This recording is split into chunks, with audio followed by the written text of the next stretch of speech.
Around the World in 80 Days by Jules Verne. Translated by George Makepeace Towle. Chapter 1.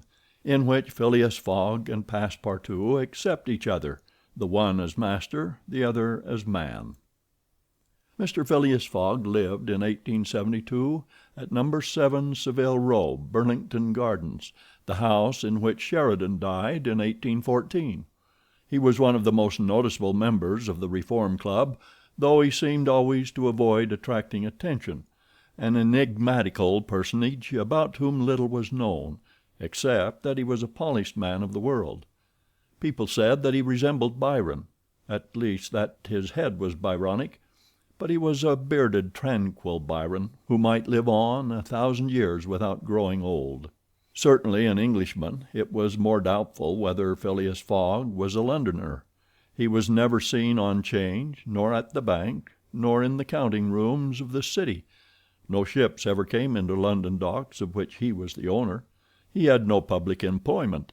He had never been entered at any of the inns of court, either at Temple or Lincoln's Inn or Gray's Inn, nor had his voice ever resounded in the Court of Chancery, or in the Exchequer, or on the Queen's Bench, or the ecclesiastical courts. He certainly was not a manufacturer, nor was he a merchant or a gentleman farmer. His name was strange to the scientific and learned societies, and he never was known to take part in the sage deliberations of the Royal Institution, or the London Institution, the Artisans' Association, or the Institution of Arts and Sciences. He belonged, in fact, to none of the numerous societies which swarm in the English capital, from the Harmonic to that of the Entomologists, founded mainly for the purpose of abolishing pernicious insects.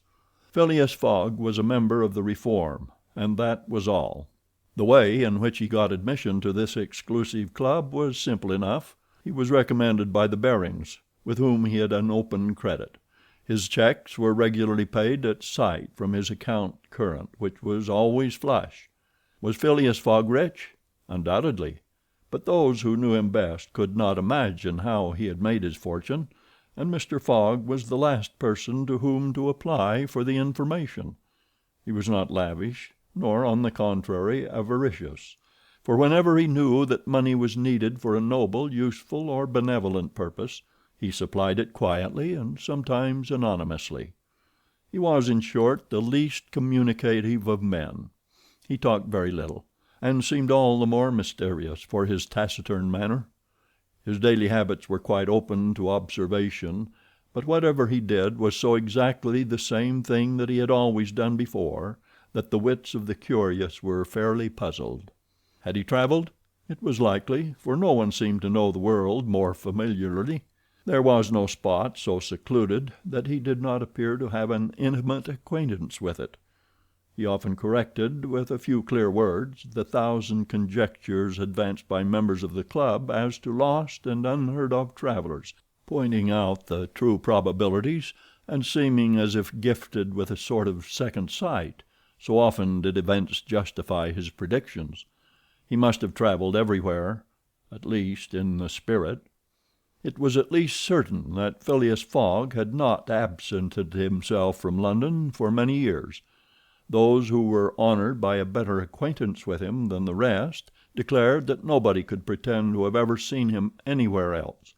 His sole pastimes were reading the papers and playing whist. He often won at this game, which, as a silent one, harmonized with his nature. But his winnings never went into his purse, being reserved as a fund for his charities. Mr. Fogg played, not to win, but for the sake of playing. The game was, in his eyes, a contest, a struggle with a difficulty, yet a motionless, unwearying struggle, congenial to his tastes. Phileas Fogg was not known to have either wife or children, which may happen to the most honest people, either relatives or near friends, which is certainly more unusual.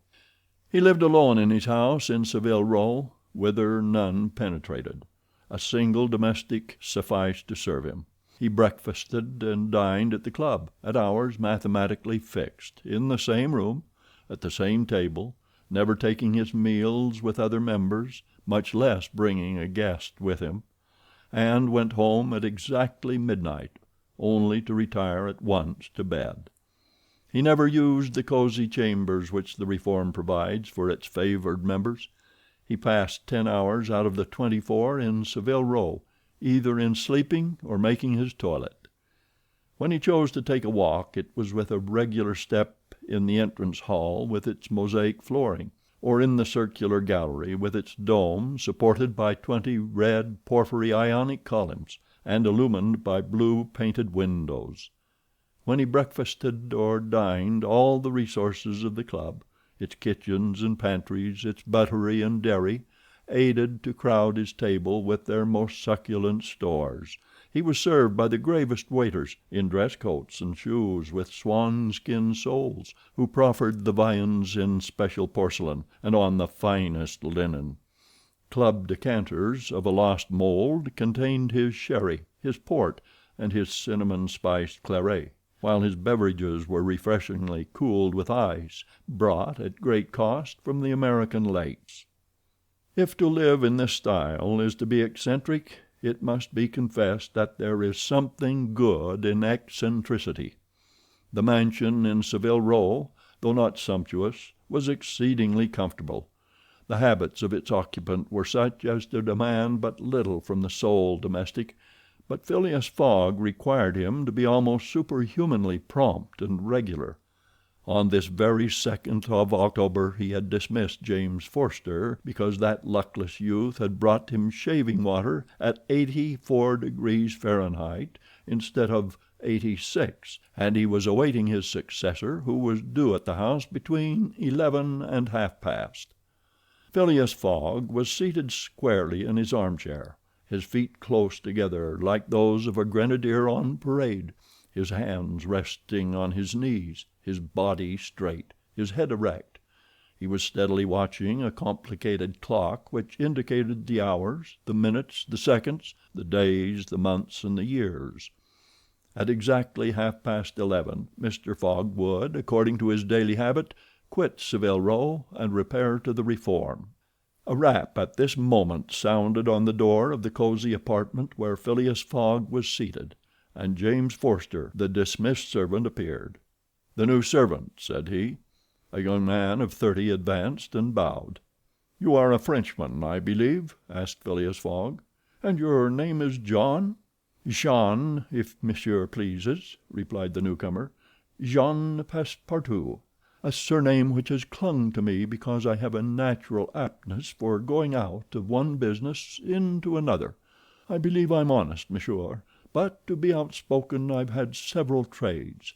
I've been an itinerant singer, a circus rider, when I used to vault like Leotard, and dance on a rope like Blondin.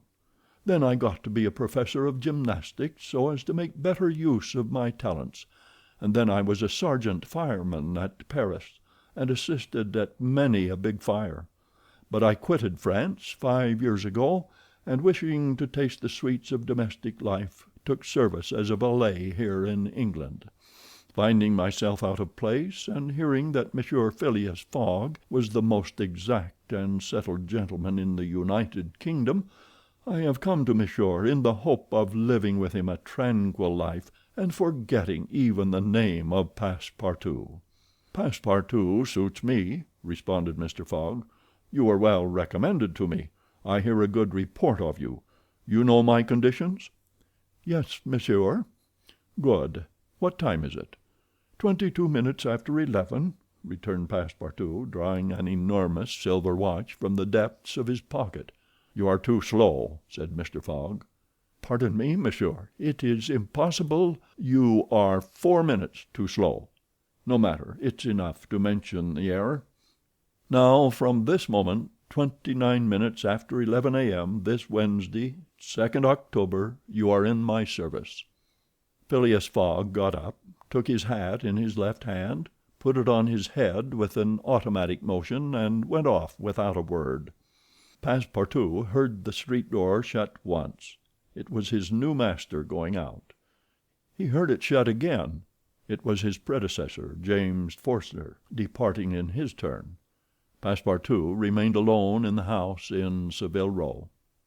Chapter 2, in which Passepartout is convinced that he has at last found his ideal.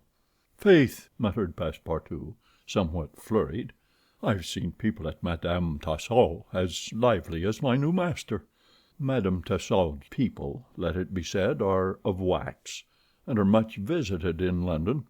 Speech is all that is wanting to make them human." During his brief interview with Mr. Fogg, Passepartout had been carefully observing him. He appeared to be a man about 40 years of age, with fine, handsome features and a tall, well-shaped figure. His hair and whiskers were light, his forehead compact and unwrinkled, his face rather pale, his teeth magnificent. His countenance possessed in the highest degree what physiognomists call repose in action, a quality of those who act rather than talk. Calm and phlegmatic, with a clear eye, Mr. Fogg seemed a perfect type of that English composure which Angelica Kauffmann has so skillfully represented on canvas. Seen in the various phases of his daily life, he gave the idea of being perfectly well balanced, as exactly regulated as a Leroy chronometer.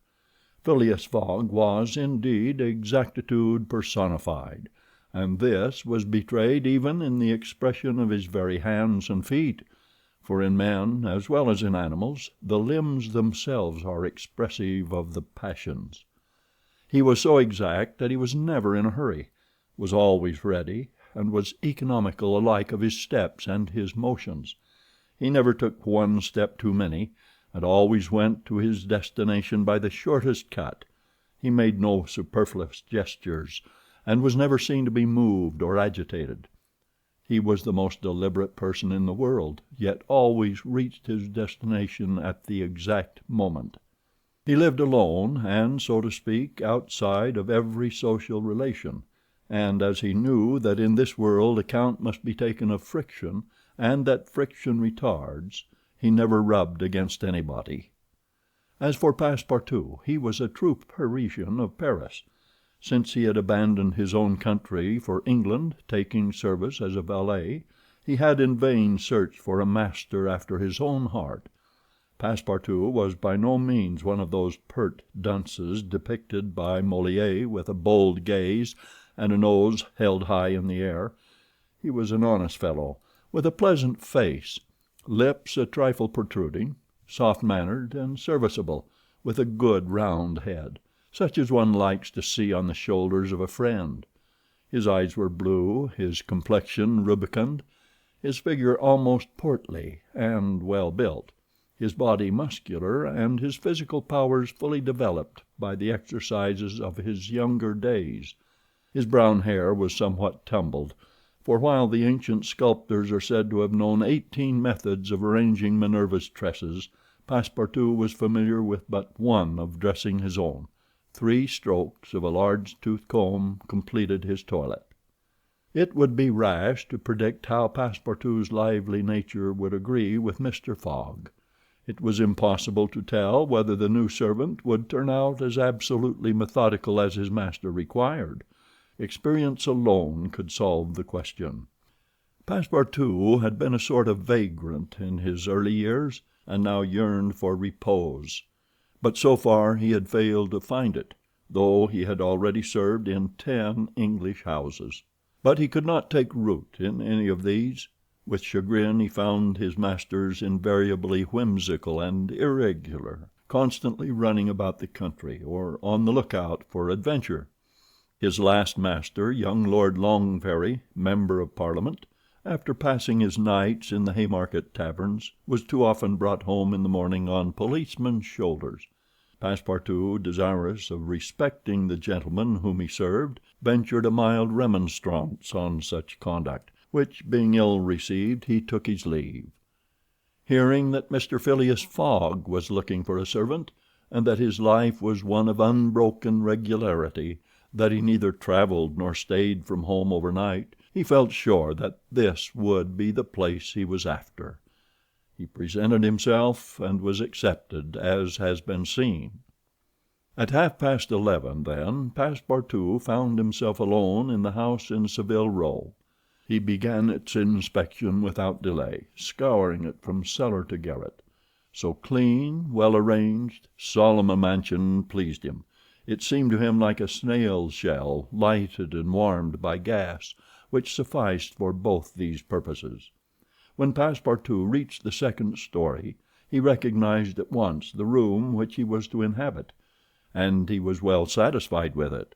Electric bells and speaking tubes afforded communication with the lower stories, while on the mantel stood an electric clock, precisely like that in Mr. Fogg's bedchamber, both beating the same second at the same instant. "That's good. That'll do," said Passepartout to himself.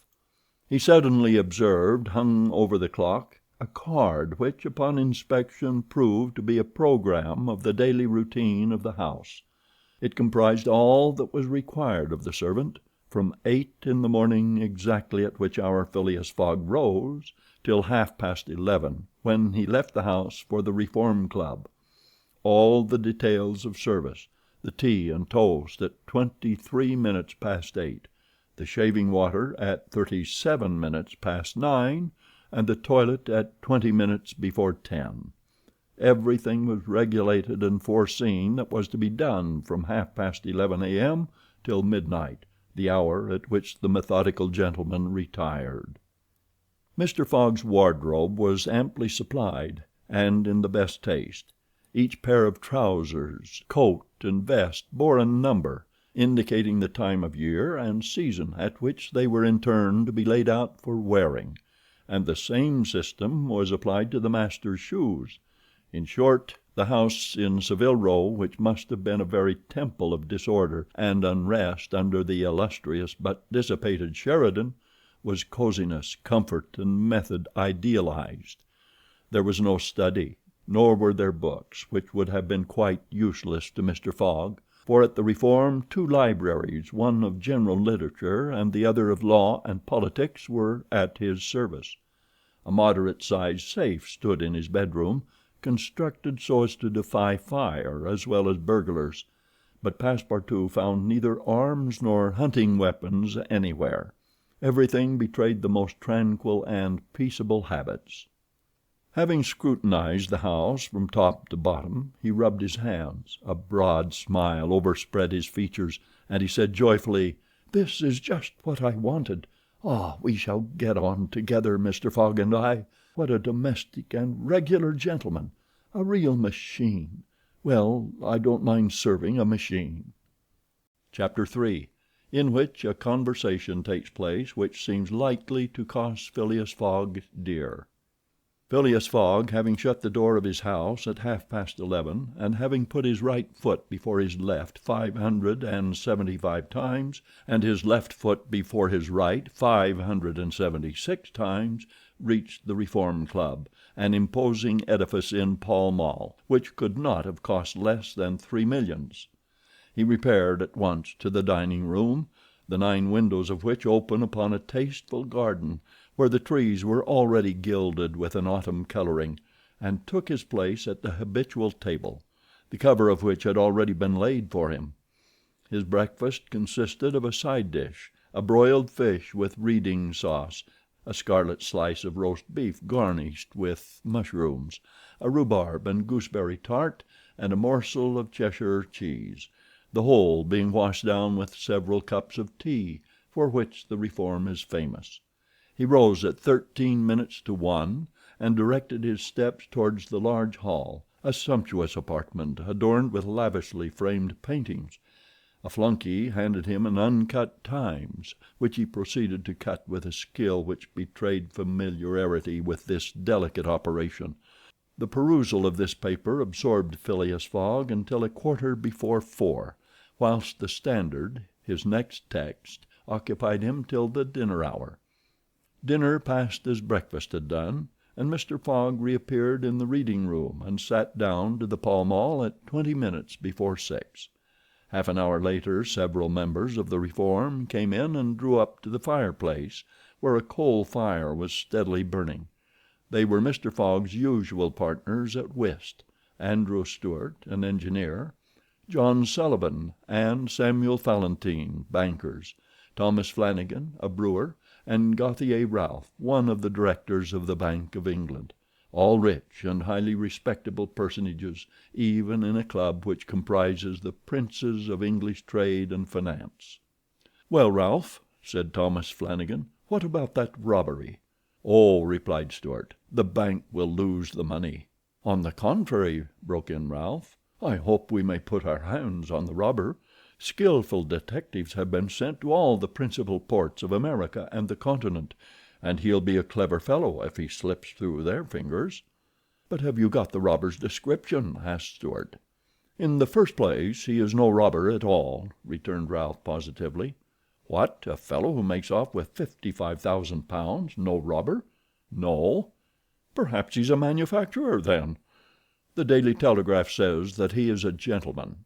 It was Phileas Fogg, whose head now emerged from behind his newspapers, who made this remark. He bowed to his friends and entered into the conversation. The affair which formed its subject, and which was town talk, had occurred 3 days before at the Bank of England. A package of bank notes to the value of £55,000 had been taken from the principal cashier's table, that functionary being at the moment engaged in registering the receipt of 3 shillings and 6pence. Of course he could not have his eyes everywhere. Let it be observed that the Bank of England reposes a touching confidence in the honesty of the public. There are neither guards nor gratings to protect its treasures. Gold, silver, bank notes are freely exposed at the mercy of the first comer.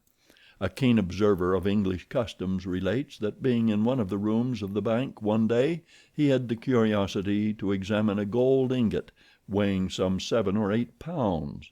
He took it up, scrutinized it, passed it to his neighbor, he to the next man, and so on until the ingot, going from hand to hand, was transferred to the end of a dark entry, nor did it return to its place for half an hour. Meanwhile the cashier had not so much as raised his head. But in the present instance things had not gone so smoothly. The package of notes not being found when 5 o'clock sounded from the ponderous clock in the drawing office, the amount was passed to the account of profit and loss. As soon as the robbery was discovered, picked detectives hastened off to Liverpool, Glasgow, Havre, Suez, Brindisi, New York, and other ports, inspired by the proffered reward of £2,000 and 5% on the sum that might be recovered.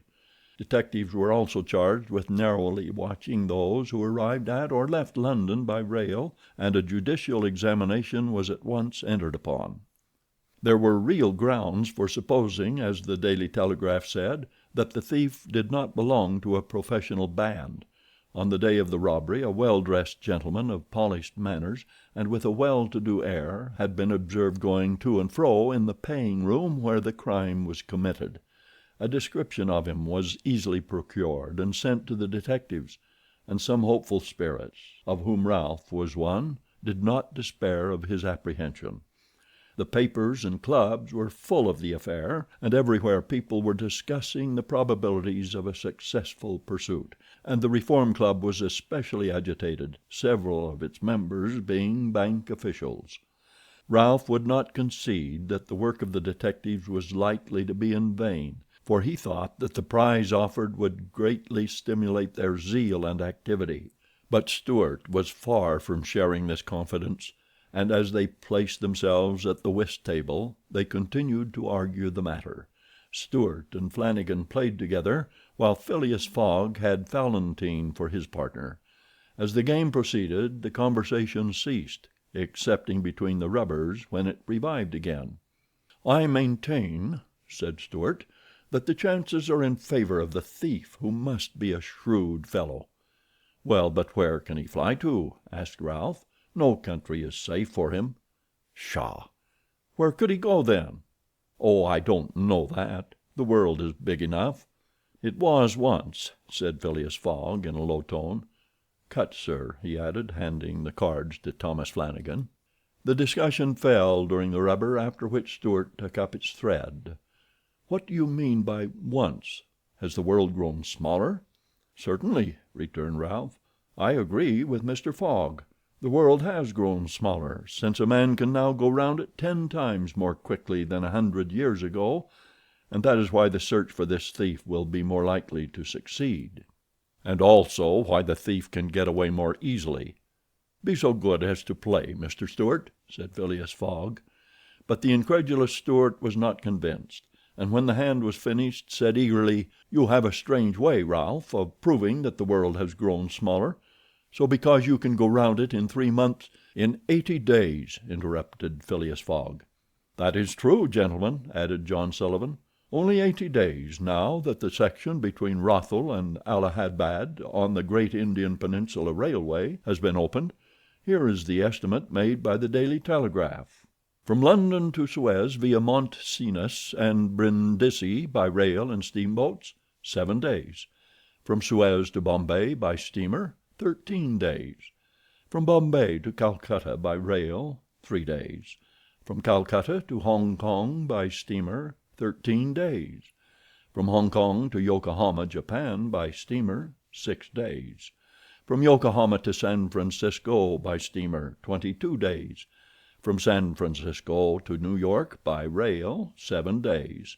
From New York to London by steamer and rail, 9 days. Total, 80 days. "Yes, in 80 days!" exclaimed Stuart, who in his excitement made a false deal. "But that doesn't take into account bad weather, contrary winds, shipwrecks, railway accidents, and so on." "All included," returned Phileas Fogg, continuing to play despite the discussion. "But suppose the Hindus or Indians pull up the rails," replied Stuart. "Suppose they stop the trains, pillage the luggage vans, and scalp the passengers." "All included," calmly retorted Fogg, adding, as he threw down the cards, "2 trumps." Stuart, whose turn it was to deal, gathered them up and went on. "You are right, theoretically, Mr. Fogg, but practically—" "Practically also, Mr. Stuart. I'd like to see you do it in 80 days. It depends on you. Shall we go?" "Heaven preserve me, but I would wager £4,000 that such a journey made under these conditions is impossible." "Quite possible, on the contrary," returned Mr. Fogg. "Well, make it then." "The journey round the world in 80 days?" "Yes." "I should like nothing better." "When?" "At once. Only I warn you that I shall do it at your expense." "It's absurd!" cried Stuart, who was beginning to be annoyed at the persistency of his friend. "Come, let's go on with the game." "Deal over again, then," said Phileas Fogg. "There's a false deal." Stuart took up the pack with a feverish hand, then suddenly put them down again. "Well, Mr. Fogg," said he, "it shall be so. I will wager the 4,000 on it." "Calm yourself, my dear Stuart," said Valentine. "It's only a joke." "When I say I'll wager," returned Stuart, "I mean it." "All right," said Mr. Fogg, and turning to the others he continued, "I have a deposit of 20,000 at Barings, which I will willingly risk upon it." "£20,000!" cried Sullivan. "£20,000 which you would lose by a single accidental delay?" "The unforeseen does not exist," quietly replied Phileas Fogg. "But, Mr. Fogg, 80 days are only the estimate of the least possible time in which the journey can be made.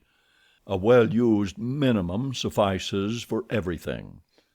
"But in order not to exceed it you must jump mathematically from the trains upon the steamers, and from the steamers upon the trains again." "I will jump mathematically." "You are joking." "A true Englishman doesn't joke when he is talking about so serious a thing as a wager," replied Phileas Fogg solemnly. "I will bet £20,000 against anyone who wishes that I will make the tour of the world in 80 days or less, in 1920 hours or 115,200 minutes. Do you accept?" "We accept," replied Mr. Stuart, Valentine, Sullivan, Flanagan, and Ralph, after consulting each other. "Good," said Mr. Fogg. "The train leaves for Dover at 9:15. I will take it." "This very evening?" asked Stuart. "This very evening," returned Phileas Fogg. He took out and consulted a pocket almanac, and added, "As today is Wednesday, the 2nd of October, I shall be due in London in this very room of the Reform Club on Saturday, the 21st of December, at 9:15 p.m. Or else the £20,000 now deposited in my name at Barings will belong to you in fact and in right, gentlemen. Here is a check for the amount." A memorandum of the wager was at once drawn up and signed by the 6 parties, during which Phileas Fogg preserved a stoical composure. He certainly did not bet to win, and had only staked the £20,000, half of his fortune, because he foresaw that he might have to expend the other half to carry out this difficult, not to say unattainable, project. As for his antagonists, they seemed much agitated, not so much by the value of their stake as because they had some scruples about betting under conditions so difficult to their friend. The clock struck 7, and the party offered to suspend the game so that Mr. Fogg might make his preparations for departure. "I am quite ready now," was his tranquil response. "Diamonds or trumps? Be so good as to play, gentlemen." Chapter 4, in which Phileas Fogg astounds Passepartout, his servant. Having won 20 guineas at whist and taken leave of his friends, Phileas Fogg, at 25 minutes past 7, left the Reform Club. Passepartout, who had conscientiously studied the programme of his duties, was more than surprised to see his master guilty of the inexactness of appearing at this unaccustomed hour, for, according to rule, he was not due in Savile Row until precisely midnight. Mr. Fogg repaired to his bedroom and called out, "Passepartout!" Passepartout did not reply. It could not be he who was called. It was not the right hour. "Passepartout!" repeated Mr. Fogg, without raising his voice. Passepartout made his appearance. "I've called you twice," observed his master. "But it is not midnight," responded the other, showing his watch. "I know it. I don't blame you. We start for Dover and Calais in 10 minutes." A puzzled grin overspread Passepartout's round face. Clearly he had not comprehended his master. "Monsieur is going to leave home?" "Yes," returned Phileas Fogg. "We are going round the world." Passepartout opened wide his eyes, raised his eyebrows, held up his hands, and seemed about to collapse, so overcome was he with stupefied astonishment. "Round the world?" he murmured. "In 80 days," responded Mr. Fogg, "so we haven't a moment to lose." "But the trunks?" gasped Passepartout, unconsciously swaying his head from right to left. "We'll have no trunks, only a carpet bag with 2 shirts and 3 pairs of stockings for me and the same for you. We'll buy our clothes on the way. Bring down my mackintosh and traveling cloak and some stout shoes, though we shall do little walking. Make haste." Passepartout tried to reply, but could not. He went out, mounted to his own room, fell into a chair, and muttered, "That's good, that is, and I who wanted to remain quiet." He mechanically set about making the preparations for departure. Around the world in 80 days! Was his master a fool? No. Was this a joke, then? They were going to Dover. Good. To Calais. Good again. After all, Passepartout, who had been away from France 5 years, would not be sorry to set foot on his native soil again. Perhaps they would go as far as Paris, and it would do his eyes good to see Paris once more. But surely a gentleman so chary of his steps would stop there, no doubt. But then it was none the less true that he was going away, this so domestic person hitherto.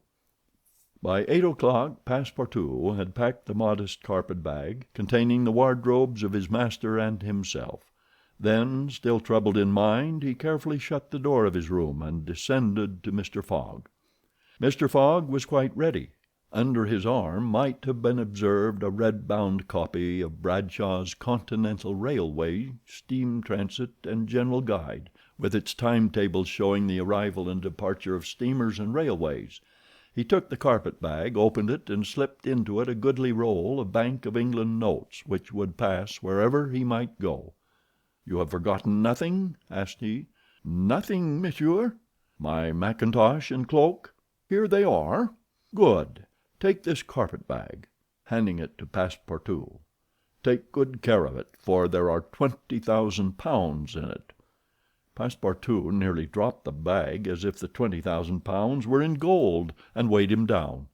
Master and man then descended. The street door was double locked, and at the end of Savile Row they took a cab and drove rapidly to Charing Cross. The cab stopped before the railway station at 20 minutes past 8.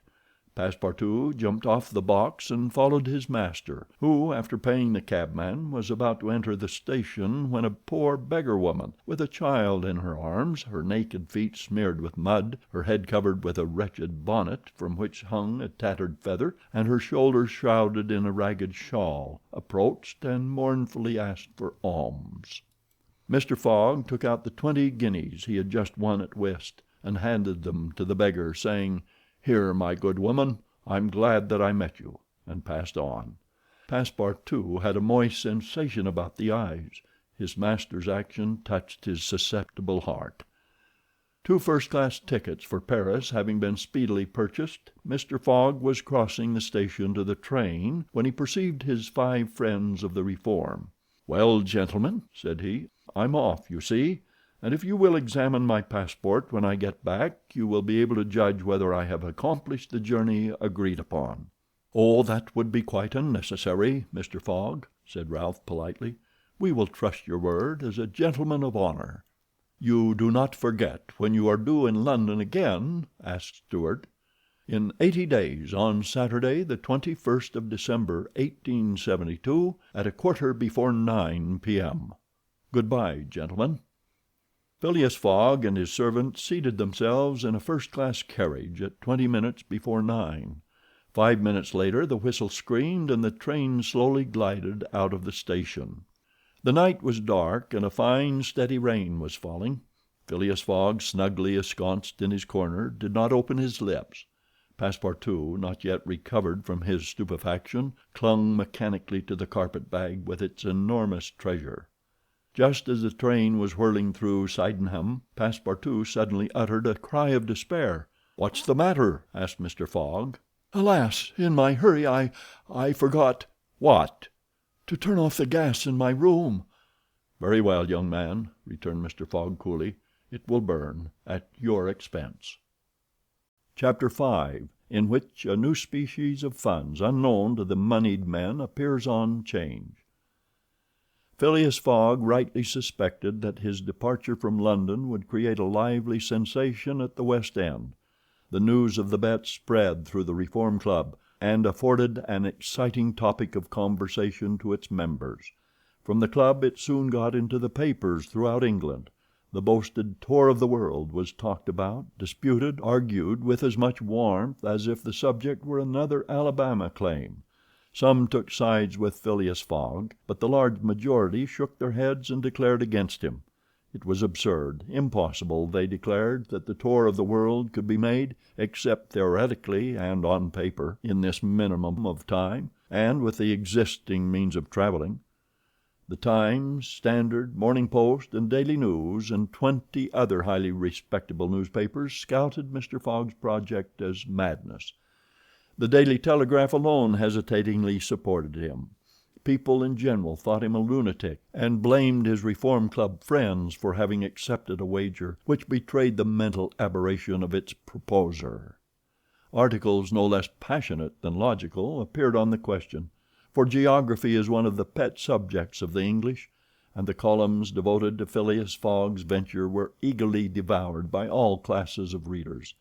At first some rash individuals, principally of the gentler sex, espoused his cause, which became still more popular when the Illustrated London News came out with his portrait, copied from a photograph in the Reform Club.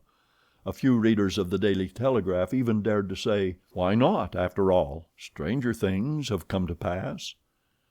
At last a long article appeared on the 7th of October in the Bulletin of the Royal Geographical Society, which treated the question from every point of view and demonstrated the utter folly of the enterprise. Everything, it said, was against the travelers, every obstacle imposed alike by man and by nature. A miraculous agreement of the times of departure and arrival, which was impossible, was absolutely necessary to his success. He might perhaps reckon on the arrival of trains at the designated hours in Europe, where the distances were relatively moderate, but when he calculated upon crossing India in 3 days and the United States in 7, could he rely beyond misgiving upon accomplishing his task? There were accidents to machinery, the liability of trains to run off the line, collisions, bad weather, the blocking up by snow. Were not all these against Phileas Fogg? Would he not find himself, when traveling by steamer in winter, at the mercy of the winds and fogs? Is it uncommon for the best ocean steamers to be 2 or 3 days behind time? But a single delay would suffice to fatally break the chain of communication. Should Phileas Fogg once miss, even by an hour, a steamer, he would have to wait for the next, and that would irrevocably render his attempt vain.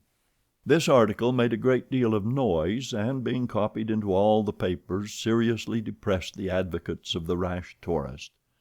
Everybody knows that England is the world of betting men, who are of a higher class than mere gamblers. To bet is in the English temperament. Not only the members of the Reform, but the general public made heavy wagers for or against Phileas Fogg, who was set down in the betting books as if he were a racehorse.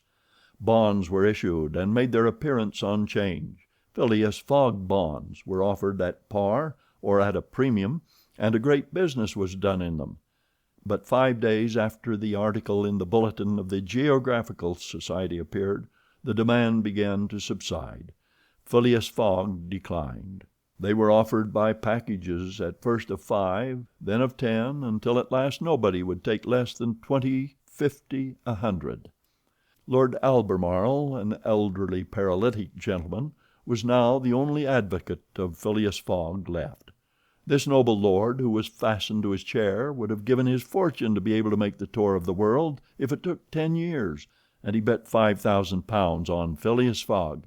When the folly as well as the uselessness of the adventure was pointed out to him, he contented himself with replying, "If the thing is feasible, the first to do it ought to be an Englishman." The Fogg party dwindled more and more. Everybody was going against him, and the bets stood 150 and 200 to 1, and a week after his departure an incident occurred which deprived him of backers at any price. The Commissioner of Police was sitting in his office at 9 o'clock one evening when the following telegraphic dispatch was put into his hands: Suez to London. Rowan, Commissioner of Police, Scotland Yard. I found the bank robber, Phileas Fogg. Send without delay warrant of arrest to Bombay. Fix, Detective. The effect of this dispatch was instantaneous. The polished gentleman disappeared to give place to the bank robber. His photograph, which was hung with those of the rest of the members of the Reform Club, was minutely examined, and it betrayed feature by feature the description of the robber which had been provided to the police. The mysterious habits of Phileas Fogg were recalled, his solitary ways, his sudden departure, and it seemed clear that in undertaking a tour round the world on the pretext of a wager he had had no other end in view than to elude the detectives and throw them off his track. Chapter 6, in which Fix, the detective, betrays a very natural impatience. The circumstances under which this telegraphic dispatch about Phileas Fogg was sent were as follows. The steamer Mongolia, belonging to the Peninsular and Oriental Company, built of iron, of 2,800 tons burden and 500 horsepower, was due at 11 o'clock a.m. on Wednesday, the 9th of October, at Suez. The Mongolia plied regularly between Brindisi and Bombay via the Suez Canal, and was one of the fastest steamers belonging to the company, always making more than 10 knots an hour between Brindisi and Suez, and 9 1/2 between Suez and Bombay.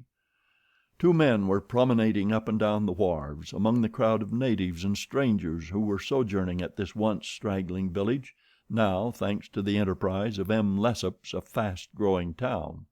One was the British consul at Suez, who, despite the prophecies of the English government and the unfavorable predictions of Stephenson, was in the habit of seeing from his office window English ships daily passing to and fro on the great canal, by which the old roundabout route from England to India by the Cape of Good Hope was abridged by at least a half. The other was a small, slight-built personage with a nervous, intelligent face and bright eyes peering out from under eyebrows which he was incessantly twitching. He was just now manifesting unmistakable signs of impatience, nervously pacing up and down, and unable to stand still for a moment. This was Fix, one of the detectives who had been dispatched from England in search of the bank robber. It was his task to narrowly watch every passenger who arrived at Suez, and to follow up all who seemed to be suspicious characters or bore a resemblance to the description of the criminal which he had received 2 days before from the police headquarters at London. The detective was evidently inspired by the hope of obtaining the splendid reward which would be the prize of success, and awaited with feverish impatience, easy to understand, the arrival of the steamer Mongolia. "So you say, Consul," asked he for the 20th time, "that this steamer is never behind time?" "No, Mr. Fix," replied the consul. "She was bespoken yesterday at Port Said, and the rest of the way is of no account to such a craft. I repeat that the Mongolia has been in advance of the time required by the company's regulations, and gained the prize awarded for excess of speed." "Does she come directly from Brindisi?" "Directly from Brindisi. She takes on the Indian mails there, and she left there Saturday at 5 p.m. Have patience, Mr. Fix. She will not be late. But really I don't see how, from the description you have, you will be able to recognize your man, even if he is on board the Mongolia." "A man rather feels the presence of these fellows, Consul, than recognizes them. You must have a scent for them, and a scent is like a sixth sense which combines hearing, seeing, and smelling.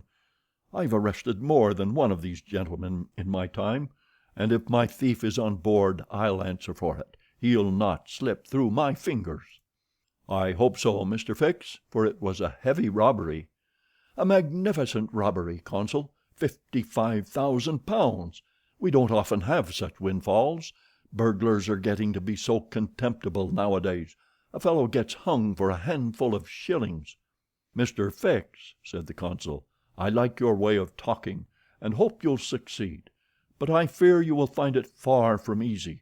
Don't you see, the description which you have there has a singular resemblance to an honest man." "Consul," remarked the detective dogmatically, "great robbers always resemble honest folk. Fellows who have rascally faces have only one course to take, and that is to remain honest, otherwise they would be arrested offhand. The artistic thing is to unmask honest countenances. It's no light task, I admit, but a real art." Mr. Fix evidently was not wanting in a tinge of self-conceit. Little by little the scene on the quay became more animated. Sailors of various nations, merchants, shipbrokers, porters, fellahs, bustled to and fro as if the steamer were immediately expected. The weather was clear and slightly chilly. The minarets of the town loomed above the houses in the pale rays of the sun. A jetty pier, some 2,000 yards along, extended into the roadstead. A number of fishing smacks and coasting boats, some retaining the fantastic fashion of ancient galleys, were discernible on the Red Sea. As he passed among the busy crowd, Fix, according to habit, scrutinized the passers-by with a keen, rapid glance. It was now 10:30.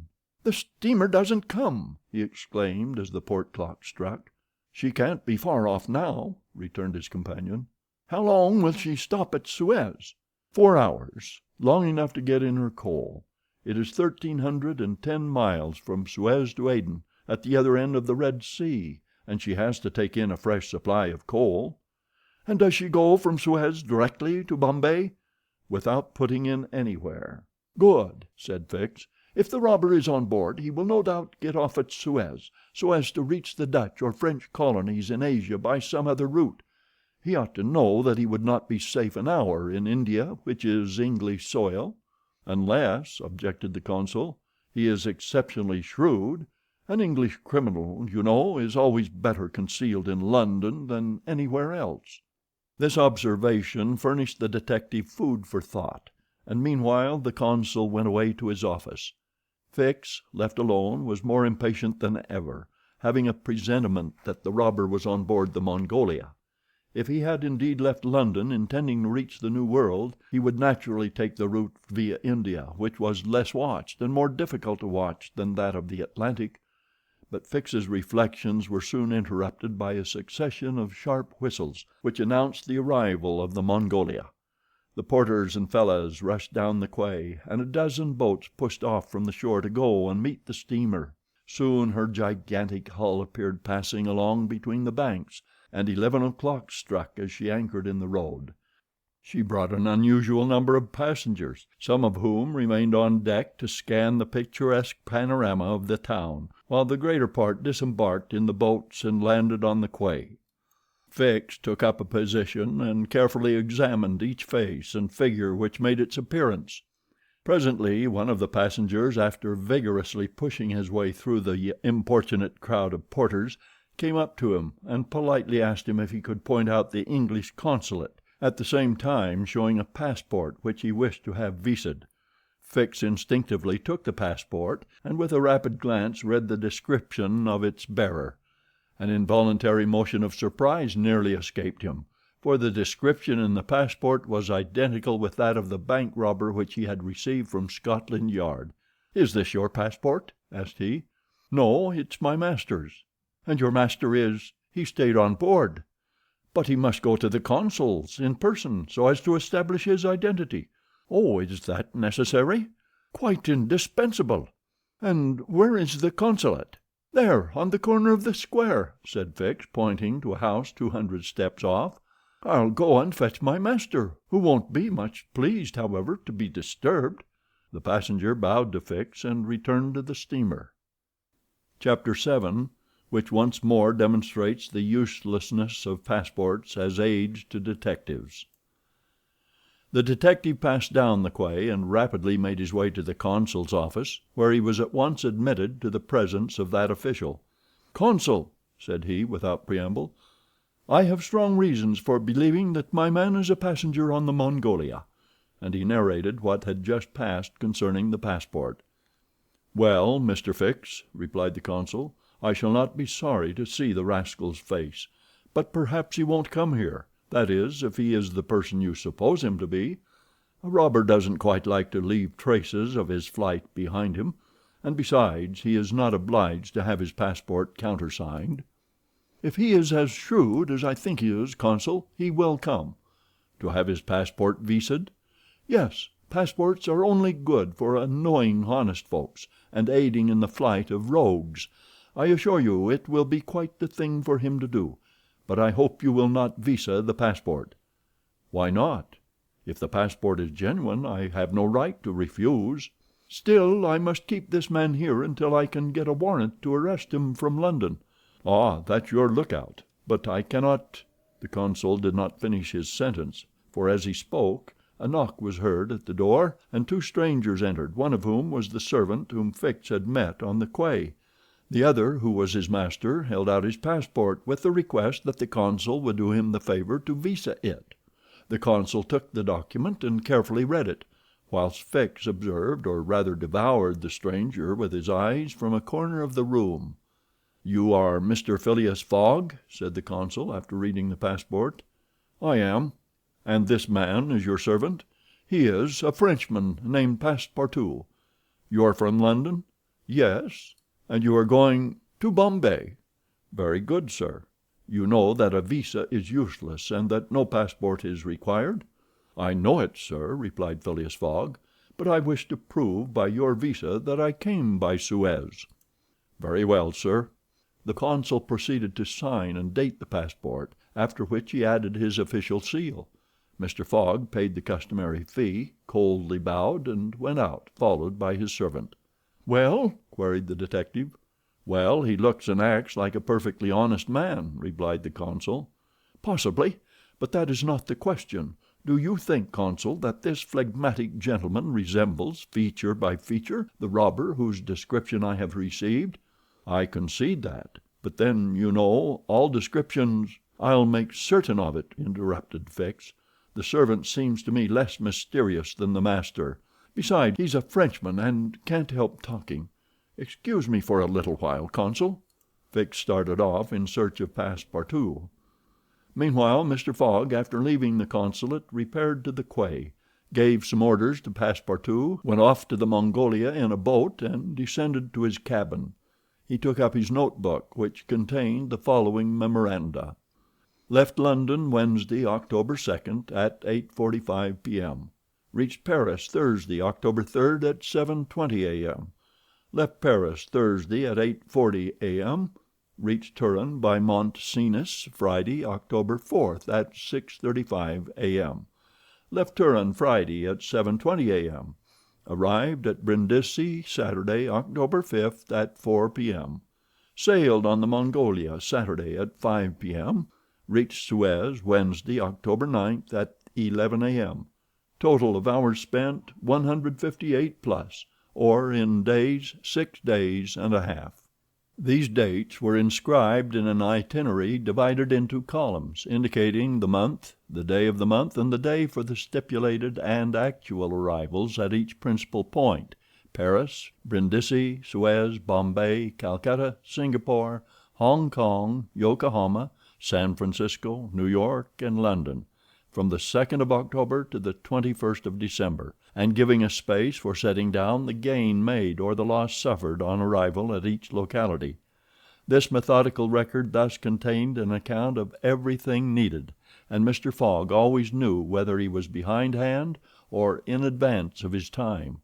On this Friday, October 9th, he noted his arrival at Suez, and observed that he had as yet neither gained nor lost.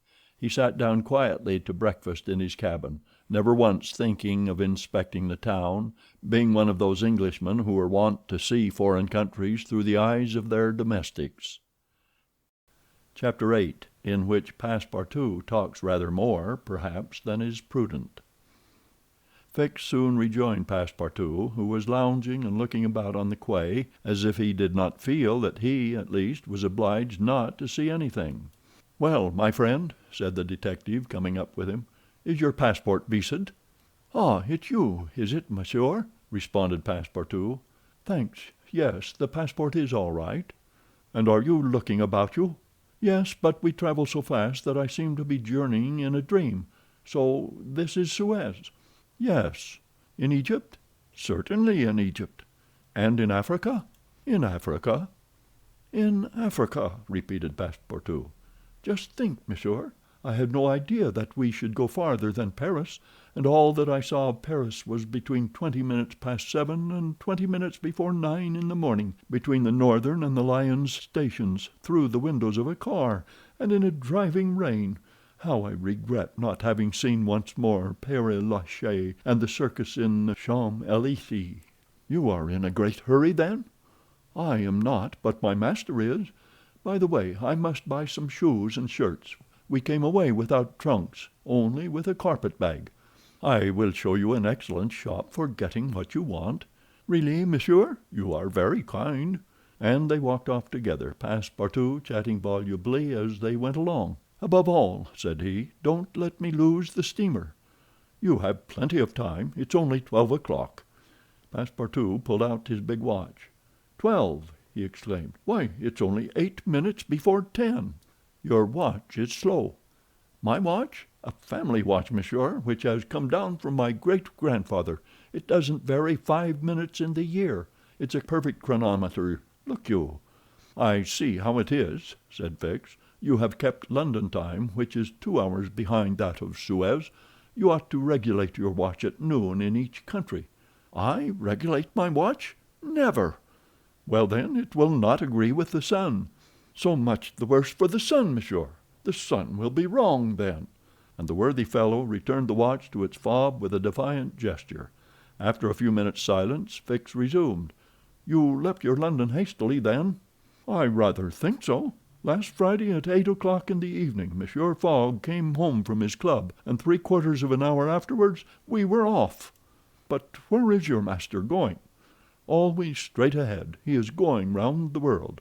"Round the world!" cried Fix. "Yes, and in 80 days. He says it is on a wager, but between us I don't believe a word of it. That wouldn't be common sense. There's something else in the wind." "Ah, Mr. Fogg is a character, is he?" "I should say he was." "Is he rich?" "No doubt, for he is carrying an enormous sum in brand new banknotes with him. And he doesn't spare the money on the way, either. He has offered a large reward to the engineer of the Mongolia if he gets us to Bombay well in advance of time." "And you have known your master a long time?" "Why, no. I entered his service the very day we left London."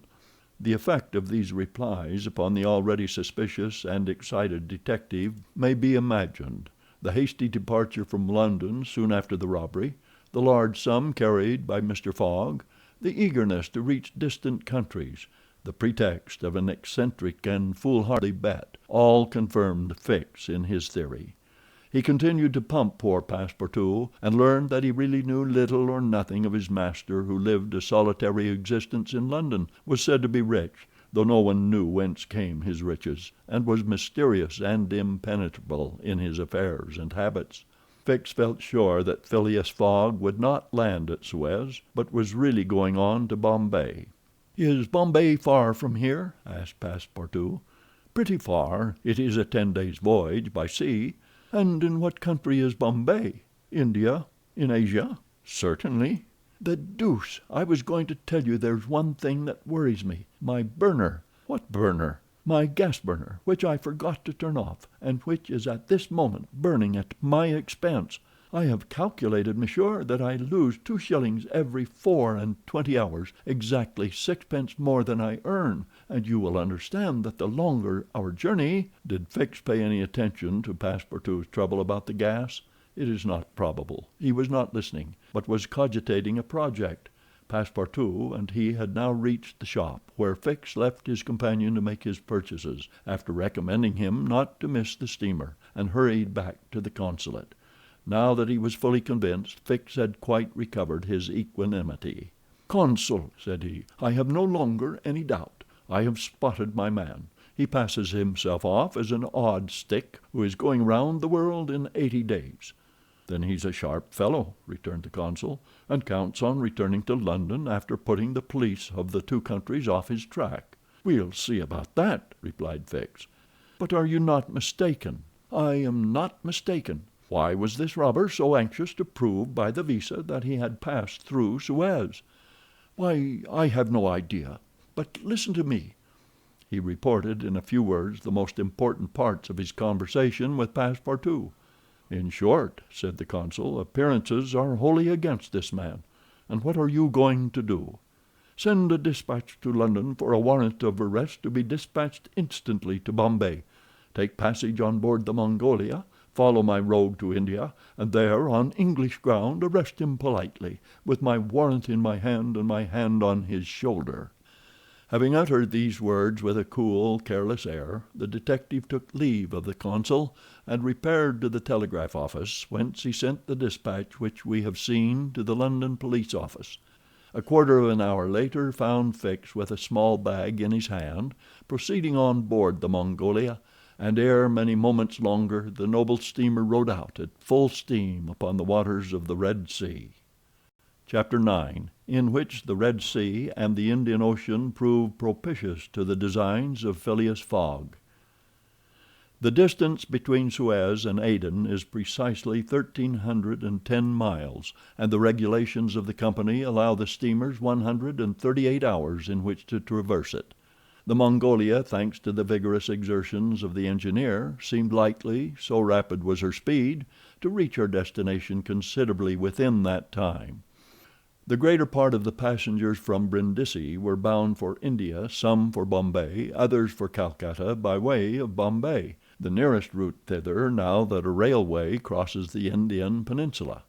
Among the passengers was a number of officials and military officers of various grades, the latter being either attached to the regular British forces or commanding the Sepoy troops and receiving high salaries ever since the central government has assumed the powers of the East India Company, for the sub-lieutenants get £280, brigadiers £2,400, and generals of divisions £4,000.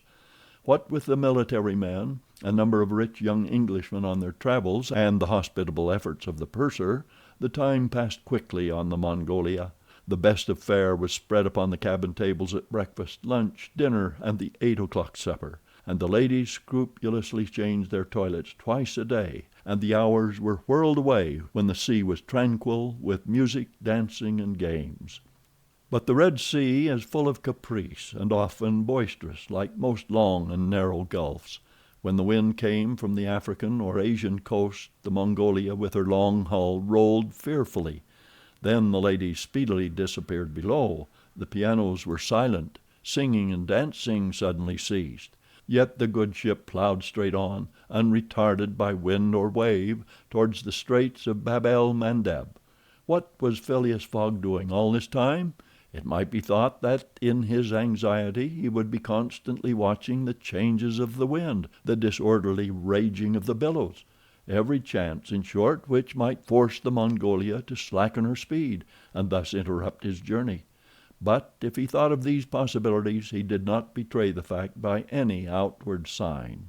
Always the same impassible member of the Reform Club, whom no incident could surprise, as unvarying as the ship's chronometers, and seldom having the curiosity even to go up on the deck, he passed through the memorable scenes of the Red Sea with cold indifference, did not care to recognize the historic towns and villages which, along its borders, raised their picturesque outlines against the sky, and betrayed no fear of the dangers of the Arabic Gulf, which the old historians always spoke of with horror, and upon which the ancient navigators never ventured without propitiating the gods by ample sacrifices.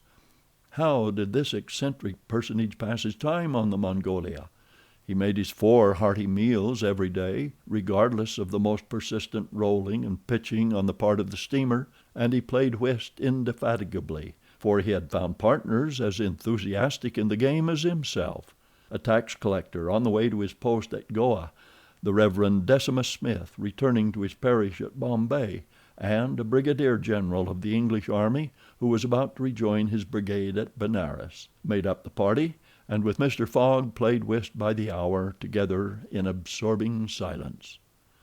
As for Passepartout, he too had escaped seasickness, and took his meals conscientiously in the forward cabin. He rather enjoyed the voyage, for he was well fed and well lodged, took a great interest in the scenes through which they were passing, and consoled himself with the delusion that his master's whim would end at Bombay. He was pleased on the day after leaving Suez to find on deck the obliging person with whom he had walked and chatted on the quays. "If I am not mistaken," said he, approaching this person with his most amiable smile, "you are the gentleman who so kindly volunteered to guide me at Suez." "Ah, I quite recognize you. You are the servant of the strange Englishman." "Just so, Monsieur Fix."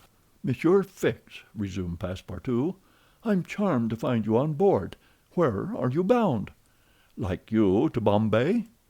"That's capital. Have you made this trip before?"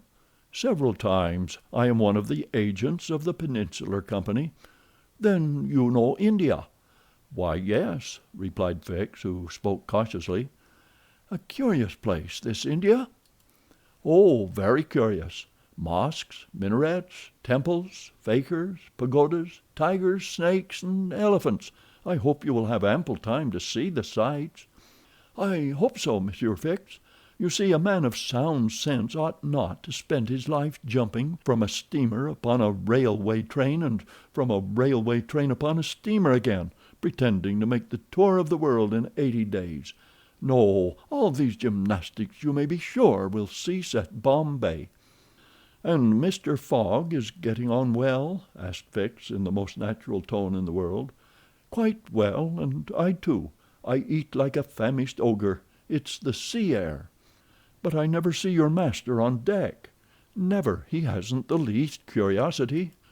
"Do you know, Mr. Passepartout, that this pretended tour in 80 days may conceal some secret errand, perhaps a diplomatic mission?" "Faith, Monsieur Fix, I assure you I know nothing about it, nor would I give half a crown to find out." After this meeting, Passepartout and Fix got into the habit of chatting together, the latter making it a point to gain the worthy man's confidence. He frequently offered him a glass of whisky or pale ale in the steamer bar-room, which Passepartout never failed to accept with graceful alacrity, mentally pronouncing Fix the best of good fellows. Meanwhile the Mongolia was pushing forward rapidly.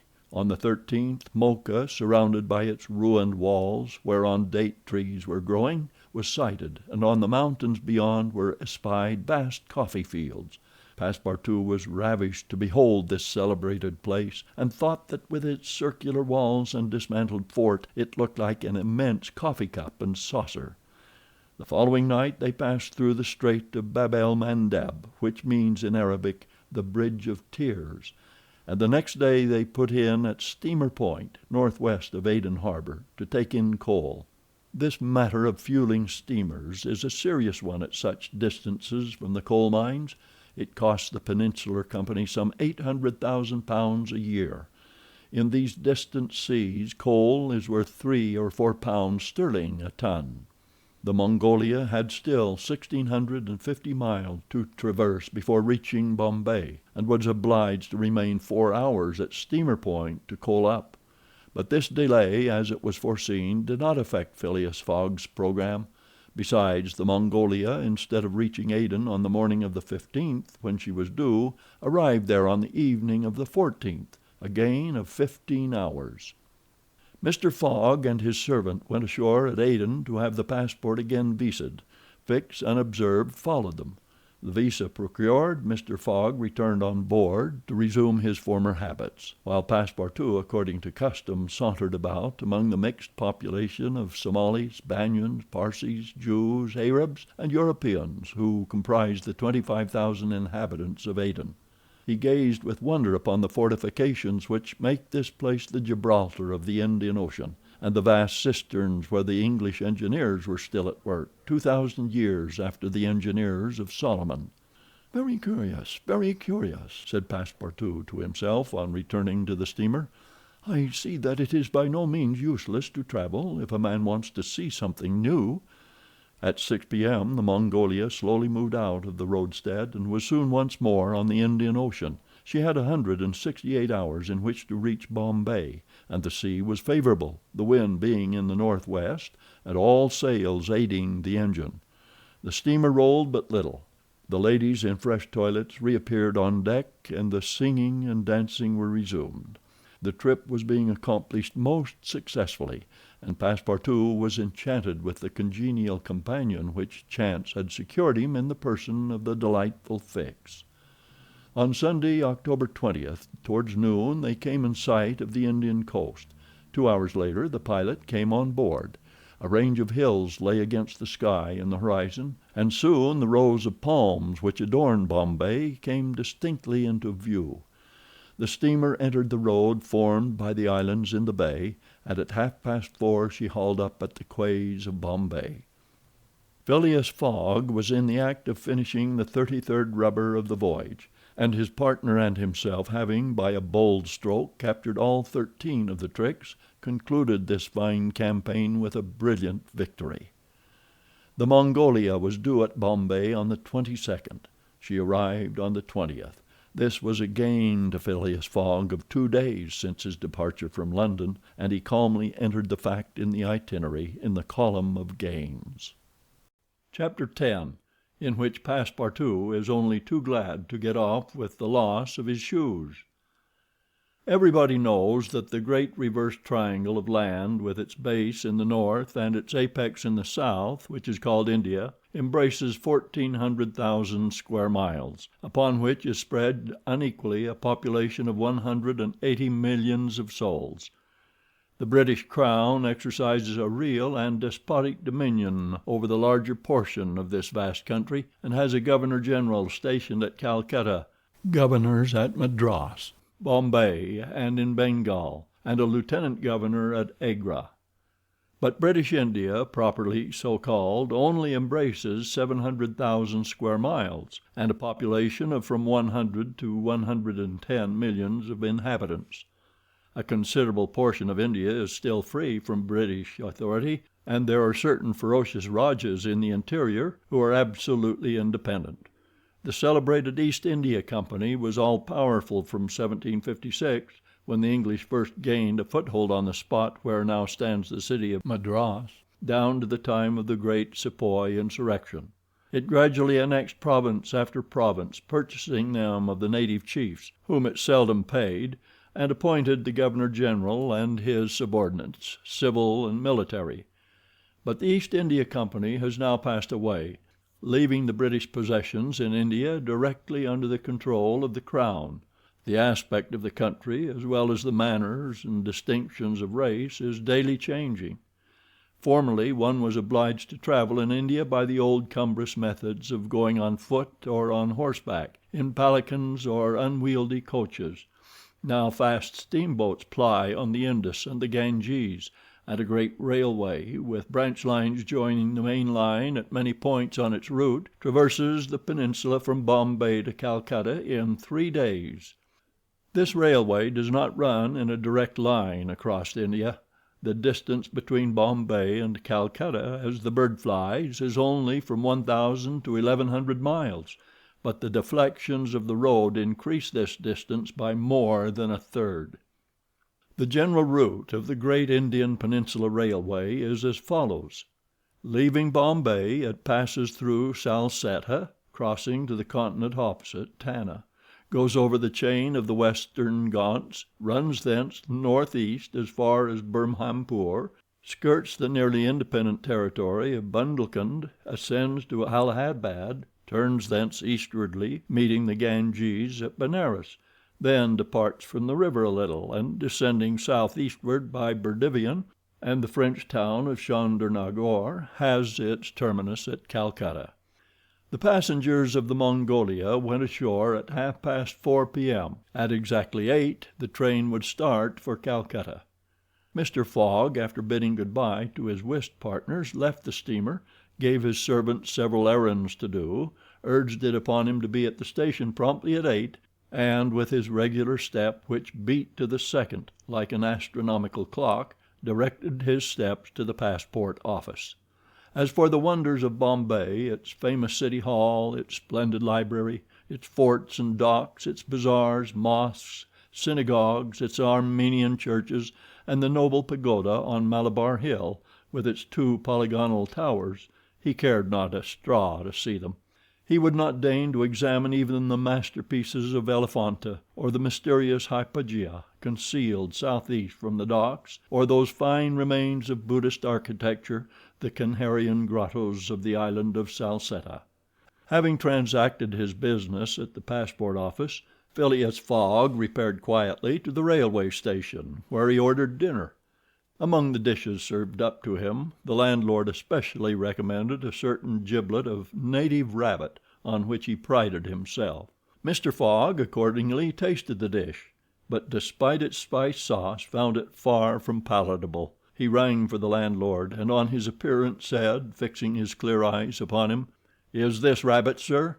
"Yes, my lord," the rogue boldly replied. "Rabbit from the jungles." "And this rabbit did not mew when he was killed?" "Mew, my lord? What a rabbit mew! I swear to you—" "Be so good, landlord, as not to swear, but remember this: cats were formerly considered in India as sacred animals. That was a good time." "For the cats, my lord?" "Perhaps for the travelers as well." After which Mr. Fogg quietly continued his dinner. Fix had gone on shore shortly after Mr. Fogg, and his first destination was the headquarters of the Bombay police. He made himself known as a London detective, told his business at Bombay, and the position of affairs relative to the supposed robber, and nervously asked if a warrant had arrived from London. It had not reached the office. Indeed, there had not yet been time for it to arrive. Fix was sorely disappointed, and tried to obtain an order of arrest from the director of the Bombay police. This the director refused, as the matter concerned the London office, which alone could legally deliver the warrant. Fix did not insist, and was fain to resign himself to await the arrival of the important document; but he was determined not to lose sight of the mysterious rogue as long as he stayed in Bombay. He did not doubt for a moment, any more than Passepartout, that Phileas Fogg would remain there, at least until it was time for the warrant to arrive. Passepartout, however, had no sooner heard his master's orders on leaving the Mongolia than he saw at once that they were to leave Bombay as they had done Suez and Paris, and that the journey would be extended at least as far as Calcutta, and perhaps beyond that place. He began to ask himself if this bet that Mr. Fogg talked about was not really in good earnest, and whether his fate was not in truth forcing him, despite his love of repose, around the world in 80 days. Having purchased the usual quota of shirts and shoes, he took a leisurely promenade about the streets, where crowds of people of many nationalities, Europeans, Persians with pointed caps, Banyas with round turbans, Sindhis with square bonnets, Parsees with black mitres, and long-robed Armenians were collected. It happened to be the day of a Parsee festival. These descendants of the sect of Zoroaster, the most thrifty, civilized, intelligent, and austere of the East Indians, among whom are counted the richest native merchants of Bombay, were celebrating a sort of religious carnival, with processions and shows, in the midst of which Indian dancing girls, clothed in rose-colored gauze, looped up with gold and silver, danced airily, but with perfect modesty, to the sound of viols and the clanging of tambourines. It is needless to say that Passepartout watched these curious ceremonies with staring eyes and gaping mouth, and that his countenance was that of the greenest booby imaginable.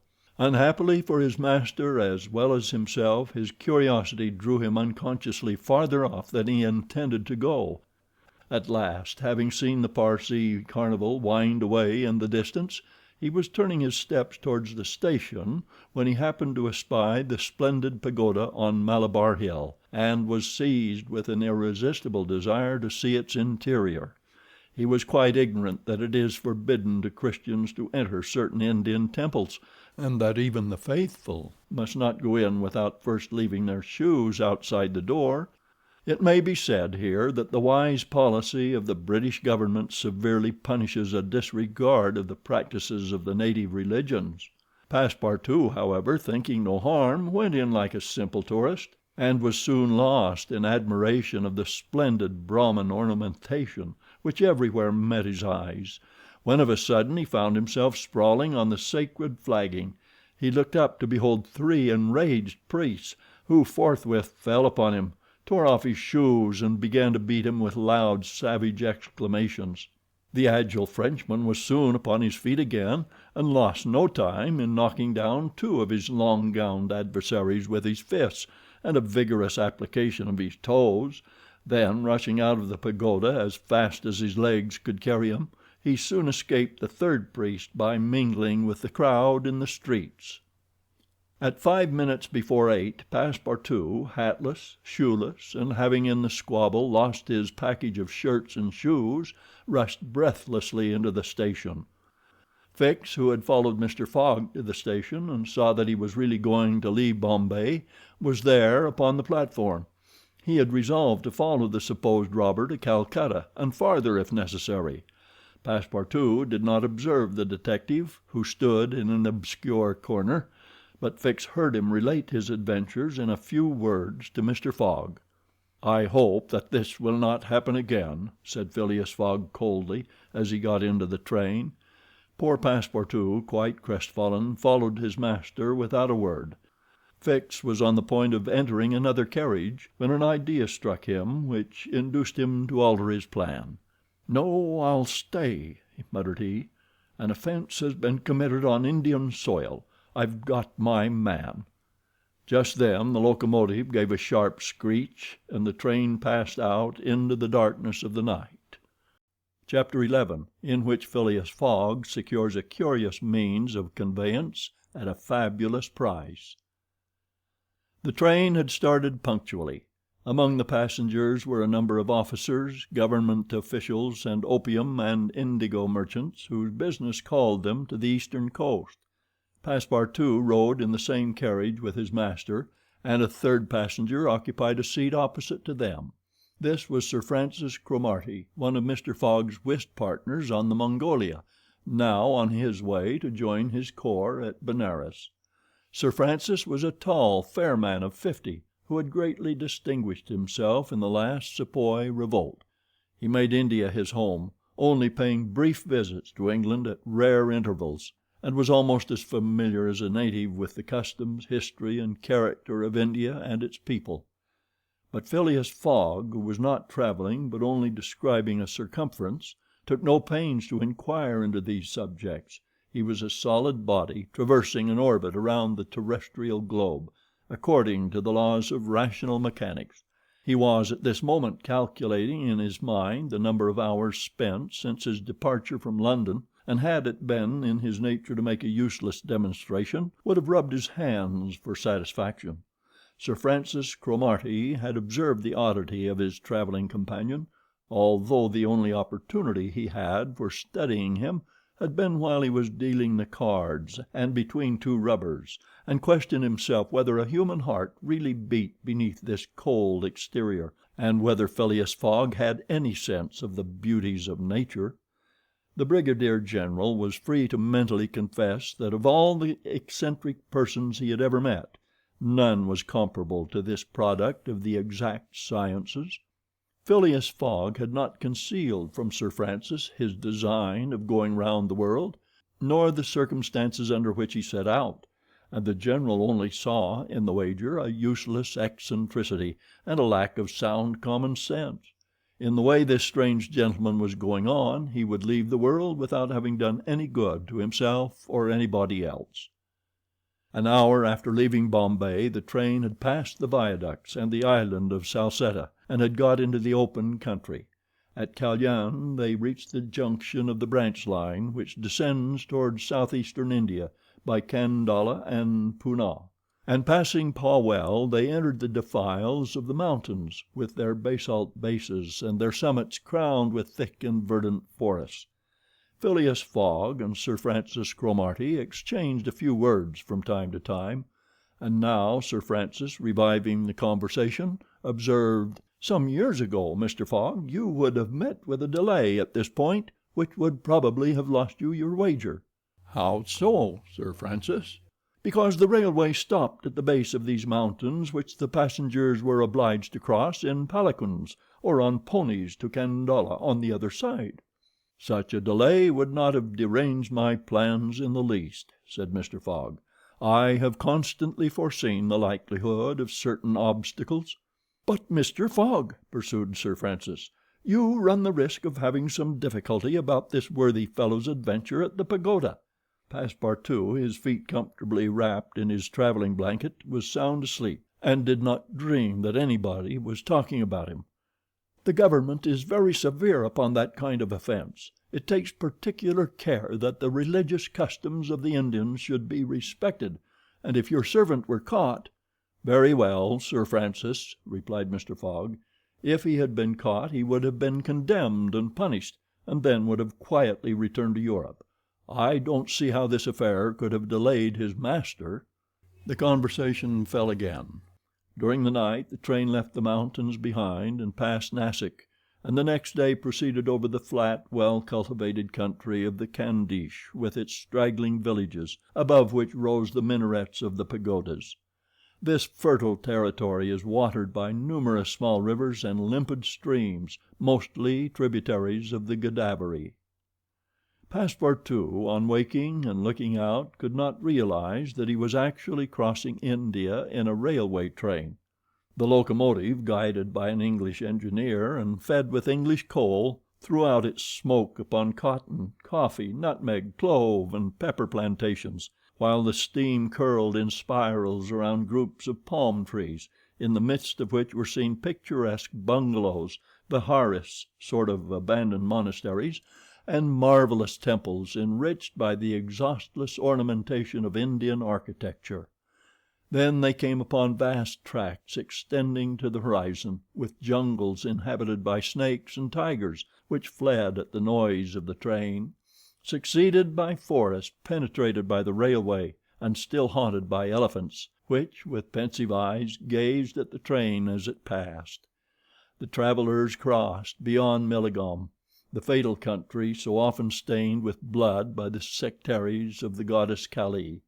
Not far off rose Elora, with its graceful pagodas, and the famous Aurungabad, capital of the ferocious Aurangzeb, now the chief town of one of the detached provinces of the kingdom of the Nizam. It was thereabouts that Feringhia, the Thugi chief, king of the Stranglers, held his sway.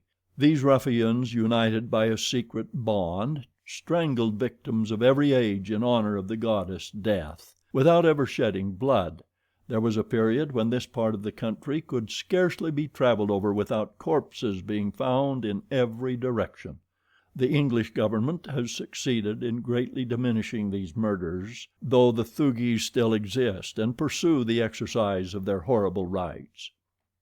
At 12:30 the train stopped at Burhampur, where Passepartout was able to purchase some Indian slippers, ornamented with false pearls, in which, with evident vanity, he proceeded to encase his feet. The travelers made a hasty breakfast and started off for Asurgur, after skirting for a little the banks of the small river Tapti, which empties into the Gulf of Cambrai near Surat. Passepartout was now plunged into absorbing reverie. Up to his arrival at Bombay he had entertained hopes that their journey would end there, but now that they were plainly whirling across India at full speed, a sudden change had come over the spirit of his dreams. His old vagabond nature returned to him. The fantastic ideas of his youth once more took possession of him. He came to regard his master's project as intended in good earnest, believed in the reality of the bet, and therefore in the tour of the world and the necessity of making it without fail within the designated period. Already he began to worry about possible delays and accidents which might happen on the way. He recognized himself as being personally interested in the wager, and trembled at the thought that he might have been the means of losing it by his unpardonable folly of the night before.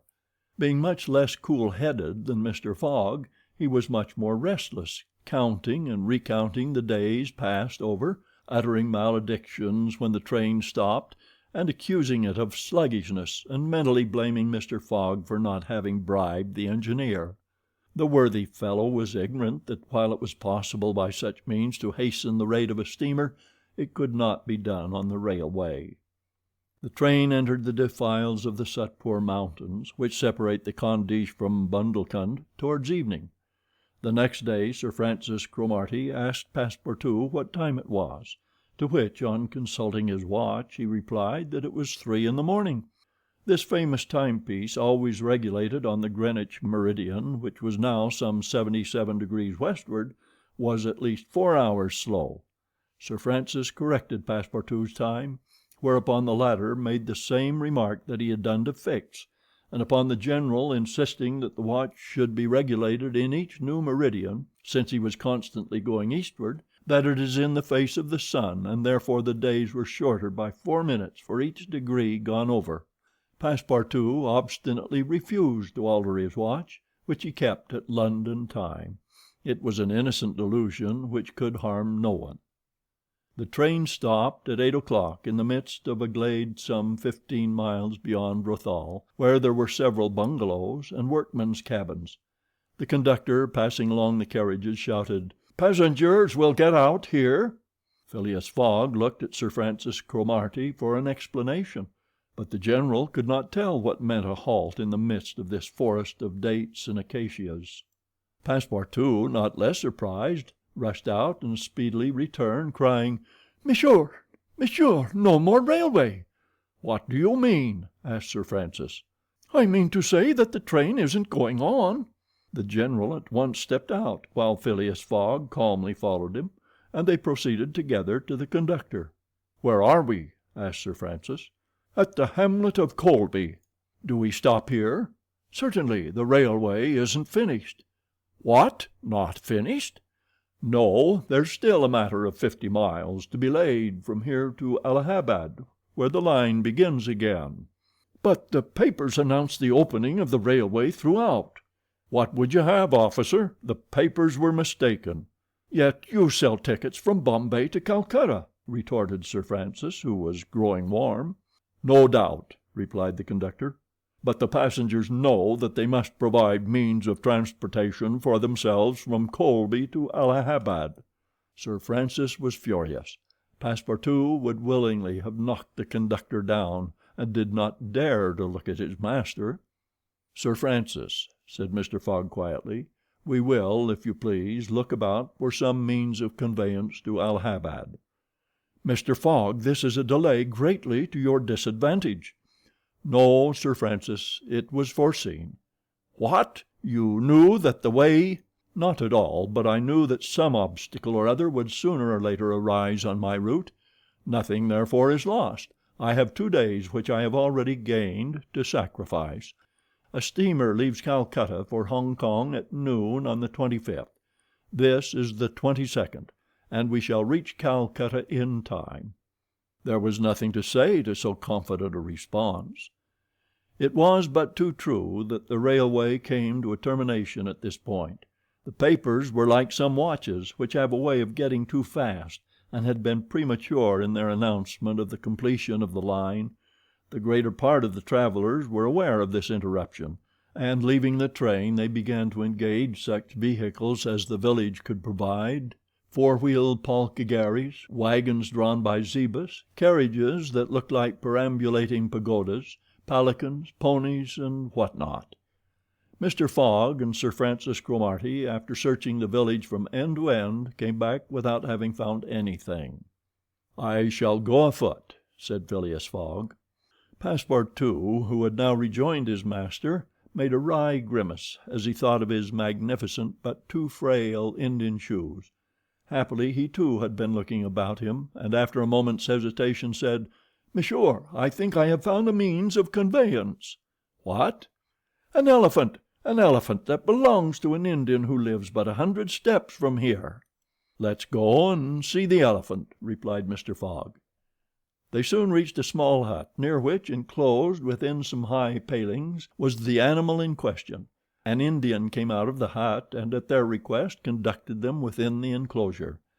The elephant, which its owner had reared not for a beast of burden but for warlike purposes, was half domesticated.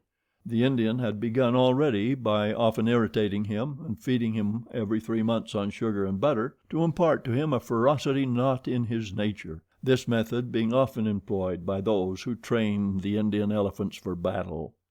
Happily, however, for Mr. Fogg, the animal's instruction in this direction had not gone far, and the elephant still preserved his natural gentleness. Kiauni, this was the name of the beast, could doubtless travel rapidly for a long time, and, in default of any other means of conveyance, Mr. Fogg resolved to hire him. But elephants are far from cheap in India. Where they are becoming scarce, the males, which alone are suitable for circus shows, are much sought, especially as but few of them are domesticated. When, therefore, Mr. Fogg proposed to the Indian to hire Kiauni, he refused point blank. Mr. Fogg persisted, offering the excessive sum of £10 an hour for the loan of the beast to Allahabad. Refused. £20? Refused also. £40? Still refused. Passepartout jumped at each advance, but the Indian declined to be tempted. Yet the offer was an alluring one, for, supposing it took the elephant 15 hours to reach Allahabad, his owner would receive no less than £600 sterling. Phileas Fogg, without getting in the least flurried, then proposed to purchase the animal outright, and at first offered £1,000 for him. The Indian, perhaps thinking he was going to make a great bargain, still refused. Sir Francis Cromarty took Mr. Fogg aside and begged him to reflect before he went any further, to which that gentleman replied that he was not in the habit of acting rashly, that a bet of £20,000 was at stake, that the elephant was absolutely necessary to him, and that he would secure him if he had to pay 20 times his value. Returning to the Indian, whose small, sharp eyes, glistening with avarice, betrayed that with him it was only a question of how great a price he could obtain, Mr. Fogg offered first £1,200, then £1,500, £1,800, £2,000. Passepartout, usually so rubicund, was fairly white with suspense. At £2,000 the Indian yielded. "What a price! Good heavens!" cried Passepartout. "For an elephant!" It only remained now to find a guide, which was comparatively easy. A young Parsee with an intelligent face offered his services, which Mr. Fogg accepted, promising so generous a reward as to materially stimulate his zeal. The elephant was led out and equipped. The Parsee, who was an accomplished elephant driver, covered his back with a sort of saddle cloth, and attached to each of his flanks some curiously uncomfortable howdahs. Phileas Fogg paid the Indian with some banknotes which he extracted from the famous carpet bag, a proceeding that seemed to deprive poor Passepartout of his victuals. Then he offered to carry Sir Francis to Allahabad, which the brigadier gratefully accepted, as one traveler the more would not be likely to fatigue the gigantic beast. Provisions were purchased at Colby, and while Sir Francis and Mr. Fogg took the howdahs on either side, Passepartout got astride the saddle-cloth between them. The Parsee perched himself on the elephant's neck, and at 9 o'clock they set out from the village, the animal marching off through the dense forest of palms by the shortest cut. Chapter 12, in which Phileas Fogg and his companions venture across the Indian forests, and what ensued. In order to shorten the journey, the guide passed to the left of the line where the railway was still in process of being built. This line, owing to the capricious turnings of the Vindhia mountains, did not pursue a straight course. The Parsee, who was quite familiar with the roads and paths in the district, declared that they would gain 20 miles by striking directly through the forest. Phileas Fogg and Sir Francis Cromarty, plunged to the neck in the peculiar howdahs provided for them, were horribly jostled by the swift trotting of the elephant, spurred on as he was by the skillful Parsee. But they endured the discomfort with true British phlegm, talking little and scarcely able to catch a glimpse of each other. As for Passepartout, who was mounted on the beast's back, and received the direct force of each concussion as he trod along, he was very careful, in accordance with his master's advice, to keep his tongue from between his teeth, as it would otherwise have been bitten off short. The worthy fellow bounced from the elephant's neck to his rump, and vaulted like a clown on a springboard, yet he laughed in the midst of his bouncing, and from time to time took a piece of sugar out of his pocket and inserted it in Keaweney's trunk, who received it without in the least slackening his regular trot. After 2 hours the guide stopped the elephant, and gave him an hour for rest, during which Keaweney, after quenching his thirst at a neighboring spring, set to devouring the branches and shrubs round about him. Neither Sir Francis nor Mr. Fogg regretted the delay, and both descended with a feeling of relief. "Why, he's made of iron!" exclaimed the general, gazing admiringly on Keaweney. "Of forged iron," replied Passepartout, as he set about preparing a hasty breakfast. At noon the Parsee gave the signal of departure. The country soon presented a very savage aspect. Copses of dates and dwarf palms succeeded the dense forests, then vast dry plains dotted with scanty shrubs and sown with great blocks of syenite. All this portion of Bundelkund, which is little frequented by travelers, is inhabited by a fanatical population, hardened in the most horrible practices of the Hindu faith. The English have not been able to secure complete dominion over this territory, which is subjected to the influence of Rajas, whom it is almost impossible to reach in their inaccessible mountain fastnesses.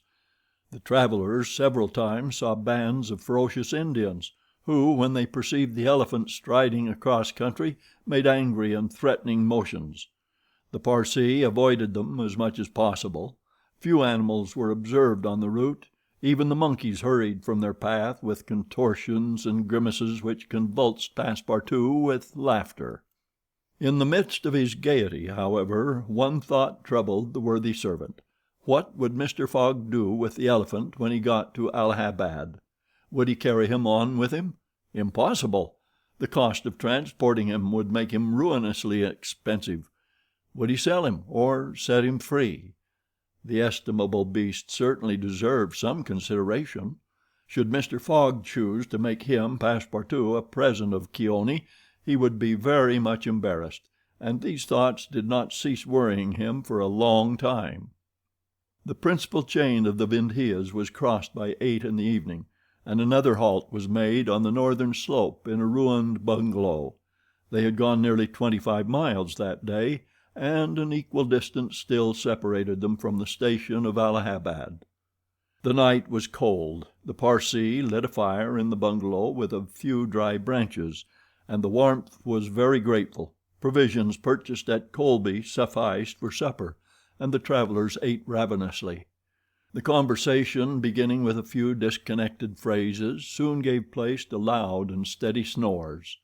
The guide watched Keoonee, who slept standing, bolstering himself against the trunk of a large tree.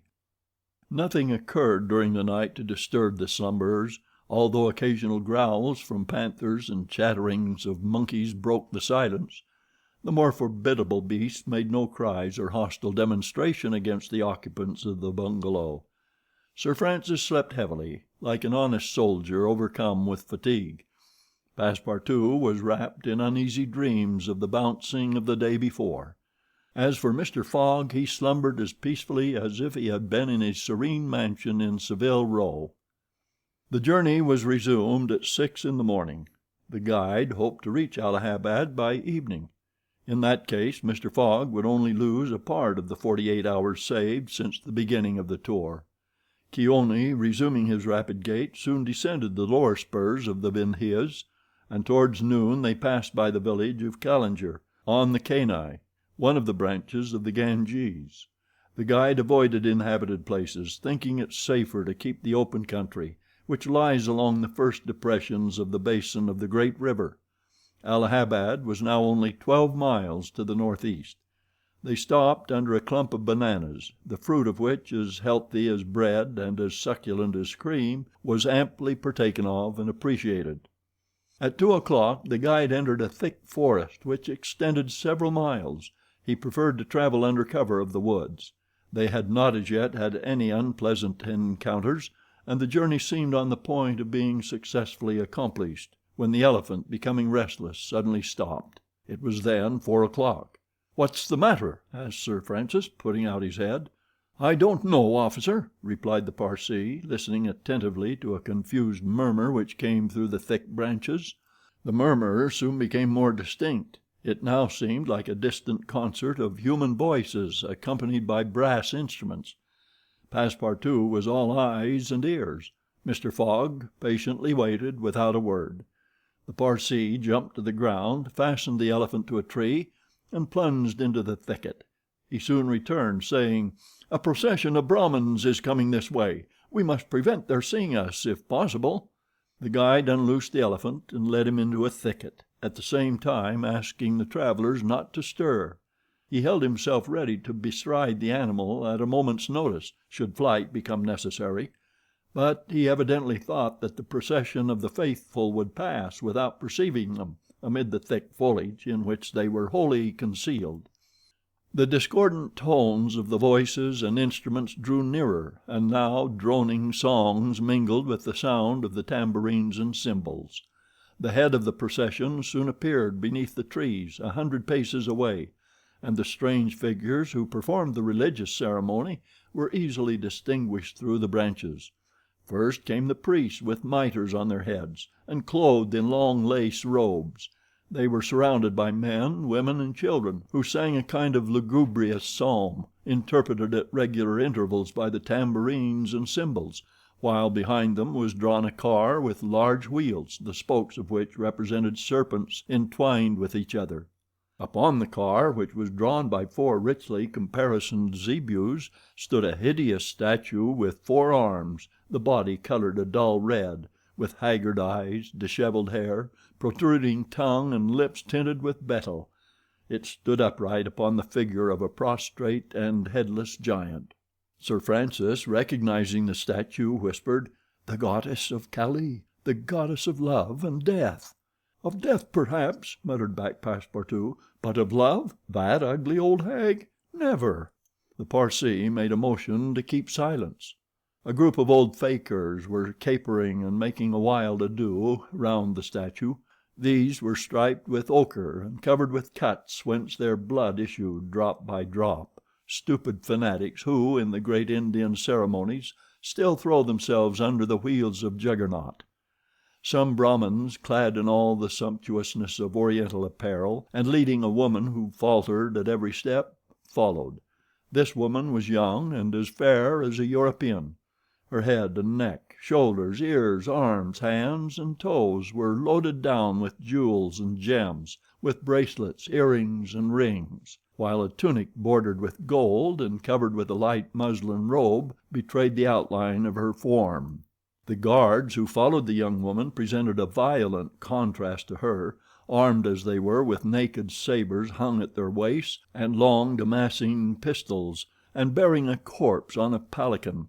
It was the body of an old man, gorgeously arrayed in the habiliments of a rajah, wearing, as in life, a turban embroidered with pearls, a robe of tissue of silk and gold, a scarf of cashmere sewed with diamonds, and the magnificent weapons of a Hindu prince. Next came the musicians, and a rear guard of capering fakirs, whose cries sometimes drowned the noise of the instruments. These closed the procession. Sir Francis watched the procession with a sad countenance, and turning to the guide said, "A suttee." The Parsee nodded and put his finger to his lips. The procession slowly wound under the trees, and soon its last ranks disappeared in the depths of the wood. The songs gradually died away. Occasionally cries were heard in the distance, until at last all was silence again. Phileas Fogg had heard what Sir Francis said, and as soon as the procession had disappeared asked, "What is a suttee?" "A suttee," returned the general, "is a human sacrifice, but a voluntary one. The woman you have just seen will be burned tomorrow at the dawn of day." "Oh, the scoundrels!" cried Passepartout, who could not repress his indignation. "And the corpse," asked Mr. Fogg. "Is that of the prince, her husband," said the guide, "an independent Rajah of Bundelkund." "Is it possible," resumed Phileas Fogg, his voice betraying not the least emotion, "that these barbarous customs still exist in India, and that the English have been unable to put a stop to them?" "These sacrifices do not occur in the larger portion of India," replied Sir Francis, "but we have no power over these savage territories, and especially here in Bundelkund. The whole district north of the Vindhyas is the theater of incessant murders and pillage." "The poor wretch!" exclaimed Passepartout. "To be burned alive!" "Yes," returned Sir Francis, "burned alive. And if she were not, you cannot conceive what treatment she would be obliged to submit to from her relatives. They would shave off her hair, feed her on a scanty allowance of rice, treat her with contempt. She would be looked upon as an unclean creature, and would die in some corner like a scurvy dog. The prospect of so frightful an existence drives these poor creatures to the sacrifice much more than love or religious fanaticism. Sometimes, however, the sacrifice is really voluntary, and it requires the active interference of the government to prevent it. Several years ago, when I was living at Bombay, a young widow asked permission of the governor to be burned along with her husband's body, but, as you may imagine, he refused. The woman left the town, took refuge with an independent Rajah, and there carried out her self-devoted purpose." While Sir Francis was speaking, the guide shook his head several times, and now said, "The sacrifice which will take place tomorrow at dawn is not a voluntary one."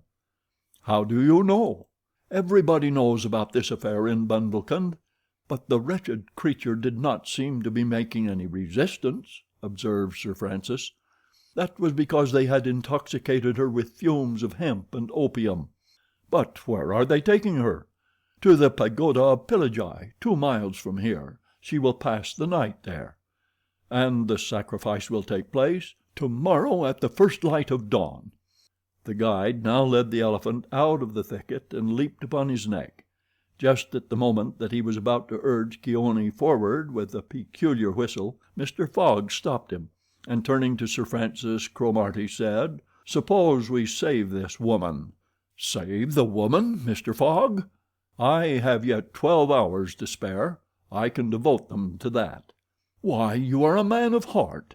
"Sometimes," replied Phileas Fogg quietly, "when I have the time." Chapter 13, in which Passepartout receives a new proof that fortune favors the brave. The project was a bold one, full of difficulty, perhaps impracticable. Mr. Fogg was going to risk life, or at least liberty, and therefore the success of his tour. But he did not hesitate, and he found in Sir Francis Cromarty an enthusiastic ally. As for Passepartout, he was ready for anything that might be proposed. His master's idea charmed him. He perceived a heart, a soul, under that icy exterior. He began to love Phileas Fogg. There remained the guide. What course would he adopt? Would he not take part with the Indians? In default of his assistance, it was necessary to be assured of his neutrality. Sir Francis frankly put the question to him. "Officers," replied the guide, "I am a Parsee, and this woman is a Parsee. Command me as you will." "Excellent," said Mr. Fogg. "However," resumed the guide, "it is certain not only that we shall risk our lives, but horrible tortures if we are taken." "That is foreseen," replied Mr. Fogg. "I think we must wait till night before acting." "I think so," said the guide. The worthy Indian then gave some account of the victim, who, he said, was a celebrated beauty of the Parsee race, and the daughter of a wealthy Bombay merchant. She had received a thoroughly English education in that city, and from her manners and intelligence would be thought a European. Her name was Aouda. Left an orphan, she was married against her will to the old Rajah of Bundelkund, and knowing the fate that awaited her, she escaped and was retaken and devoted by the Rajah's relatives, who had an interest in her death, to the sacrifice from which it seemed she could not escape. The Parsee's narrative only confirmed Mr. Fogg and his companions in their generous design. It was decided that the guide should direct the elephant towards the pagoda of Pillagi, which he accordingly approached as quickly as possible. They halted, half an hour afterwards, in a copse, some 500 feet from the pagoda, where they were well concealed, but they could hear the groans and cries of the fakirs distinctly.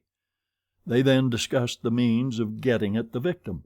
The guide was familiar with the pagoda of Pillagi, in which, as he declared, the young woman was imprisoned. Could they enter any of its doors while the whole party of Indians was plunged in a drunken sleep, or was it safer to attempt to make a hole in the walls? This could only be determined at the moment and the place themselves, but it was certain that the abduction must be made that night, and not when, at break of day, the victim was led to her funeral pyre. Then no human intervention could save her. As soon as night fell, about 6 o'clock, they decided to make a reconnaissance around the pagoda. The cries of the fakirs were just ceasing. The Indians were in the act of plunging themselves into the drunkenness caused by liquid opium mingled with hemp, and it might be possible to slip between them to the temple itself. The Parsee, leading the others, noiselessly crept through the wood, and in 10 minutes they found themselves on the banks of a small stream, whence, by the light of the rosin torches, they perceived a pyre of wood, on the top of which lay the embalmed body of the Rajah, which was to be burned with his wife. The pagoda, whose minarets loomed above the trees in the deepening dusk, stood 100 steps away. "Come," whispered the guide. He slipped more cautiously than ever through the brush, followed by his companions. The silence around was only broken by the low murmuring of the wind among the branches. Soon the Parsee stopped on the borders of the glade, which was lit up by the torches. The ground was covered by groups of the Indians, motionless in their drunken sleep. It seemed a battlefield strewn with the dead. Men, women, and children lay together. In the background, among the trees, the pagoda of Pillagi loomed distinctly. Much to the guide's disappointment, the guards of the Rajah, lighted by torches, were watching at the doors and marching to and fro with naked sabers. Probably the priests, too, were watching within.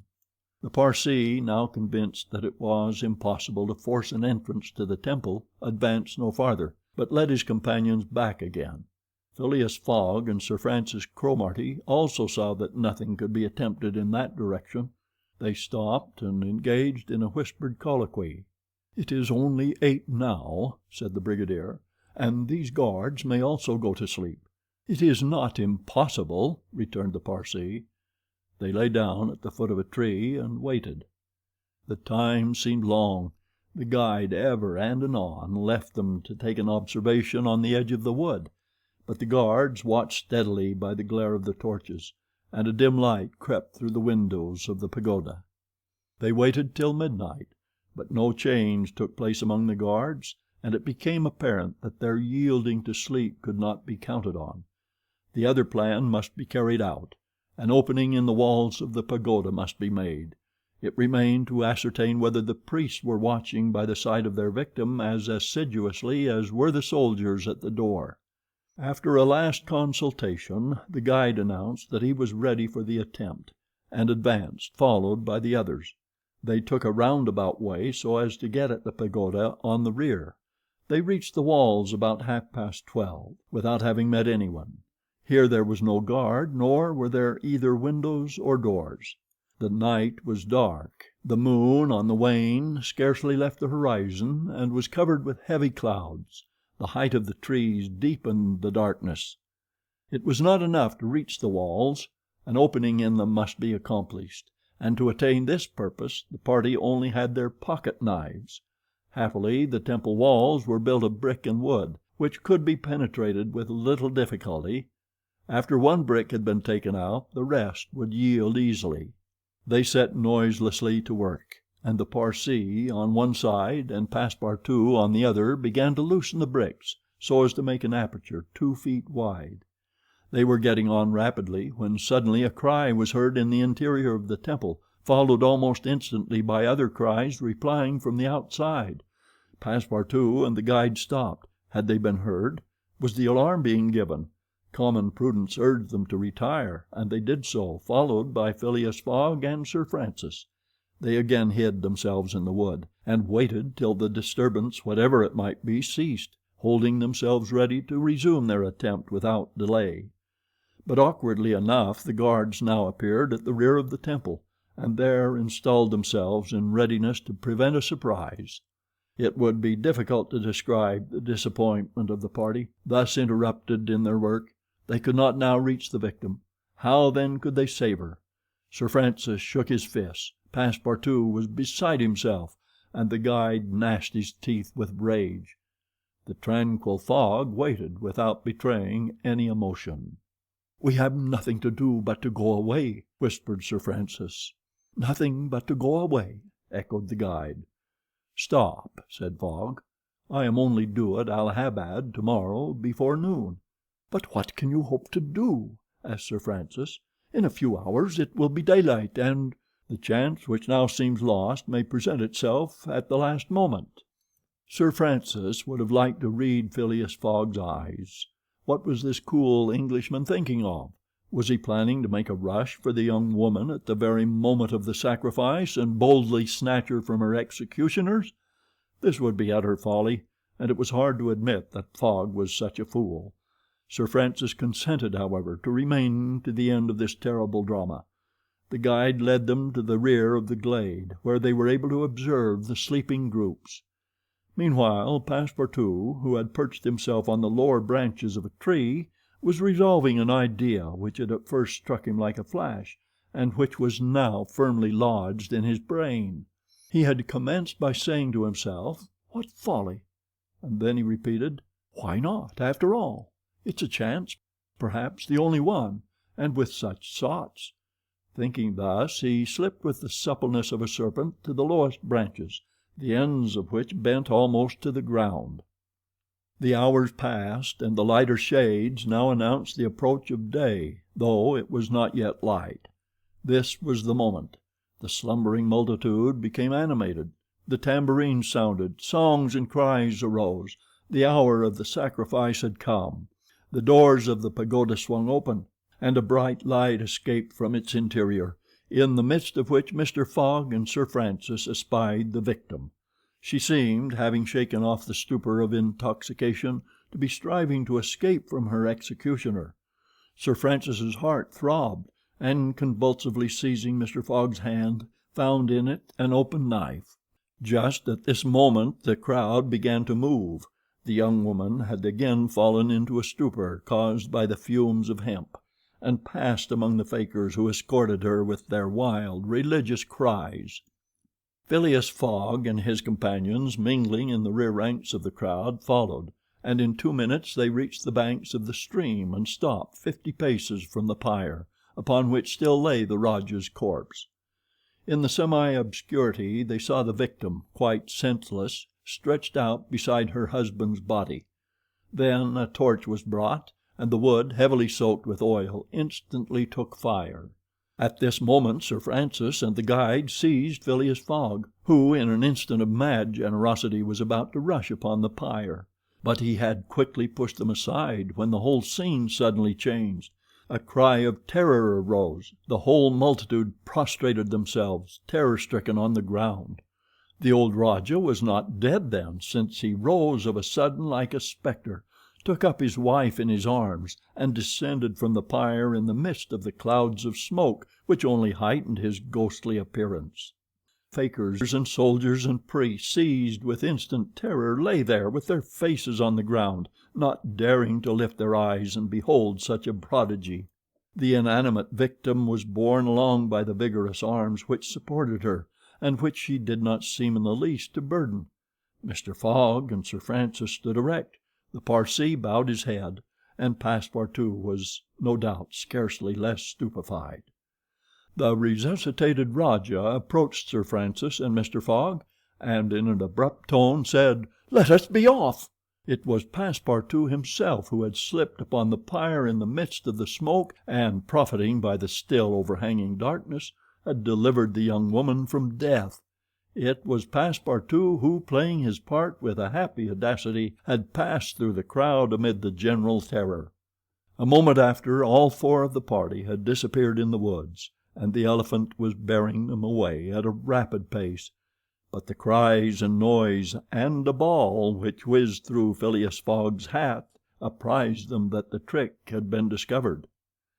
The old Rajah's body, indeed, now appeared upon the burning pyre, and the priests, recovered from their terror, perceived that an abduction had taken place. They hastened into the forest, followed by the soldiers, who fired a volley after the fugitives. But the latter rapidly increased the distance between them, and ere long found themselves beyond the reach of the bullets and arrows.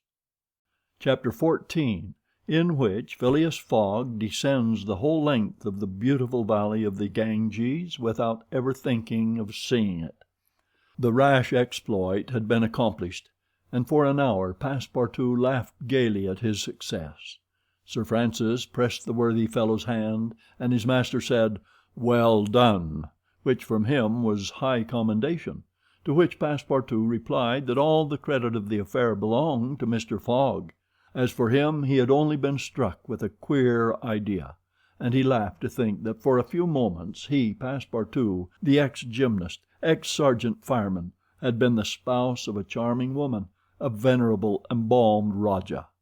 As for the young Indian woman, she had been unconscious throughout of what was passing, and now, wrapped up in a traveling blanket, was reposing in one of the howdahs.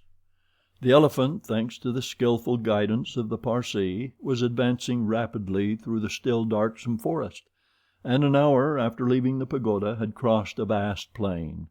They made a halt at 7 o'clock, the young woman being still in a state of complete prostration.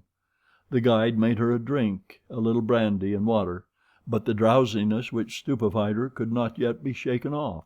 Sir Francis, who was familiar with the effects of the intoxication produced by the fumes of hemp, reassured his companions on her account, but he was more disturbed at the prospect of her future fate. He told Phileas Fogg that should Aouda remain in India, she would inevitably fall again into the hands of her executioners.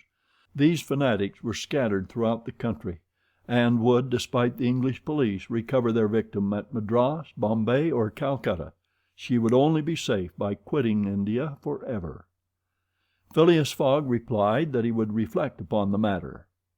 The station at Allahabad was reached about 10 o'clock, and the interrupted line of railway being resumed would enable them to reach Calcutta in less than 24 hours. Phileas Fogg would thus be able to arrive in time to take the steamer which left Calcutta the next day, October 25th, at noon, for Hong Kong.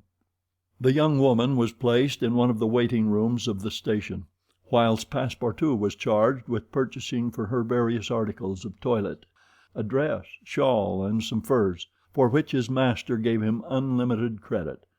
Passepartout started off forthwith, and found himself in the streets of Allahabad, that is, the city of God, one of the most venerated in India, being built at the junction of the two sacred rivers, Ganges and Jumna, the waters of which attract pilgrims from every part of the peninsula. The Ganges, according to the legends of the Ramayana, rises in heaven, whence, owing to Brahma's agency, it descends to the earth. Passepartout made it a point, as he made his purchases, to take a good look at the city. It was formerly defended by a noble fort, which has since become a state prison. Its commerce has dwindled away, and Passepartout in vain looked about him for such a bazaar as he used to frequent in Regent Street. At last he came upon an elderly, crusty Jew, who sold second-hand articles, and from whom he purchased a dress of Scotch stuff, a large mantle, and a fine otter-skin pelisse, for which he did not hesitate to pay 75 pounds. He then returned triumphantly to the station. The influence to which the priests of Pillagi had subjected Aouda began gradually to yield, and she became more herself, so that her fine eyes resumed all their soft Indian expression. When the poet king Ukaf Udal celebrates the charms of the Queen Amanagara, he speaks thus: "Her shining tresses, divided in two parts, encircle the harmonious contour of her white and delicate cheeks, brilliant in their glow and freshness. Her ebony brows have the form and charm of the bow of Kama, the god of love, and beneath her long silken lashes the purest reflections and a celestial light swim, as in the sacred lakes of Himalaya, in the black pupils of her great clear eyes. Her teeth, fine, equal, and white, glitter between her smiling lips like dewdrops in a passion flower's half-enveloped breast. Her delicately formed ears, her vermilion hands, her little feet, curved and tender as the lotus bud, glitter with the brilliancy of the loveliest pearls of Ceylon, the most dazzling diamonds of Golconda. Her narrow and supple waist, which a hand may clasp around, sets forth the outline of her rounded figure and the beauty of her bosom, where youth in its flower displays the wealth of its treasures. And beneath the silken folds of her tunic she seems to have been modeled in pure silver by the godlike hand of Vikbarkarma, the immortal sculptor." It is enough to say, without applying this poetical rhapsody to Aouda, that she was a charming woman in all the European acceptation of the phrase. She spoke English with great purity, and the guide had not exaggerate in saying that the young Parsee had been transformed by her bringing up.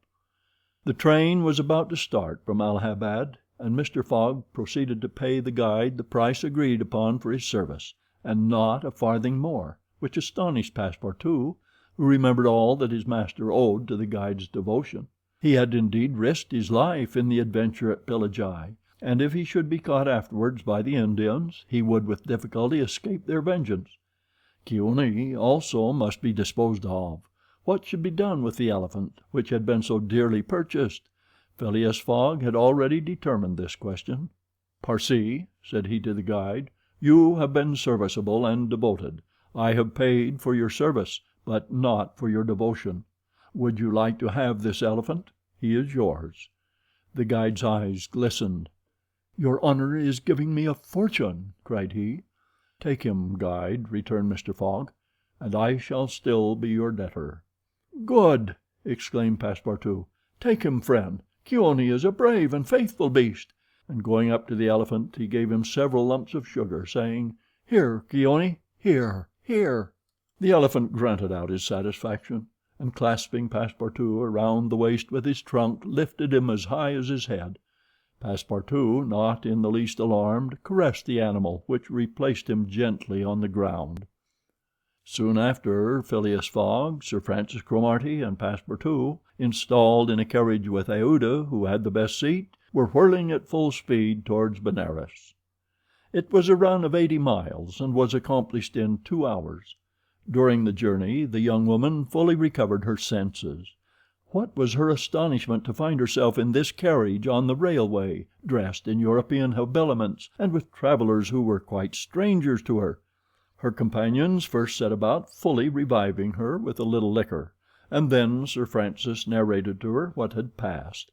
dwelling upon the courage with which Phileas Fogg had not hesitated to risk his life to save her, and recounting the happy sequel of the venture, the result of Passepartout's rash idea. Mr. Fogg said nothing, while Passepartout, abashed, kept repeating that it wasn't worth telling. Aouda pathetically thanked her deliverers, rather with tears than words. Her fine eyes interpreted her gratitude better than her lips. Then, as her thoughts strayed back to the scene of the sacrifice, and recalled the dangers which still menaced her, she shuddered with terror. Phileas Fogg understood what was passing in Aouda's mind, and offered, in order to reassure her, to escort her to Hong Kong, where she might remain safely until the affair was hushed up, an offer which she eagerly and gratefully accepted. She had, it seems, a Parsee relation who was one of the principal merchants of Hong Kong, which is wholly an English city, though on an island on the Chinese coast. At 12:30 the train stopped at Benares. The Brahmin legends assert that this city is built on the site of the ancient Kasi, which, like Mahomet's tomb, was once suspended between heaven and earth. Though the Benares of today, which the Orientalists call the Athens of India, stands quite unpoetically on the solid earth, Passepartout caught glimpses of its brick houses and clay huts, giving an aspect of desolation to the place as the train entered it. Benares was Sir Francis Cromarty's destination, the troops he was rejoining being encamped some miles northward of the city. He bade adieu to Phileas Fogg, wishing him all success, and expressing the hope that he would come that way again in a less original but more profitable fashion. Mr. Fogg lightly pressed him by the hand. The parting of Aouda, who did not forget what she owed to Sir Francis, betrayed more warmth, and as for Passepartout, he received a hearty shake of the hand from the gallant general. The railway, on leaving Benares, passed for a while along the valley of the Ganges. Through the windows of their carriage the travelers had glimpses of the diversified landscape of Bihar, with its mountains clothed in verdure, its fields of barley, wheat, and corn, its jungles peopled with green alligators, its neat villages, and its still thickly leaved forests.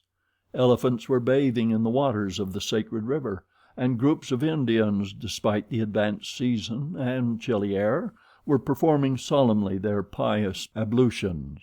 These were fervent Brahmins, the bitterest foes of Buddhism, their deities being Vishnu, the solar god, Shiva, the divine impersonation of natural forces, and Brahma, the supreme ruler of priests and legislators. What would these divinities think of India, anglicized as it is today, with steamers whistling and scudding along the Ganges, frightening the gulls which float upon its surface, the turtles swarming along its banks, and the faithful dwelling upon its borders? The panorama passed before their eyes like a flash, save when the steam concealed it fitfully from the view.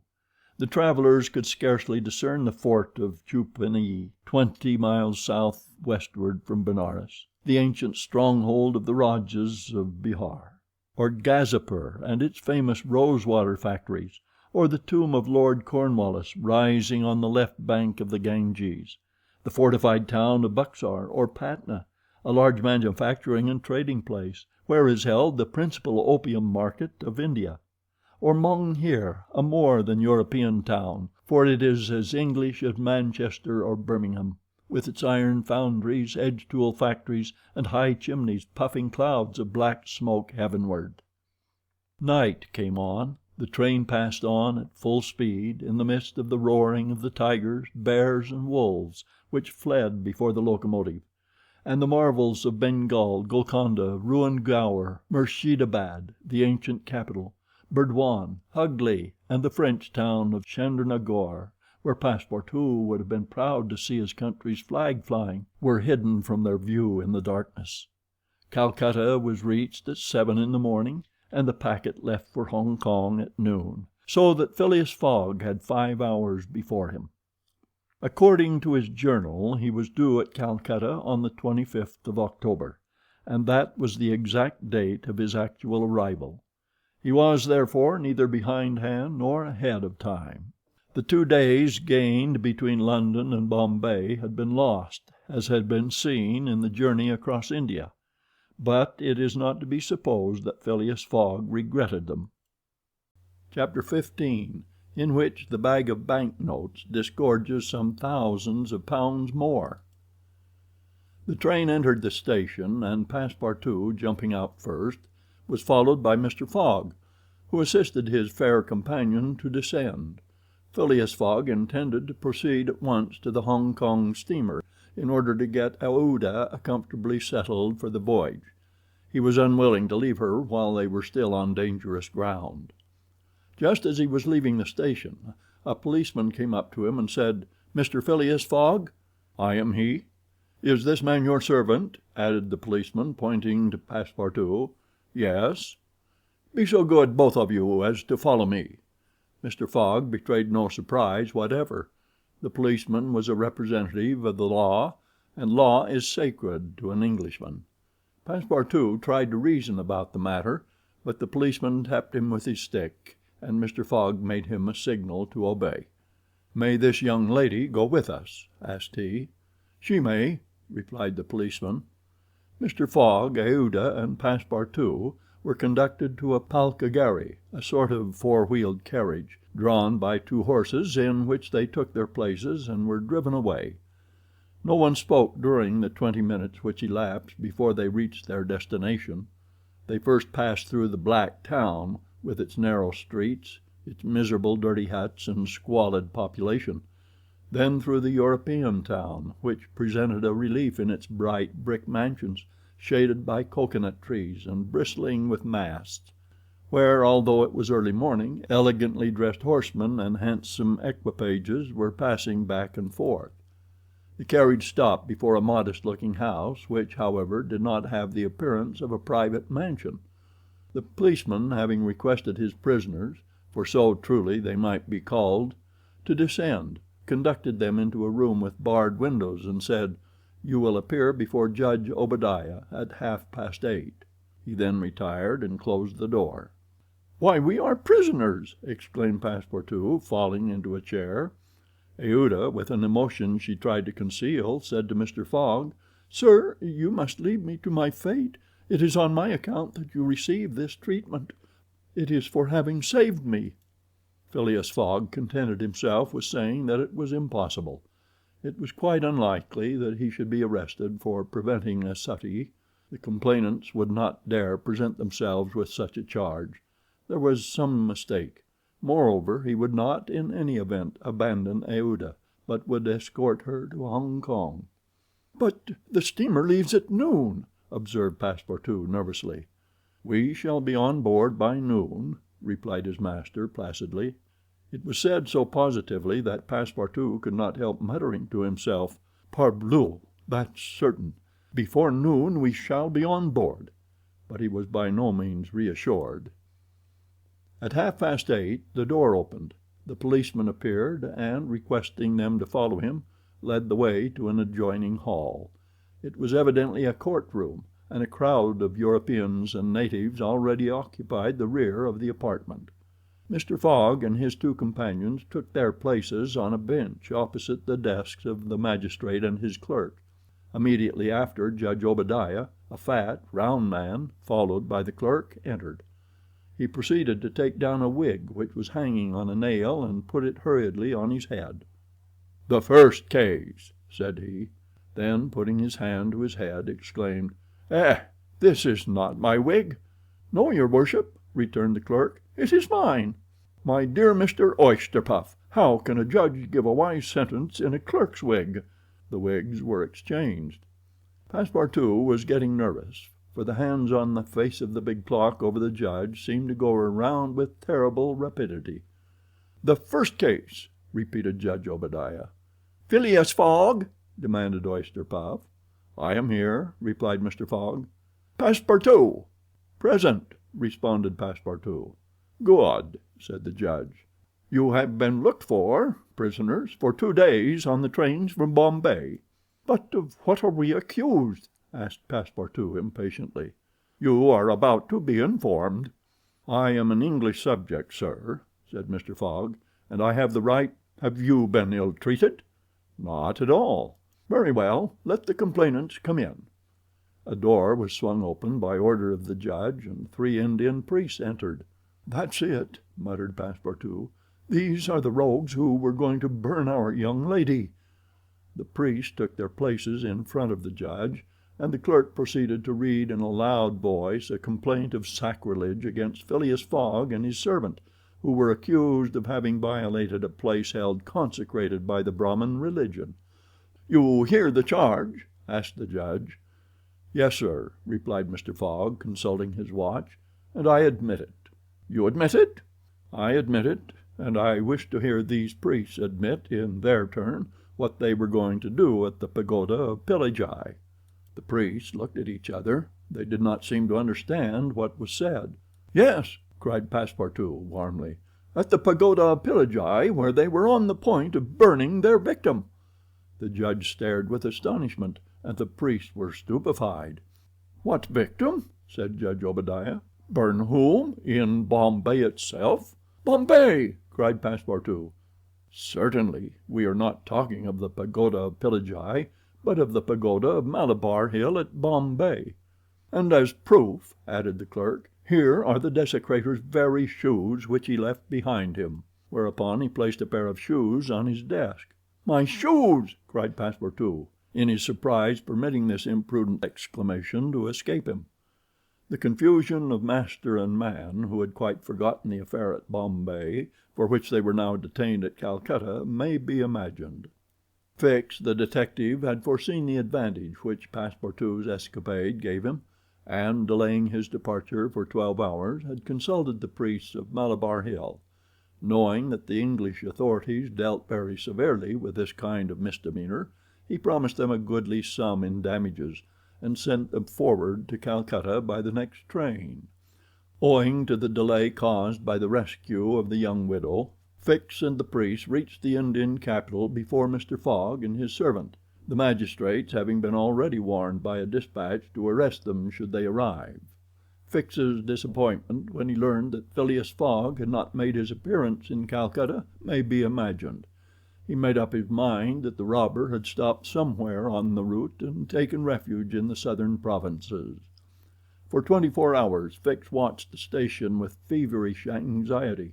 At last he was rewarded by seeing Mr. Fogg and Passepartout arrive, accompanied by a young woman, whose presence he was wholly at a loss to explain. He hastened for a policeman, and this was how the party came to be arrested and brought before Judge Obadiah. Had Passepartout been a little less preoccupied, he would have espied the detective ensconced in a corner of the court-room, watching the proceedings with an interest easily understood, for the warrant had failed to reach him at Calcutta as it had done at Bombay and Suez.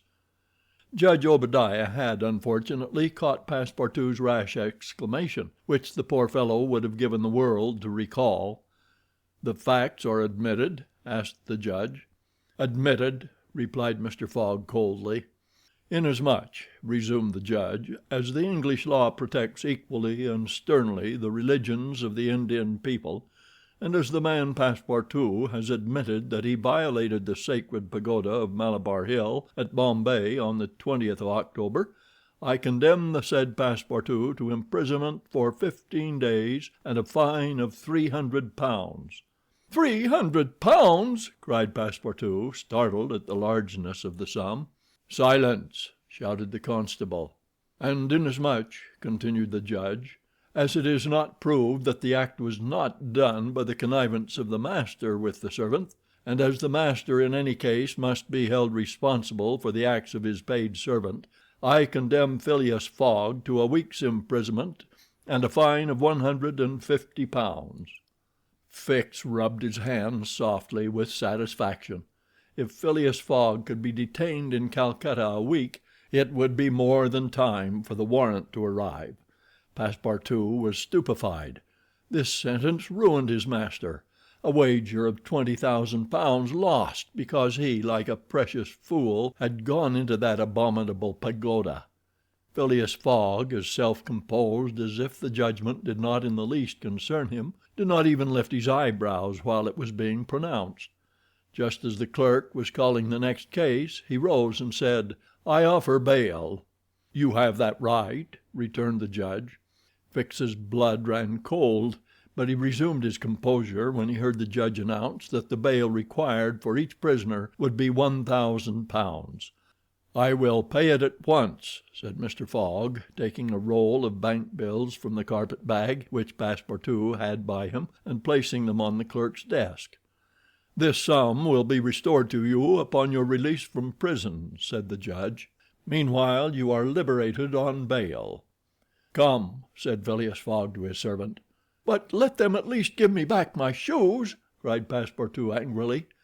"Ah, these are pretty dear shoes," he muttered as they were handed to him. "More than £1,000 apiece. Besides, they pinch my feet." Mr. Fogg, offering his arm to Aouda, then departed, followed by the crestfallen Passepartout. Fix still nourished hopes that the robber would not, after all, leave the £2,000 behind him, but would decide to serve out his week in jail, and issued forth on Mr. Fogg's traces. That gentleman took a carriage, and the party were soon landed on one of the quays. The Rangoon was moored half a mile off in the harbor, its signal of departure hoisted at the masthead. 11 o'clock was striking. Mr. Fogg was an hour in advance of time. Fix saw them leave the carriage and push off in a boat for the steamer, and stamped his feet with disappointment. "The rascal is off after all," he exclaimed. £2,000 sacrificed. He's as prodigal as a thief. I'll follow him to the end of the world if necessary, but at the rate he's going on the stolen money will soon be exhausted." The detective was not far wrong in making this conjecture. Since leaving London, what with traveling expenses, bribes, the purchase of the elephant, bails and fines, Mr. Fogg had already spent more than £5,000 on the way, and the percentage of the sum recovered from the bank robber promised to the detectives was rapidly diminishing. Chapter 16, in which Fix does not seem to understand in the least what is said to him. The Rangoon, one of the Peninsular and Oriental Company's boats plying in the Chinese and Japanese seas, was a screw steamer, built of iron, weighing about 1,770 tons, and with engines of 400 horsepower. She was as fast but not as well fitted up as the Mongolia, and Aouda was not as comfortably provided for on board of her as Phileas Fogg could have wished. However, the trip from Calcutta to Hong Kong only comprised some 3,500 miles, occupying from 10 to 12 days, and the young woman was not difficult to please. During the first days of the journey, Aouda became better acquainted with her protector, and constantly gave evidence of her deep gratitude for what he had done. The phlegmatic gentleman listened to her, apparently at least with coldness, neither his voice nor his manner betraying the slightest emotion, but he seemed to be always on the watch that nothing should be wanting to Aouda's comfort. He visited her regularly each day at certain hours, not so much to talk himself as to sit and hear her talk. He treated her with the strictest politeness, but with the precision of an automaton, the movements of which had been arranged for this purpose. Aouda did not quite know what to make of him, though Passepartout had given her some hints of his master's eccentricity, and made her smile by telling her of the wager which was sending him around the world. After all, she owed Phileas Fogg her life, and she always regarded him through the exalting medium of her gratitude. Aouda confirmed the Parsee guide's narrative of her touching history. She did indeed belong to the highest of the native races of India. Many of the Parsee merchants have made great fortunes there by dealing in cotton, and one of them, Sir Jametsi Jejeebhoy, was made a baronet by the English government. Aouda was a relative of this great man, and it was his cousin Jeejee whom she hoped to join at Hong Kong. Whether she would find a protector in him she could not tell, but Mr. Fogg essayed to calm her anxieties and to assure her that everything would be mathematically, he used the very word, arranged. Aouda fastened her great eyes, clear as the sacred lakes of the Himalaya, upon him, but the intractable Fogg, as reserved as ever, did not seem at all inclined to throw himself into this lake. The first few days of the voyage passed prosperously, amid favorable weather and propitious winds, and they soon came in sight of the great Andaman, the principal of the islands in the Bay of Bengal, with its picturesque saddle peak, 2,400 feet high, looming above the waters. The steamer passed along near the shores, but the savage Papuans, who are in the lowest scale of humanity, but are not, as has been asserted, cannibals, did not make their appearance. The panorama of the islands as they steamed by them was superb. Vast forests of palms, arix, bamboo, teakwood, of the gigantic mimosa, and the tree-like ferns covered the foreground, while behind the graceful outlines of the mountains were traced against the sky, and along the coast swarmed by thousands the precious swallows whose nests furnish a luxurious dish to the tables of the celestial empire. The varied landscape afforded by the Andaman Islands was soon passed, however, and the Rangoon rapidly approached the Straits of Malacca, which gave access to the China seas. What was Detective Fix, so unluckily drawn on from country to country, doing all this while? He had managed to embark on the Rangoon at Calcutta without being seen by Passepartout, after leaving orders that, if the warrant should arrive, it should be forwarded to him at Hong Kong, and he hoped to conceal his presence to the end of the voyage. It would have been difficult to explain why he was on board without awakening Passepartout's suspicions, who thought him still at Bombay. But necessity impelled him, nevertheless, to renew his acquaintance with the worthy servant, as will be seen. All the detective's hopes and wishes were now centered on Hong Kong, for the steamer's stay at Singapore would be too brief to enable him to take any steps there. The arrest must be made at Hong Kong, or the robber would probably escape him forever. Hong Kong was the last English ground on which he would set foot. Beyond, China, Japan, America offered to Fogg an almost certain refuge. If the warrant should at last make its appearance at Hong Kong, Fix could arrest him and give him into the hands of the local police, and there would be no further trouble. But beyond Hong Kong, a simple warrant would be of no avail.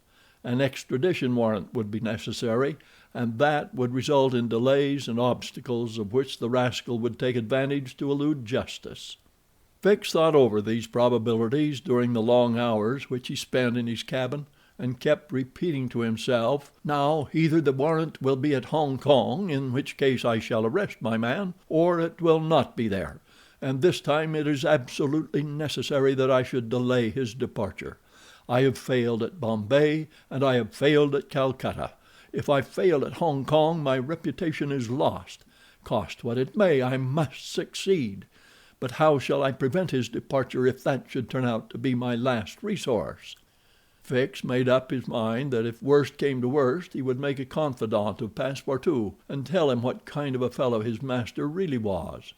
That Passepartout was not Fogg's accomplice he was very certain.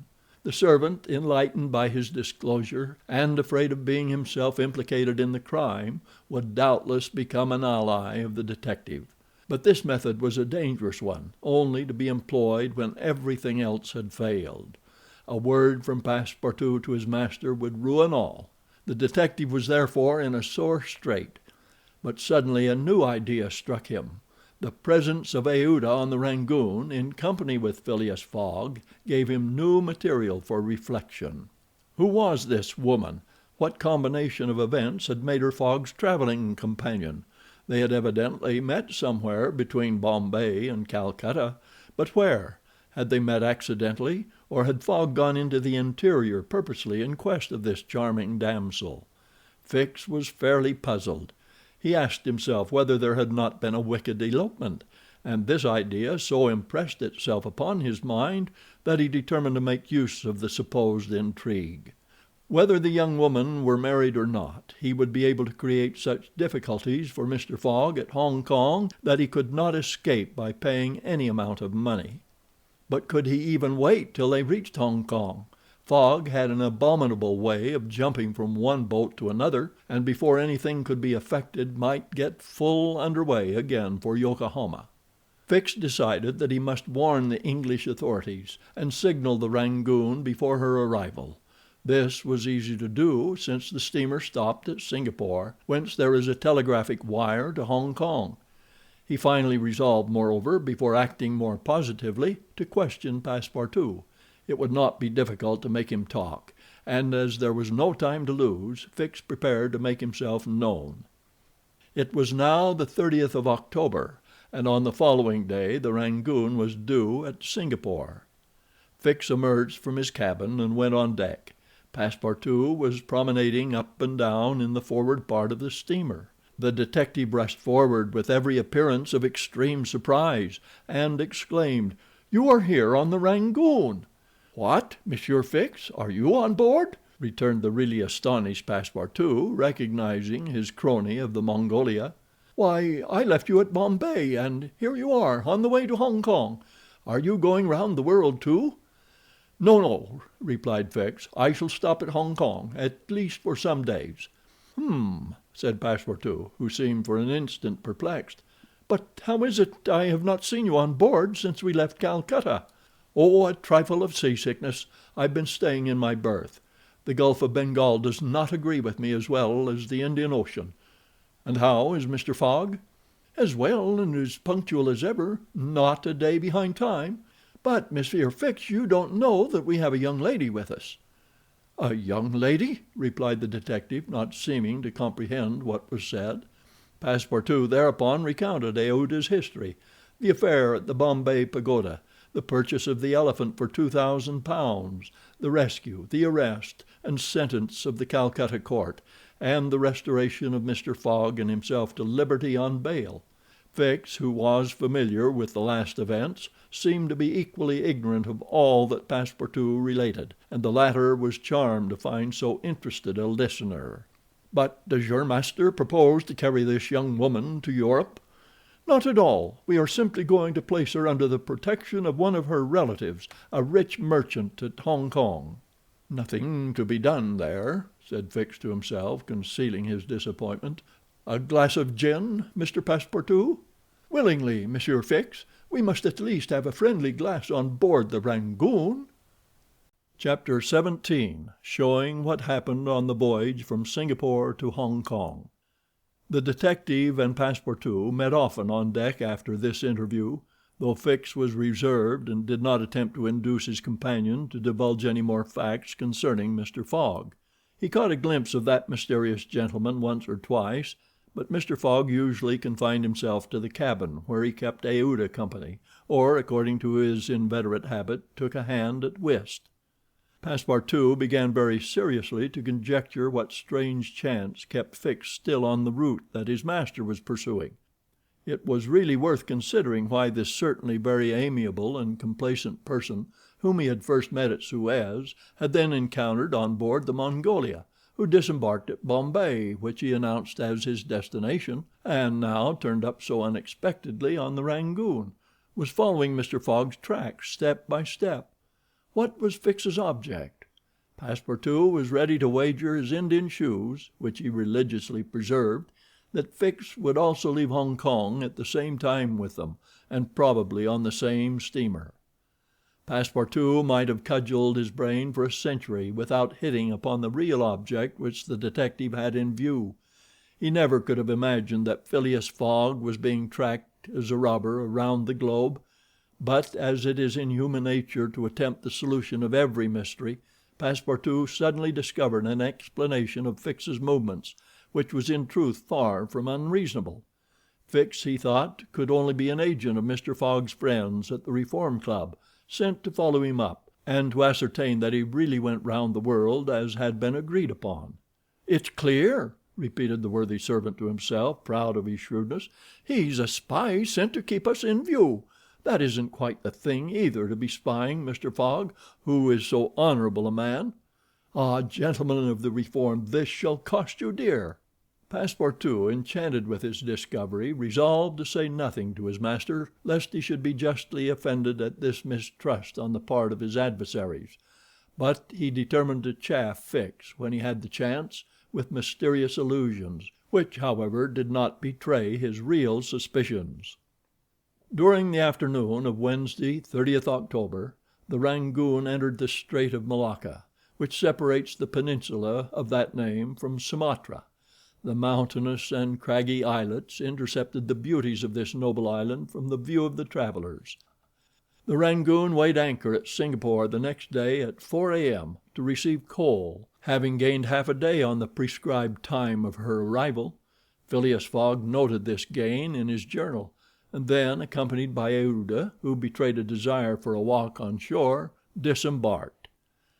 Fix, who suspected Mr. Fogg's every movement, followed them cautiously, without being himself perceived, while Passepartout, laughing in his sleeve at Fix's maneuvers, went about his usual errands.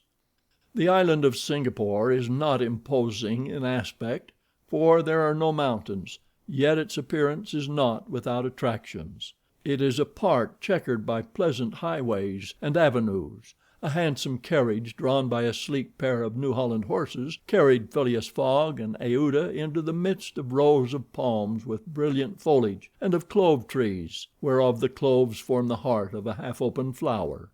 Pepper plants replaced the prickly hedges of European fields. Sago bushes, large ferns with gorgeous branches varied the aspect of this tropical clime, while nutmeg trees in full foliage filled the air with a penetrating perfume. Agile and grinning bands of monkeys skipped about in the trees, nor were tigers wanting in the jungles. After a drive of 2 hours through the country, Aouda and Mr. Fogg returned to the town, which is a vast collection of heavy-looking, irregular houses surrounded by charming gardens, rich in tropical fruits and plants, and at 10 o'clock they re-embarked, closely followed by the detective who had kept them constantly in sight.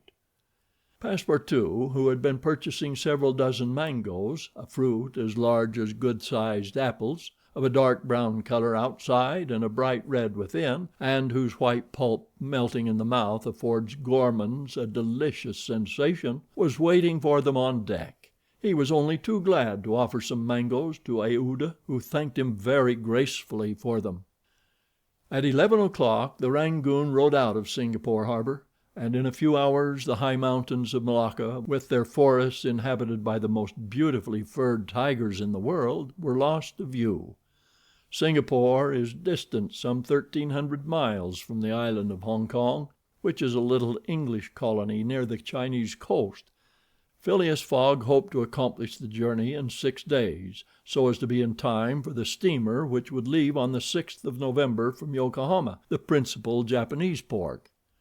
The Rangoon had a large quota of passengers, many of whom disembarked at Singapore, among them a number of Indians, Ceylonese, Chinamen, Malays, and Portuguese, mostly second-class travelers.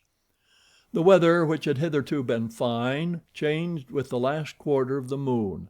The sea rolled heavily, and the wind at intervals rose almost to a storm, but happily blew from the southwest, and thus aided the steamer's progress. The captain, as often as possible, put up his sails, and under the double action of steam and sail the vessel made rapid progress along the coasts of Annam and Cochin China. Owing to the defective construction of the Rangoon, however, unusual precautions became necessary in unfavorable weather, but the loss of time which resulted from this cause, while it nearly drove Passepartout out of his senses, did not seem to affect his master in the least.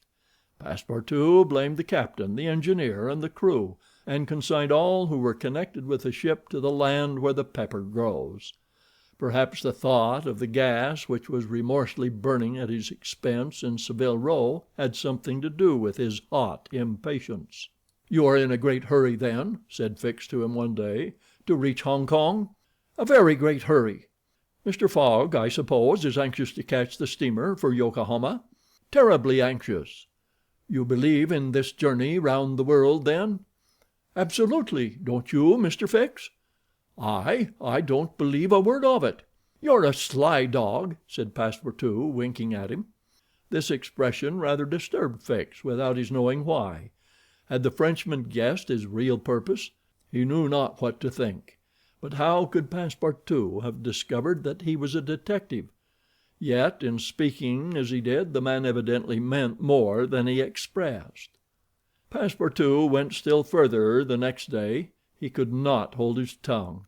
"Mr. Fix," said he, in a bantering tone, Shall we be so unfortunate as to lose you when we get to Hong Kong?"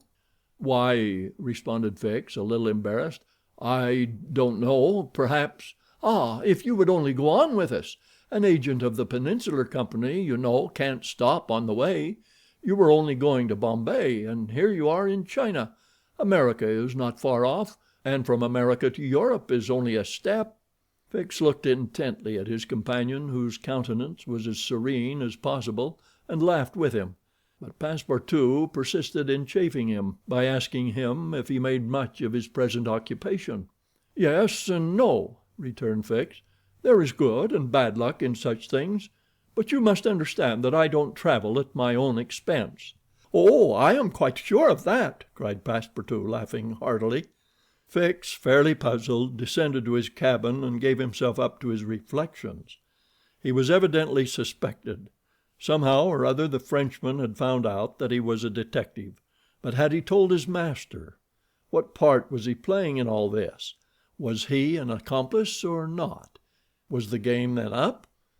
Fix spent several hours turning these things over in his mind, sometimes thinking that all was lost, then persuading himself that Fogg was ignorant of his presence, and then undecided what course it was best to take. Nevertheless, he preserved his coolness of mind, and at last resolved to deal plainly with Passepartout. If he did not find it practicable to arrest Fogg at Hong Kong, and if Fogg made preparations to leave that last foothold of English territory, he, Fix, would tell Passepartout all.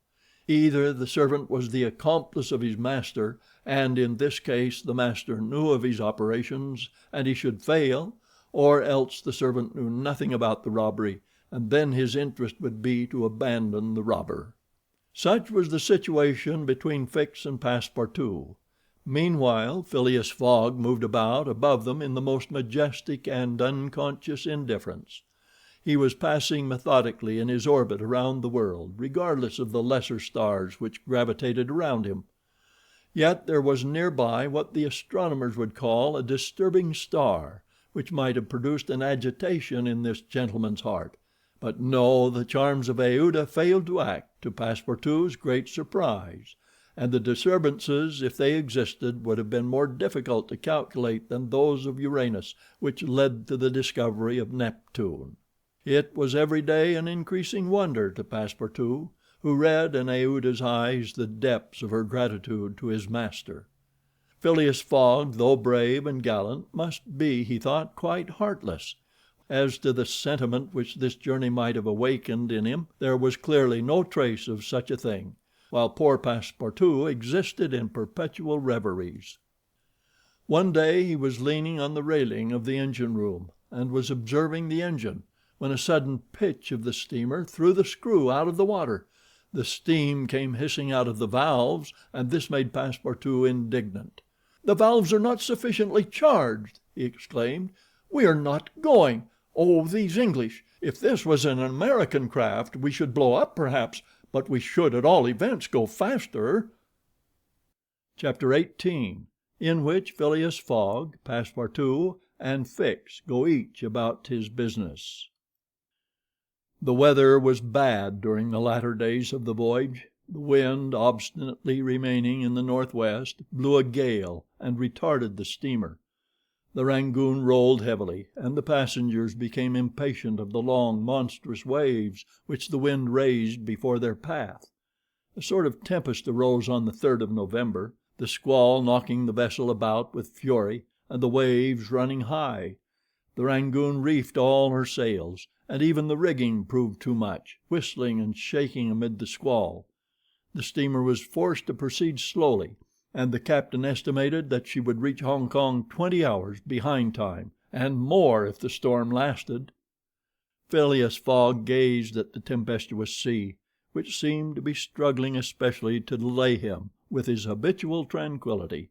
He never changed countenance for an instant, though a delay of 20 hours, by making him too late for the Yokohama boat, would almost inevitably cause the loss of the wager. But this man of nerve manifested neither impatience nor annoyance. It seemed as if the storm were a part of his programme and had been foreseen. Aouda was amazed to find him as calm as he had been from the first time she saw him. Fix did not look at the state of things in the same light. The storm greatly pleased him. His satisfaction would have been complete had the Rangoon been forced to retreat before the violence of wind and waves. Each delay filled him with hope, for it became more and more probable that Fogg would be obliged to remain some days at Hong Kong, and now the heavens themselves became his allies with the gusts and squalls. It mattered not that they made him seasick. He made no account of this inconvenience, and whilst his body was writhing under their effects, his spirit bounded with hopeful exultation. Passepartout was enraged beyond expression by the unpropitious weather. Everything had gone so well till now. Earth and sea had seemed to be at his master's service. Steamers and railways obeyed him. Wind and steam united to speed his journey. Had the hour of adversity come? Passepartout was as much excited as if the £20,000 were to come from his own pocket. The storm exasperated him, the gale made him furious, and he longed to lash the obstinate sea into obedience. Poor fellow! Fix carefully concealed from him his own satisfaction, for had he betrayed it, Passepartout could scarcely have restrained himself from personal violence. Passepartout remained on deck as long as the tempest lasted, being unable to remain quiet below, and taking it into his head to aid the progress of the ship by lending a hand with the crew. He overwhelmed the captain, officers, and sailors, who could not help laughing at his impatience, with all sorts of questions. He wanted to know exactly how long the storm was going to last, whereupon he was referred to the barometer, which seemed to have no intention of rising. Passepartout shook it, but with no perceptible effect, for neither shaking nor maledictions could prevail upon it to change its mind. On the 4th, however, the sea became more calm, and the storm lessened its violence. The wind veered southward and was once more favorable. Passepartout cleared up with the weather. Some of the sails were unfurled, and the Rangoon resumed its most rapid speed. The time lost could not, however, be regained. Land was not signaled until 5 o'clock on the morning of the 6th. The steamer was due on the 5th. Phileas Fogg was 24 hours behindhand, and the Yokohama steamer would, of course, be missed. The pilot went on board at 6 and took his place on the bridge to guide the Rangoon through the channels to the port of Hong Kong. Passepartout longed to ask him if the steamer had left for Yokohama, but he dared not, for he wished to preserve the spark of hope which still remained till the last moment. He had confided his anxiety to Fix, who, the sly rascal, tried to console him by saying that Mr. Fogg would be in time if he took the next boat, but this only put Passepartout in a passion. Mr. Fogg, bolder than his servant, did not hesitate to approach the pilot and tranquilly ask him if he knew when a steamer would leave Hong Kong for Yokohama. "At high tide tomorrow morning," answered the pilot. "Ah," said Mr. Fogg, without betraying any astonishment. Passepartout, who heard what passed, would willingly have embraced the pilot, while Fix would have been glad to twist his neck. "What is the steamer's name?" asked Mr. Fogg. "The Carnatic." "Ought she not to have gone yesterday?" "Yes, sir, but they had to repair one of her boilers, and so her departure was postponed till tomorrow." "Thank you," returned Mr. Fogg, descending mathematically to the saloon. Passepartout clasped the pilot's hand and shook it heartily in his delight, exclaiming, "Pilot, you are the best of good fellows." The pilot probably does not know to this day why his responses won him this enthusiastic greeting. He remounted the bridge and guided the steamer through the flotilla of junks, tankas, and fishing boats which crowd the harbor of Hong Kong. At 1 o'clock the Rangoon was at the quay, and the passengers were going ashore. Chance had strangely favored Phileas Fogg, for had not the Carnatic been forced to lie over for repairing her boilers, she would have left on the 6th of November, and the passengers for Japan would have been obliged to await for a week the sailing of the next steamer. Mr. Fogg was, it is true, 24 hours behind his time, but this could not seriously imperil the remainder of his tour. The steamer which crossed the Pacific from Yokohama to San Francisco made a direct connection with that from Hong Kong, and it could not sail until the latter reached Yokohama. And if Mr. Fogg was 24 hours late on reaching Yokohama, this time would no doubt be easily regained in the voyage of 22 days across the Pacific. He found himself then about 24 hours behindhand, 35 days after leaving London. The Carnatic was announced to leave Hong Kong at 5 the next morning. Mr. Fogg had 16 hours in which to attend to his business there, which was to deposit Aouda safely with her wealthy relative. On landing he conducted her to a palanquin, in which they repaired to the club hotel. A room was engaged for the young woman, and Mr. Fogg, after seeing that she wanted for nothing, set out in search of her cousin Gigi. He instructed Passepartout to remain at the hotel until his return, that Aouda might not be left entirely alone.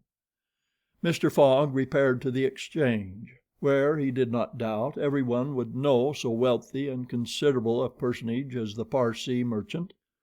Meeting a broker, he made the inquiry, to learn that Gigi had left China 2 years before, and retiring from business with an immense fortune had taken up his residence in Europe, in Holland, the broker thought, with the merchants of which country he had principally traded. Phileas Fogg returned to the hotel, begged a moment's conversation with Aouda, and without more ado apprised her that Gigi was no longer at Hong Kong, but probably in Holland. Aouda at first said nothing.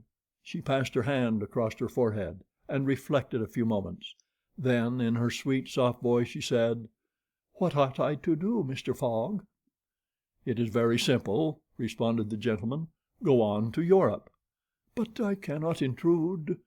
"You do not intrude, nor do you in the least embarrass my project. Passepartout." "Monsieur?" "Go to the Carnatic and engage 3 cabins." Passepartout, delighted that the young woman, who was very gracious to him, was going to continue the journey with them, went off at a brisk gait to obey his master's order. Chapter 19, in which Passepartout takes a too great interest in his master, and what comes of it. Hong Kong is an island which came into the possession of the English by the Treaty of Nanking after the War of 1842, and the colonizing genius of the English has created upon it an important city and an excellent port. The island is situated at the mouth of the Canton River, and is separated by about 60 miles from the Portuguese town of Macao, on the opposite coast. Hong Kong has beaten Macao in the struggle for the Chinese trade, and now the greater part of the transportation of Chinese goods finds its depot at the former place.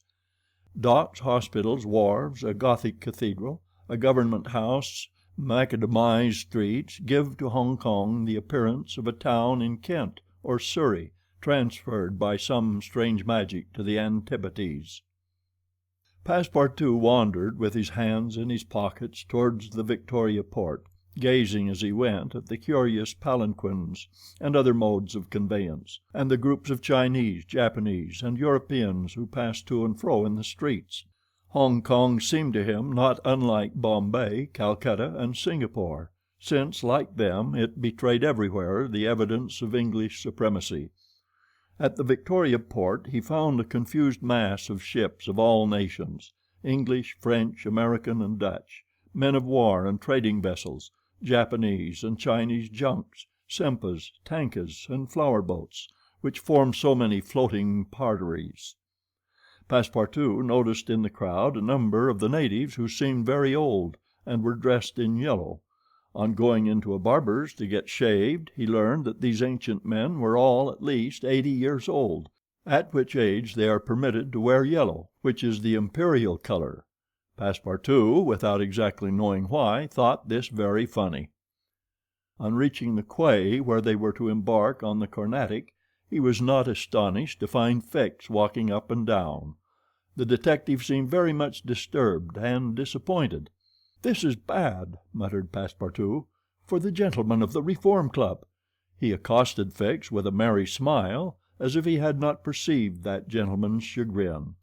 The detective had indeed good reasons to inveigh against the bad luck which pursued him. The warrant had not come. It was certainly on the way, but as certainly it could not now reach Hong Kong for several days, and this being the last English territory on Mr. Fogg's route, the robber would escape unless he could manage to detain him. "Well, Monsieur Fix," said Passepartout, "have you decided to go with us so far as America?" "Yes," returned Fix through his set teeth. "Good!" exclaimed Passepartout, laughing heartily. "I knew you could not persuade yourself to separate from us. Come and engage your berth." They entered the steamer office and secured cabins for 4 persons. The clerk, as he gave them the tickets, informed them that the repairs on the Carnatic having been completed, the steamer would leave that very evening, and not next morning as had been announced. "That will suit my master all the better," said Passepartout. "I will go and let him know." Fix now decided to make a bold move. He resolved to tell Passepartout all. It seemed to be the only possible means of keeping Phileas Fogg several days longer at Hong Kong. He accordingly invited his companion into a tavern which caught his eye on the quay. On entering they found themselves in a large room handsomely decorated, at the end of which was a large camp bed furnished with cushions. Several persons lay upon this bed in a deep sleep. At the small tables which were arranged about the room some 30 customers were drinking English beer, porter, gin, and brandy, smoking the while long red clay pipes stuffed with little balls of opium mingled with essence of rose. From time to time one of the smokers, overcome with the narcotic, would slip under the table, whereupon the waiters, taking him by the head and feet, carried and laid him upon the bed. The bed already supported 20 of these stupefied sots. Fix and Passepartout saw that they were in a smoking house haunted by those wretched, cadaverous, idiotic creatures to whom the English merchants sell every year the miserable drug called opium, to the amount of £1,400,000, thousands devoted to one of the most despicable vices which afflict humanity. The Chinese government has in vain attempted to deal with the evil by stringent laws. It passed gradually from the rich, to whom it was at first exclusively reserved, to the lower classes, and then its ravages could not be arrested. Opium is smoked everywhere at all times by men and women in the Celestial Empire, and once accustomed to it the victims cannot dispense with it, except by suffering horrible bodily contortions and agonies. A great smoker can smoke as many as 8 pipes a day, but he dies in 5 years. It was in one of these dens that Fix and Passepartout, in search of a friendly glass, found themselves. Passepartout had no money, but willingly accepted Fix's invitation in the hope of returning the obligation at some future time. They ordered 2 bottles of port, to which the Frenchman did ample justice, whilst Fix observed him with close attention. They chatted about the journey, and Passepartout was especially merry at the idea that Fix was going to continue it with them. When the bottles were empty, however, he rose to go and tell his master of the change in the time of the sailing of the Carnatic. Fix caught him by the arm and said, "Wait a moment." "What for, Mr. Fix?" "I want to have a serious talk with you." "A serious talk?" cried Passepartout, drinking up the little wine that was left in the bottom of his glass. "Well, we'll talk about it tomorrow. I haven't time now." "Stay. What I have to say concerns your master." Passepartout at this looked attentively at his companion. Fix's face seemed to have a singular expression. He resumed his seat. "What is it that you have to say?" Fix placed his hand upon Passepartout's arm, and, lowering his voice, said, "You have guessed who I am?" "Parbleu!" said Passepartout, smiling. "Then I'm going to tell you everything." "Now that I know everything, my friend? Ah, that's very good. But go on, go on. First, though, let me tell you that those gentlemen have put themselves to a useless expense." "Useless?" said Fix. "You speak confidently. It's clear that you don't know how large the sum is." "Of course I do," returned Passepartout. £20,000. "55,000," answered Fix, pressing his companion's hand. "What?" cried the Frenchman. "Has Monsieur Fogg dared £55,000? Well, there's all the more reason for not losing an instant," he continued, getting up hastily. Fix pushed Passepartout back in his chair, and resumed. £55,000, and if I succeed I get £2,000. If you will help me, I'll let you have 500 of them." "Help you?" cried Passepartout, whose eyes were standing wide open. "Yes, help me keep Mr. Fogg here for 2 or 3 days." "Why, what are you saying? Those gentlemen are not satisfied with following my master and suspecting his honor, but they must try to put obstacles in his way. I blush for them." "What do you mean?" "I mean that it is a piece of shameful trickery. They might as well waylay Mr. Fogg and put his money in their pockets." "That's just what we count on doing." "It's a conspiracy, then," cried Passepartout, who became more and more excited as the liquor mounted in his head, for he drank without perceiving it. "A real conspiracy, and gentlemen, too. Bah!" Fix began to be puzzled. "Members of the Reform Club," continued Passepartout. "You must know, Monsieur Fix, that my master is an honest man, and that when he makes a wager he tries to win it fairly." "But who do you think I am?" asked Fix, looking at him intently. "Parbleu! An agent of the members of the Reform Club, sent out here to interrupt my master's journey. But though I found you out some time ago, I've taken good care to say nothing about it to Mr. Fogg." "He knows nothing, then?" "Nothing," replied Passepartout, again emptying his glass. The detective passed his hand across his forehead, hesitating before he spoke again. What should he do? Passepartout's mistake seemed sincere, but it made his design more difficult. It was evident that the servant was not the master's accomplice, as Fix had been inclined to suspect. "Well," said the detective to himself, "as he is not an accomplice, he will help me." He had no time to lose. Fogg must be detained at Hong Kong, so he resolved to make a clean breast of it. "Listen to me," said Fix abruptly. "I am not, as you think, an agent of the members of the Reform Club." "Bah!" retorted Passepartout with an air of raillery. "I am a police detective sent out here by the London office." "You a detective?" "I will prove it. Here is my commission." Passepartout was speechless with astonishment when Fix displayed this document, the genuineness of which could not be doubted. "Mr. Fogg's wager," resumed Fix, "is only a pretext of which you and the gentlemen of the Reform are dupes. He had a motive for securing your innocent complicity." "But why?" "Listen. On the 28th of last September a robbery of £55,000 was committed at the Bank of England by a person whose description was fortunately secured. Here is his description. It answers exactly to that of Mr. Phileas Fogg." "What nonsense!" cried Passepartout, striking the table with his fist. "My master is the most honorable of men." "How can you tell? You know scarcely anything about him.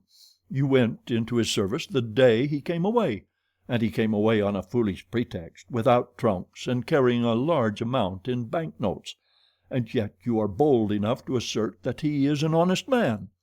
"Yes, yes," repeated the poor fellow mechanically. "Would you like to be arrested as his accomplice?" Passepartout, overcome by what he had heard, held his head between his hands, and did not dare to look at the detective. Phileas Fogg, the savior of Aouda, that brave and generous man, a robber!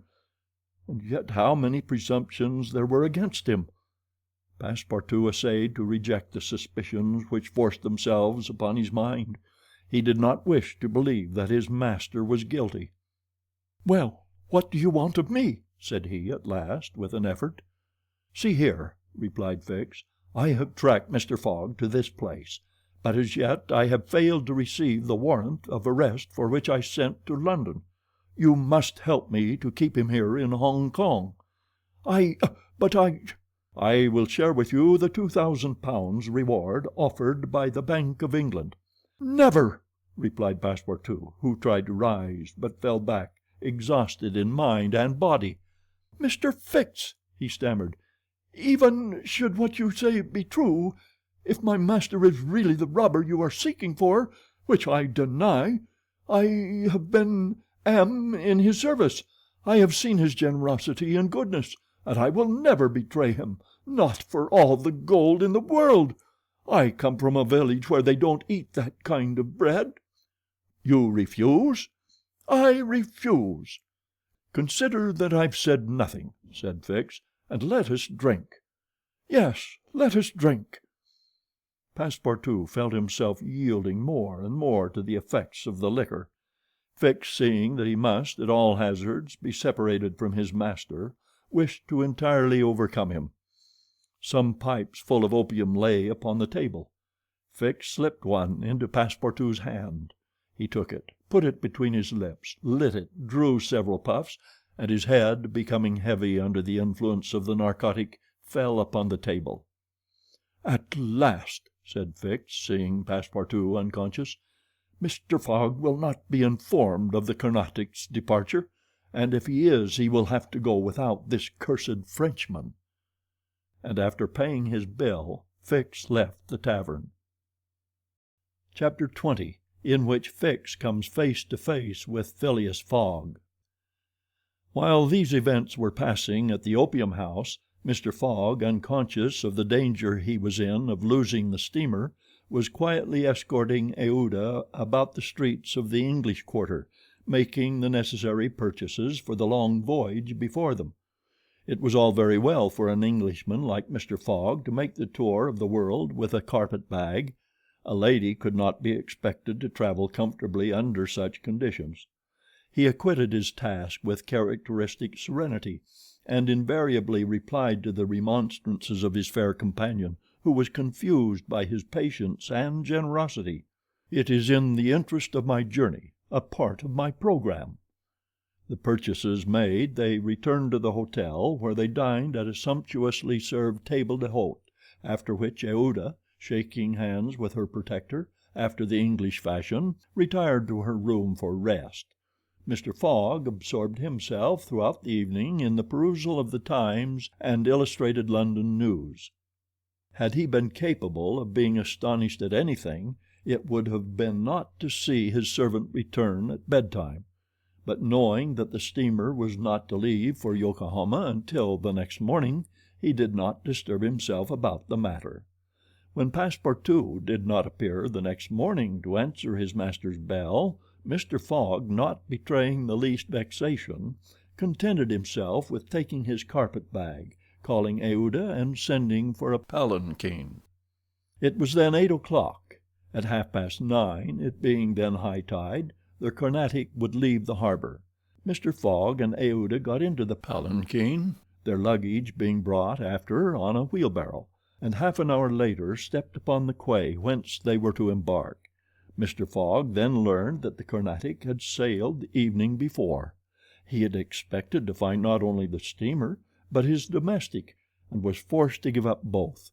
But no sign of disappointment appeared on his face, and he merely remarked to Aouda, "It is an accident, madam, nothing more." At this moment a man who had been observing him attentively approached. It was Fix, who, bowing, addressed Mr. Fogg.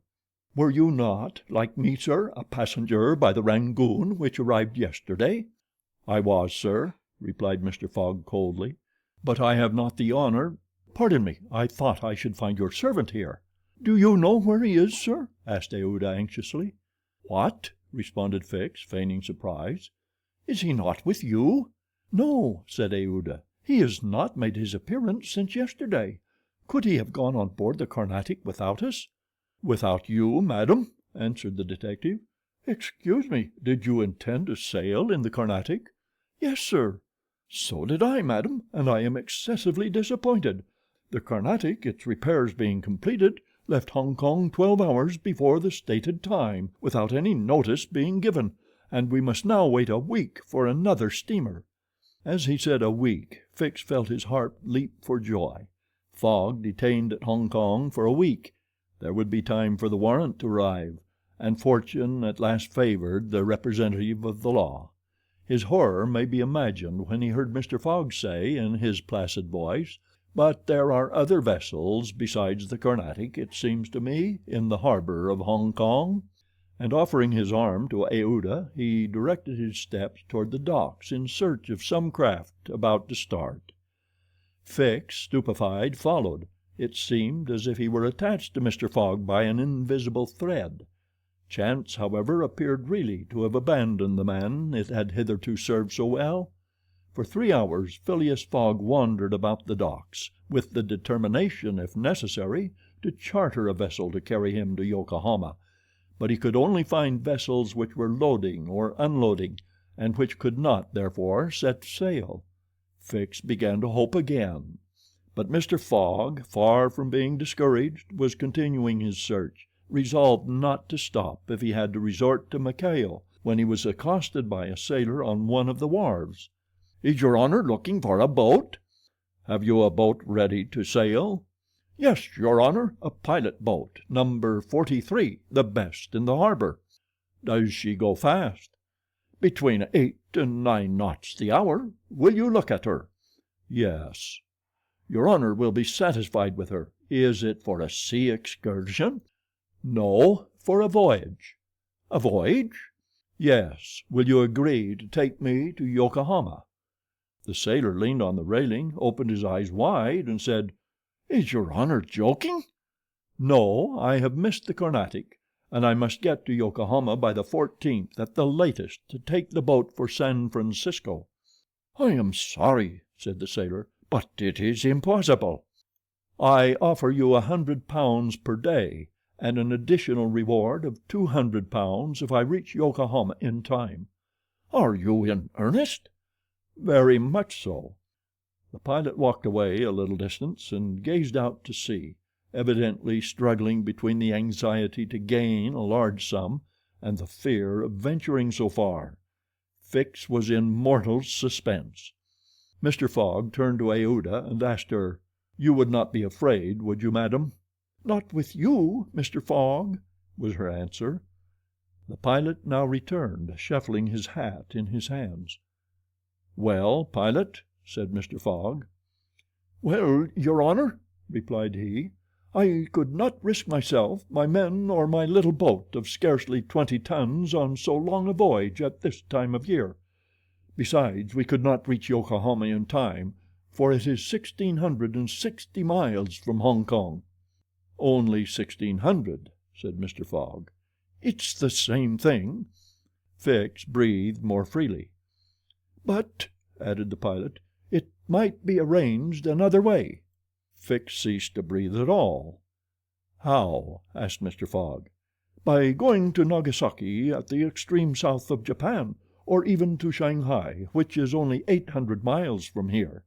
In going to Shanghai we should not be forced to sail wide of the Chinese coast, which would be a great advantage, as the currents run northward and would aid us." "Pilot," said Mr. Fogg, "I must take the American steamer at Yokohama, and not at Shanghai or Nagasaki." "Why not?" returned the pilot. "The San Francisco steamer does not start from Yokohama. It puts in at Yokohama and Nagasaki, but it starts from Shanghai." "You are sure of that?" "Perfectly." "And when does the boat leave Shanghai?" "On the 11th at 7 in the evening. We have, therefore, 4 days before us, that is 96 hours, and in that time, if we had good luck and a southwest wind, and the sea was calm, we could make those 800 miles to Shanghai."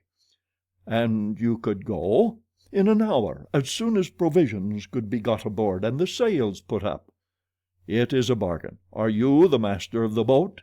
"Yes, John Bunsby, master of the Tankadere." "Would you like some earnest money?" "If it would not put your honor out." "Here are £200 on account, sir," added Phileas Fogg, turning to Fix. "If you would like to take advantage—" "Thanks, sir. I was about to ask the favor." "Very well. In half an hour we shall go on board." "But poor Passepartout," urged Aouda, who was much disturbed by the servant's disappearance. "I shall do all I can to find him," replied Phileas Fogg. While Fix, in a feverish, nervous state, repaired to the pilot boat, the others directed their course to the police station at Hong Kong.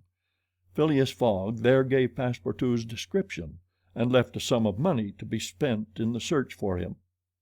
The same formalities having been gone through at the French consulate, and the palanquin having stopped at the hotel for the luggage, which had been sent back there, they returned to the wharf.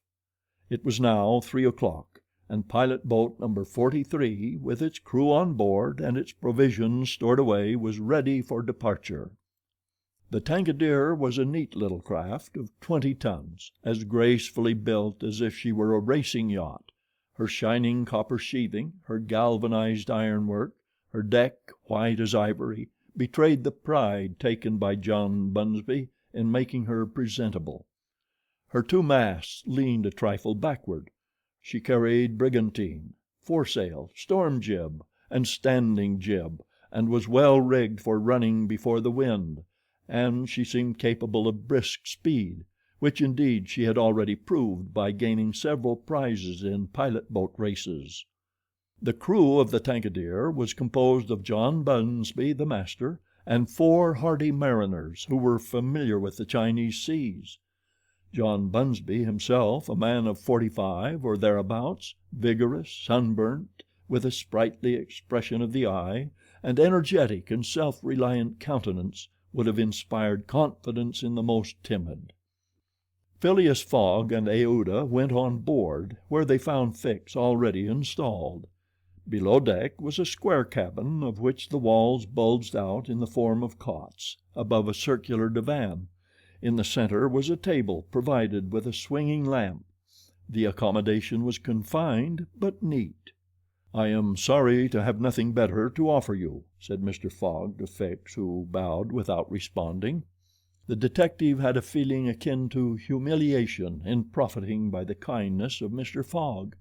"It's certain," thought he, "though a rascal as he is a polite one."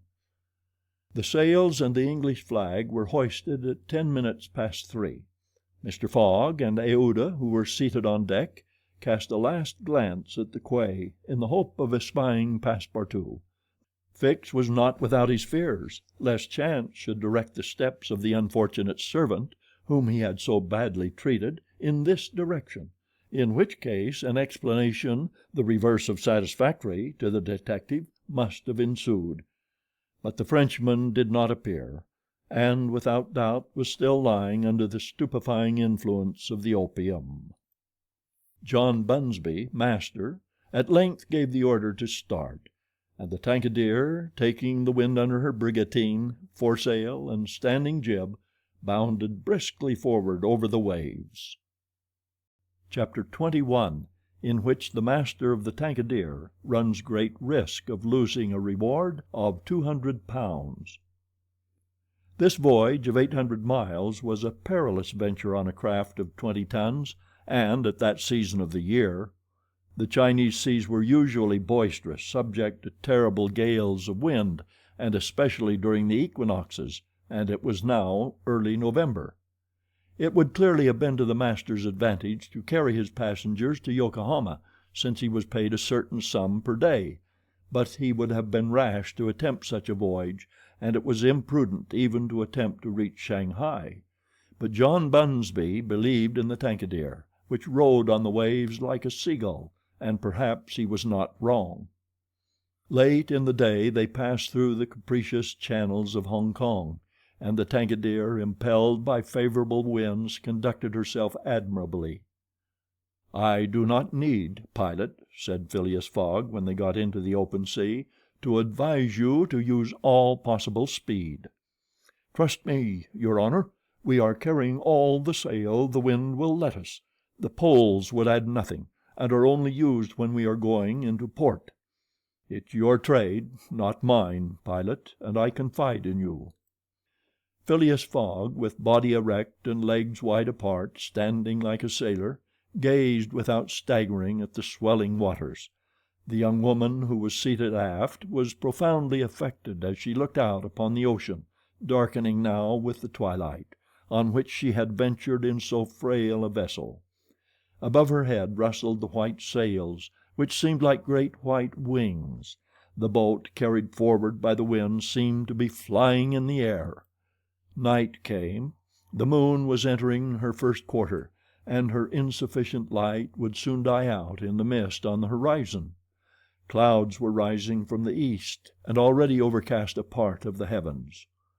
The pilot had hung out his lights, which was very necessary in these seas crowded with vessels bound landward, for collisions are not uncommon occurrences, and at the speed she was going the least shock would shatter the gallant little craft.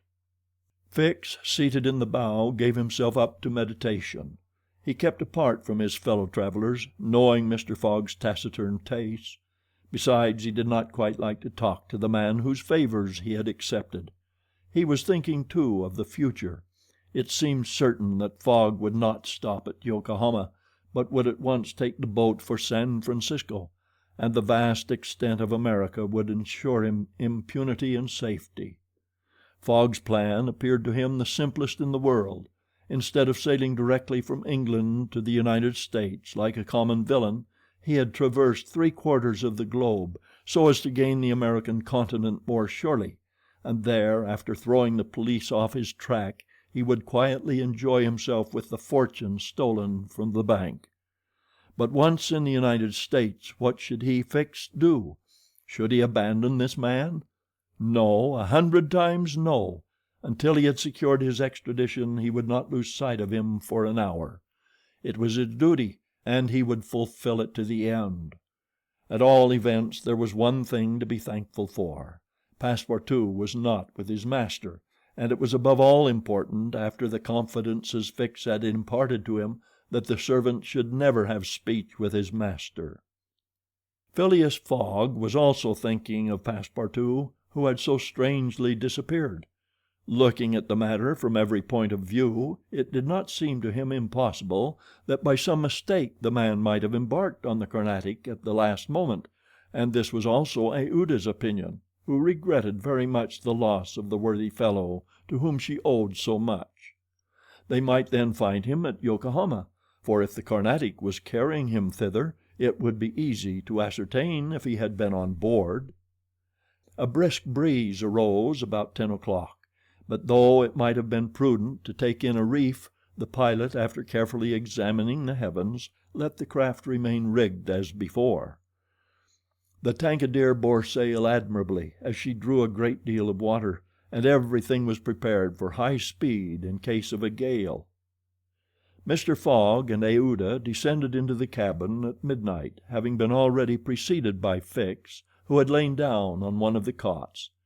The pilot and crew remained on deck all night.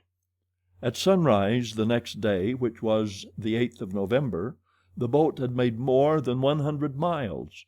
The log indicated a mean speed of between 8 and 9 miles. The Tankadere still carried all sail, and was accomplishing her greatest capacity of speed. If the wind held as it was, the chances would be in her favor. During the day she kept along the coast, where the currents were favorable. The coast, irregular in profile and visible sometimes across the clearings, was at most 5 miles distant.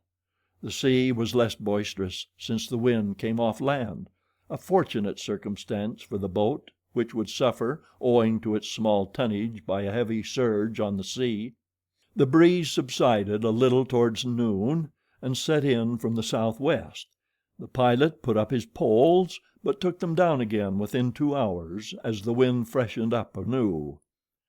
Mr. Fogg and Aouda, happily unaffected by the roughness of the sea, ate with a good appetite, Fix being invited to share their repast, which he accepted with secret chagrin. To travel at this man's expense and live upon his provisions was not palatable to him. Still, he was obliged to eat, and so he ate. When the meal was over, he took Mr. Fogg apart and said, "Sir?" This "sir" scorched his lips, and he had to control himself to avoid collaring this gentleman. "Sir, you have been very kind to give me a passage on this boat, but though my means will not admit of my expending them as freely as you, I must ask to pay my share." "Let us not speak of that, sir," replied Mr. Fogg. "But if I insist?" "No, sir," repeated Mr. Fogg in a tone which did not admit of a reply. "This enters into my general expenses." Fix, as he bowed, had a stifled feeling, and going forward, where he ensconced himself, did not open his mouth for the rest of the day. Meanwhile they were progressing famously, and John Bunsby was in high hope. He several times assured Mr. Fogg that they would reach Shanghai in time, to which that gentleman responded that he counted upon it. The crew set to work in good earnest, inspired by the reward to be gained. There was not a sheet which was not tightened, not a sail which was not vigorously hoisted, not a lurch could be charged to the man at the helm. They worked as desperately as if they were contesting in a royal yacht regatta.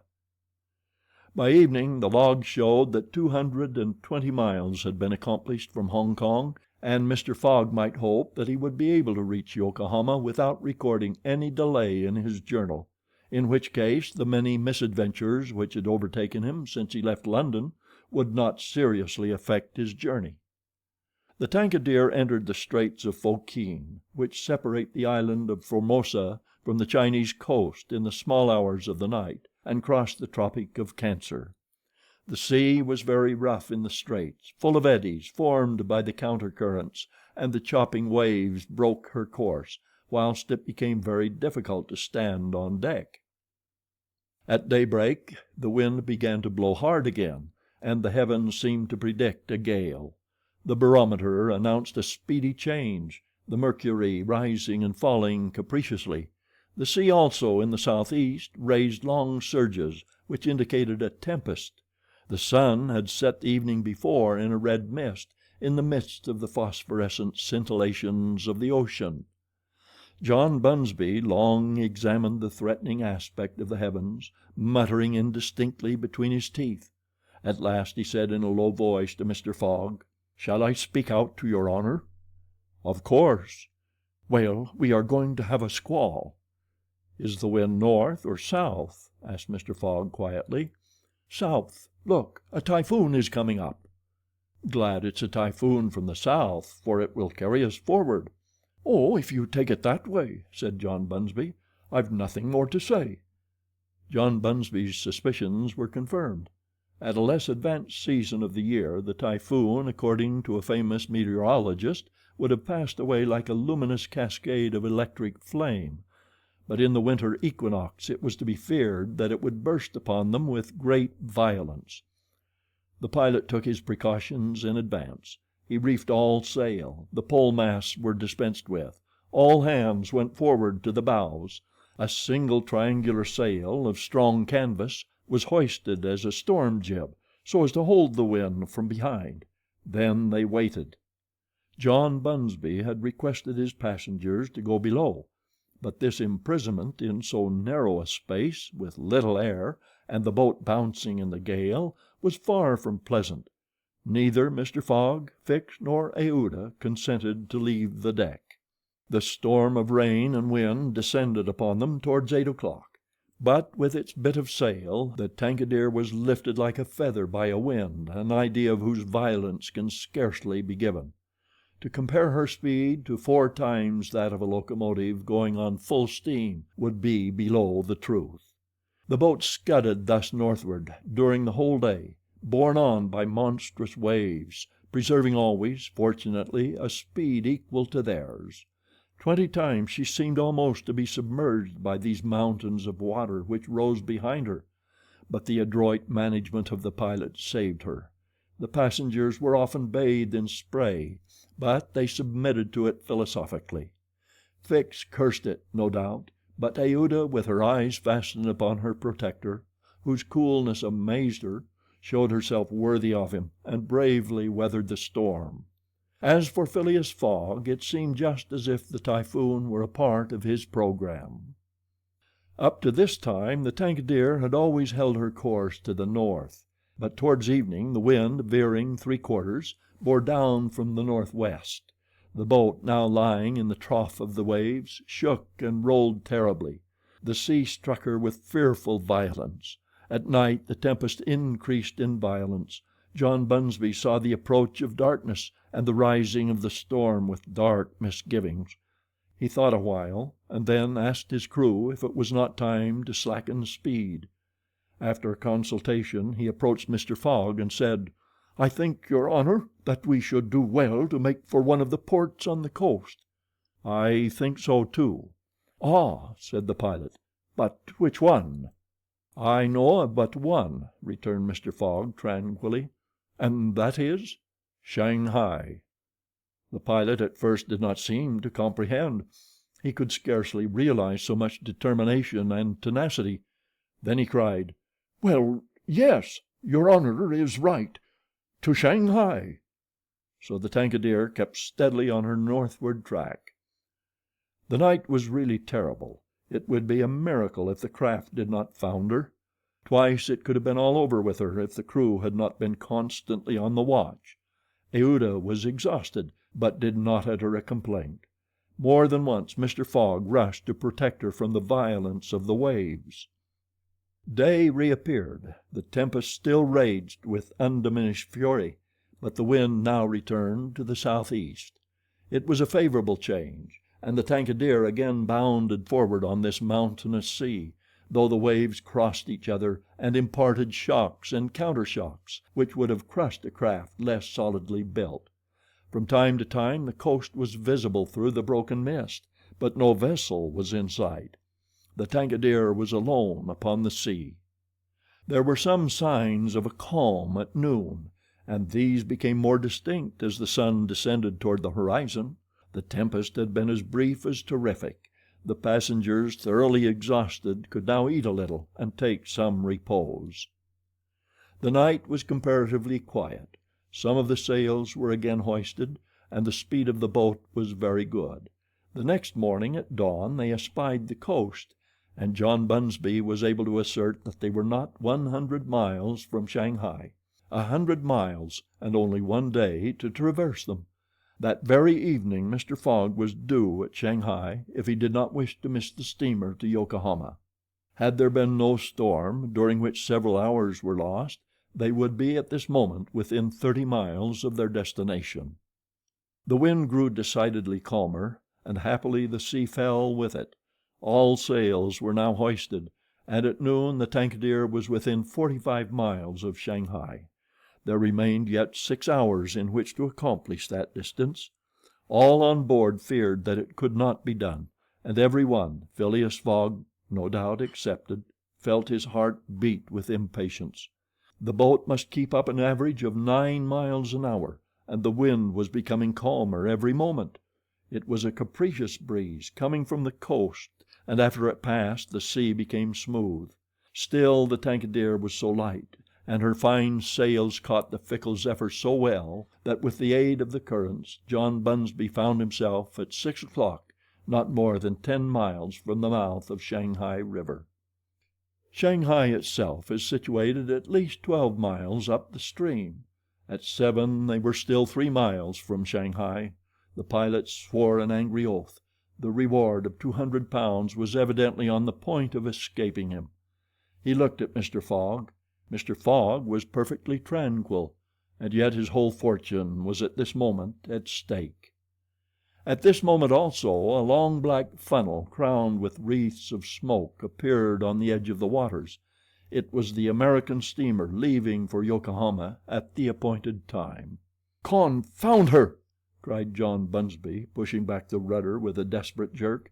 "Signal her," said Phileas Fogg quietly. A small brass cannon stood on the forward deck of the Tankadeer for making signals in the fogs. It was loaded to the muzzle, but just as the pilot was about to apply a red-hot coal to the touch hole, Mr. Fogg said, "Hoist your flag." The flag was run up at half-mast, and this being the signal of distress, it was hoped that the American steamer, perceiving it, would change her course a little, so as to succor the pilot boat. "Fire!" said Mr. Fogg, and the booming of the little cannon resounded in the air. Chapter 22, in which Passepartout finds out that even at the Antipodes it is convenient to have some money in one's pocket. The Carnatic, setting sail from Hong Kong at 6:30 on the 7th of November, directed her course at full steam towards Japan. She carried a large cargo and a well-filled cabin of passengers. 2 staterooms in the rear were, however, unoccupied, those which had been engaged by Phileas Fogg. The next day a passenger with a half-stupefied eye, staggering gait, and disordered hair was seen to emerge from the second cabin and to totter to a seat on deck. It was Passepartout, and what had happened to him was as follows. Shortly after Fix left the opium den, two waiters had lifted the unconscious Passepartout and had carried him to the bed reserved for the smokers. 3 hours later, pursued even in his dreams by a fixed idea, the poor fellow awoke and struggled against the stupefying influence of the narcotic. The thought of a duty unfulfilled shook off his torpor, and he hurried from the abode of drunkenness, staggering and holding himself up by keeping against the walls, falling down and creeping up again, and irresistibly impelled by a kind of instinct, he kept crying out, "The Carnatic! The Carnatic!" The steamer lay puffing alongside the quay on the point of starting. Passepartout had but few steps to go, and rushing upon the plank he crossed it and fell unconscious on the deck, just as the Carnatic was moving off. Several sailors who were evidently accustomed to this sort of scene carried the poor Frenchman down into the second cabin, and Passepartout did not wake until they were 150 miles away from China. Thus he found himself the next morning on the deck of the Carnatic and eagerly inhaling the exhilarating sea breeze. The pure air sobered him. He began to collect his sense, which he found a difficult task, but at last he recalled the events of the evening before, Fix's revelation, and the opium house. "It is evident," said he to himself, "that I have been abominably drunk. What will Mr. Fogg say? At least I have not missed the steamer, which is the most important thing." Then, as Fix occurred to him, "As for that rascal, I hope we are well rid of him, and that he has not dared, as he proposed, to follow us on board the Carnatic. A detective on the track of Mr. Fogg, accused of robbing the Bank of England. Pshaw! Mr. Fogg is no more a robber than I am a murderer." Should he divulge Fix's real errand to his master? Would it do to tell the part the detective was playing? Would it not be better to wait until Mr. Fogg reached London again, and then impart to him that an agent of the Metropolitan Police had been following him round the world, and have a good laugh over it? No doubt. At least it was worth considering. The first thing to do was to find Mr. Fogg and apologize for his singular behavior. Passepartout got up and proceeded, as well as he could with the rolling of the steamer, to the after deck. He saw no one who resembled either his master or Aouda. "Good," muttered he. "Aouda has not got up yet, and Mr. Fogg has probably found some partners at whist." He descended to the saloon. Mr. Fogg was not there. Passepartout had only, however, to ask the purser the number of his master's stateroom. The purser replied that he did not know any passenger by the name of Fogg. "I beg your pardon," said Passepartout persistently. "He is a tall gentleman, quiet, not very talkative, and has with him a young lady." "There is no young lady on board," interrupted the purser. "Here is a list of the passengers. You may see for yourself." Passepartout scanned the list, but his master's name was not upon it. All at once an idea struck him. "Ah, am I on the Carnatic?" "Yes." "On the way to Yokohama?" "Certainly." Passepartout had for an instant feared that he was on the wrong boat, but though he was really on the Carnatic, his master was not there. He fell thunderstruck on a seat. He saw it all now. He remembered that the time of sailing had been changed, that he should have informed his master of that fact, and that he had not done so. It was his fault, then, that Mr. Fogg and Aouda had missed the steamer. Yes, but it was still more the fault of the traitor who, in order to separate him from his master and detain the latter at Hong Kong, had inveigled him into getting drunk. He now saw the detective's trick, and at this moment Mr. Fogg was certainly ruined. His bet was lost, and he himself perhaps arrested and imprisoned. At this thought Passepartout tore his hair. Ah, if Fix ever came within his reach, what a settling of accounts there would be! After his first depression, Passepartout became calmer, and began to study his situation. It was certainly not an enviable one. He found himself on the way to Japan, and what should he do when he got there? His pocket was empty. He had not a solitary shilling, not so much as a penny. His passage had fortunately been paid for in advance, and he had 5 or 6 days in which to decide upon his future course. He fell to at meals with an appetite, and ate for Mr. Fogg, Aouda, and himself. He helped himself as generously as if Japan were a dessert where nothing to eat was to be looked for. At dawn on the 13th the Carnatic entered the port of Yokohama. This is an important port of call in the Pacific, where all the mail steamers and those carrying travelers between North America, China, Japan, and the Oriental Islands put in. It is situated in the Bay of Yedo, and at but a short distance from that second capital of the Japanese Empire, and the residence of the Tycoon, the civil emperor, before the Mikado, the spiritual emperor, absorbed his office in his own. The Carnatic anchored at the quay near the custom house in the midst of a crowd of ships bearing the flags of all nations. Passepartout went timidly ashore on this so curious territory of the Sons of the Sun. He had nothing better to do than, taking chance for his guide, to wander aimlessly through the streets of Yokohama. He found himself at first in a thoroughly European quarter, the houses having low fronts and being adorned with verandas, beneath which he caught glimpses of neat peristyles. This quarter occupied with its streets, squares, docks, and warehouses all the space between the promontory of the treaty and the river. Here, as at Hong Kong and Calcutta, were mixed crowds of all races, Americans and English, Chinamen and Dutchmen, mostly merchants ready to buy or sell anything. The Frenchman felt himself as much alone among them as if he had dropped down in the midst of Hottentots. He had at least one resource to call on, the French and English consuls at Yokohama, for assistance, but he shrank from telling the story of his adventures, intimately connected as it was with that of his master, and before doing so he determined to exhaust all other means of aid. As chance did not favor him in the European quarter, he penetrated that inhabited by the native Japanese, determined, if necessary, to push on to Yedo. The Japanese quarter of Yokohama is called Benton, after the goddess of the sea, who is worshipped on the islands round about. There Passepartout beheld beautiful fir and cedar groves, sacred gates of a singular architecture, bridges half hid in the midst of bamboos and reeds, temples shaded by immense cedar trees, holy retreats where were sheltered Buddhist priests and sectaries of Confucius, and interminable streets, where a perfect harvest of rose-tinted and red-cheeked children, who looked as if they had been cut out of Japanese screens, and who were playing in the midst of short-legged poodles and yellowish cats, might have been gathered. The streets were crowded with people. Priests were passing in processions, beating their dreary tambourines. Police and custom-house officers with pointed hats encrusted with lac and carrying 2 sabers hung to their waists, soldiers clad in blue cotton with white stripes and bearing guns, the Mikado's guards enveloped in silken doubles, hauberks and coats of mail, and numbers of military folk of all ranks, for the military profession is as much respected in Japan as it is despised in China, went hither and thither in groups and pairs.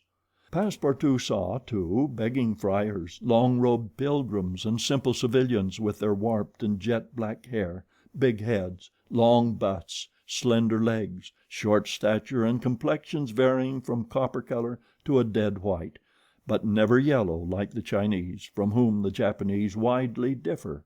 He did not fail to observe the curious equipages, carriages, and palanquins, barrows supplied with sails, and litters made of bamboo, nor the women, whom he thought not especially handsome, who took little steps with their little feet, whereon they wore canvas shoes, straw sandals, and clogs of worked wood, and who displayed tight-looking eyes, flat chests, teeth fashionably blackened, and gowns crossed with silken scarves, tied in an enormous knot behind an ornament which the modern Parisian ladies seem to have borrowed from the dames of Japan. Passepartout wandered for several hours in the midst of this motley crowd, looking in at the windows of the rich and curious shops, the jewelry establishments glittering with quaint Japanese ornaments, the restaurants decked with streamers and banners, the tea houses where the odorous beverage was being drunk with sake, a liquor concocted from the fermentation of rice, and the comfortable smoking houses, where they were puffing, not opium, which is almost unknown in Japan, but a very fine, stringy tobacco. He went on till he found himself in the fields, in the midst of vast rice plantations. There he saw dazzling camellias expanding themselves, with flowers which were giving forth their last colors and perfumes, not on bushes but on trees, and within bamboo enclosures, cherry, plum, and apple trees, which the Japanese cultivate rather for their blossoms than their fruit, and which, queerly fashioned, grinning scarecrows protected from the sparrows, pigeons, ravens, and other voracious birds. On the branches of the cedars were perched large eagles. Amid the foliage of the weeping willows were herons solemnly standing on one leg, and on every hand were crows, ducks, hawks, wild birds, and a multitude of cranes, which the Japanese consider sacred, and which to their minds symbolize long life and prosperity. As he was strolling along, Passepartout espied some violets among the shrubs. "Good," said he, "I'll have some supper." But on smelling them he found that they were odorless. "No chance there," thought he. The worthy fellow had certainly taken good care to eat as hearty a breakfast as possible before leaving the Carnatic, but as he had been walking about all day, the demands of hunger were becoming importunate. He observed that the butchers' stalls contained neither mutton, goat, nor pork, and knowing also that it is a sacrilege to kill cattle which are preserved solely for farming, he made up his mind that meat was far from plentiful in Yokohama, nor was he mistaken, and in default of butcher's meat he could have wished for a quarter of wild boar or deer, a partridge, or some quails, some game or fish, which, with rice, the Japanese eat almost exclusively. But he found it necessary to keep up a stout heart and to postpone the meal he craved till the following morning. Night came, and Passepartout re-entered the native quarter, where he wandered through the streets lit by varicolored lanterns. Looking on at the dancers who were executing skillful steps and boundings, and the astrologers who stood in the open air with their telescopes. Then he came to the harbor, which was lit up by the resin torches of the fishermen who were fishing from their boats. The streets at last became quiet, and the patrol, the officers of which in their splendid costumes, and surrounded by their suites, Passepartout thought seemed like ambassadors, succeeded the bustling crowd. Each time a company passed, Passepartout chuckled and said to himself, "Good, another Japanese embassy departing for Europe." Chapter 23, in which Passepartout's nose becomes outrageously long. The next morning poor, jaded, famished Passepartout said to himself that he must get something to eat at all hazards, and the sooner he did so the better. He might indeed sell his watch, but he would have starved first. Now or never he must use the strong, if not melodious voice which nature had bestowed upon him. He knew several French and English songs, and resolved to try them upon the Japanese, who must be lovers of music, since they were forever pounding on their cymbals, tam-tams, and tambourines, and could not but appreciate European talent. It was perhaps rather early in the morning to get up a concert, and the audience prematurely aroused from their slumbers might not possibly pay their entertainer with coin bearing the Mikado's features.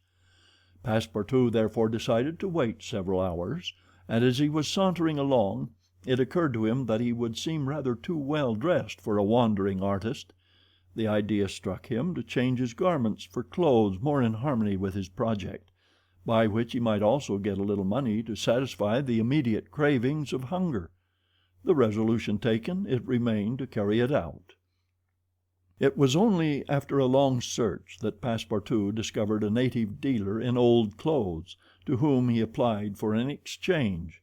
The man liked the European costume, and ere long Passepartout issued from his shop accoutred in an old Japanese coat and a sort of one-sided turban faded with long use. A few small pieces of silver, moreover, jingled in his pocket. "Good," thought he, "I will imagine I am at the carnival." His first care, after being thus Japanesed, was to enter a tea house of modest appearance, and upon half a bird and a little rice, to breakfast like a man for whom dinner was as yet a problem to be solved. "Now," thought he, when he had eaten heartily, "I must use my head. I can't sell this costume again for one still more Japanese.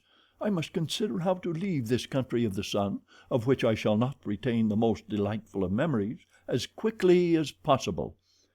It occurred to him to visit the steamers which were about to leave for America. He would offer himself as a cook or servant in payment of his passage and meals. Once at San Francisco he would find some means of going on. The difficulty was how to traverse the 4,700 miles of the Pacific which lay between Japan and the New World. Passepartout was not the man to let an idea go begging, and directed his steps towards the docks. But as he approached them his project, which at first had seemed so simple, began to grow more and more formidable to his mind. What need would they have of a cook or servant on an American steamer, and what confidence would they put in him dressed as he was? What references could he give? As he was reflecting in this wise, his eyes fell upon an immense placard which a sort of clown was carrying through the streets. This placard, which was in English, read as follows: "Acrobatic Japanese Troupe, Honorable William Batoukler, Proprietor. Last representations prior to their departure to the United States of the Long Noses. Long Noses. Under the direct patronage of the god Tingao. Great attraction." "The United States," said Passepartout. "That's just what I want." He followed the clown and soon found himself once more in the Japanese quarter. A quarter of an hour later he stopped before a large cabin adorned with several clusters of streamers, the exterior walls of which were designed to represent in violent colors and without perspective a company of jugglers. This was the Honorable William Batoukler's establishment. That gentleman was a sort of Barnum, the director of a troupe of mountebanks, jugglers, clowns, acrobats, equilibrists and gymnasts, who, according to the placard, was giving his last performances before leaving the Empire of the Sun for the States of the Union. Passepartout entered and asked for Mr. Batulcar, who straightway appeared in person. "What do you want?" said he to Passepartout, whom he at first took for a native. "Would you like a servant, sir?" asked Passepartout. "A servant?" cried Mr. Batulcar, caressing the thick gray beard which hung from his chin. "I already have two who are obedient and faithful, have never left me, and serve me for their nourishment, and here they are," added he, holding out his two robust arms, furrowed with veins as large as the strings of a bass viol. "So can I be of no use to you?" "None." "The devil! I should like to cross the Pacific with you." "Ah," said the Honorable Mr. Batulcar, "you're no more a Japanese than I am a monkey. Who are you dressed up in that way?" "A man dresses as he can." "That's true. You are a Frenchman, aren't you?" "Yes, a Parisian of Paris." "Then you ought to know how to make grimaces." "Why," replied Passepartout, a little vexed that his nationality should cause this question, "we Frenchmen know how to make grimaces, it is true, but not any better than the Americans do." "True. Well, if I can't take you as a servant, I can as a clown. You see, my friend, in France they exhibit foreign clowns, and in foreign parts French clowns." "Ah!" "You are pretty strong, eh?" "Especially after a good meal." "And you can sing?" "Yes," returned Passepartout, who had formerly been wont to sing in the streets. "But can you sing standing on your head, with a top spinning on your left foot, and a saber balanced on your right?" "Humph! I think so," replied Passepartout, recalling the exercises of his younger days. "Well, that's enough," said the Honorable William Batulcar. The engagement was concluded there and then. Passepartout had at last found something to do. He was engaged to act in the celebrated Japanese troupe. It was not a very dignified position, but within a week he would be on his way to San Francisco. The performance so noisily announced by the Honorable Mr. Batulcar was to commence at 3 o'clock, and soon the deafening instruments of a Japanese orchestra resounded at the door. Passepartout, though he had not been able to study or rehearse a part, was designated to lend the aid of his sturdy shoulders in the great exhibition of the human pyramid, executed by the long noses of the god Tingao. This great attraction was to close the performance.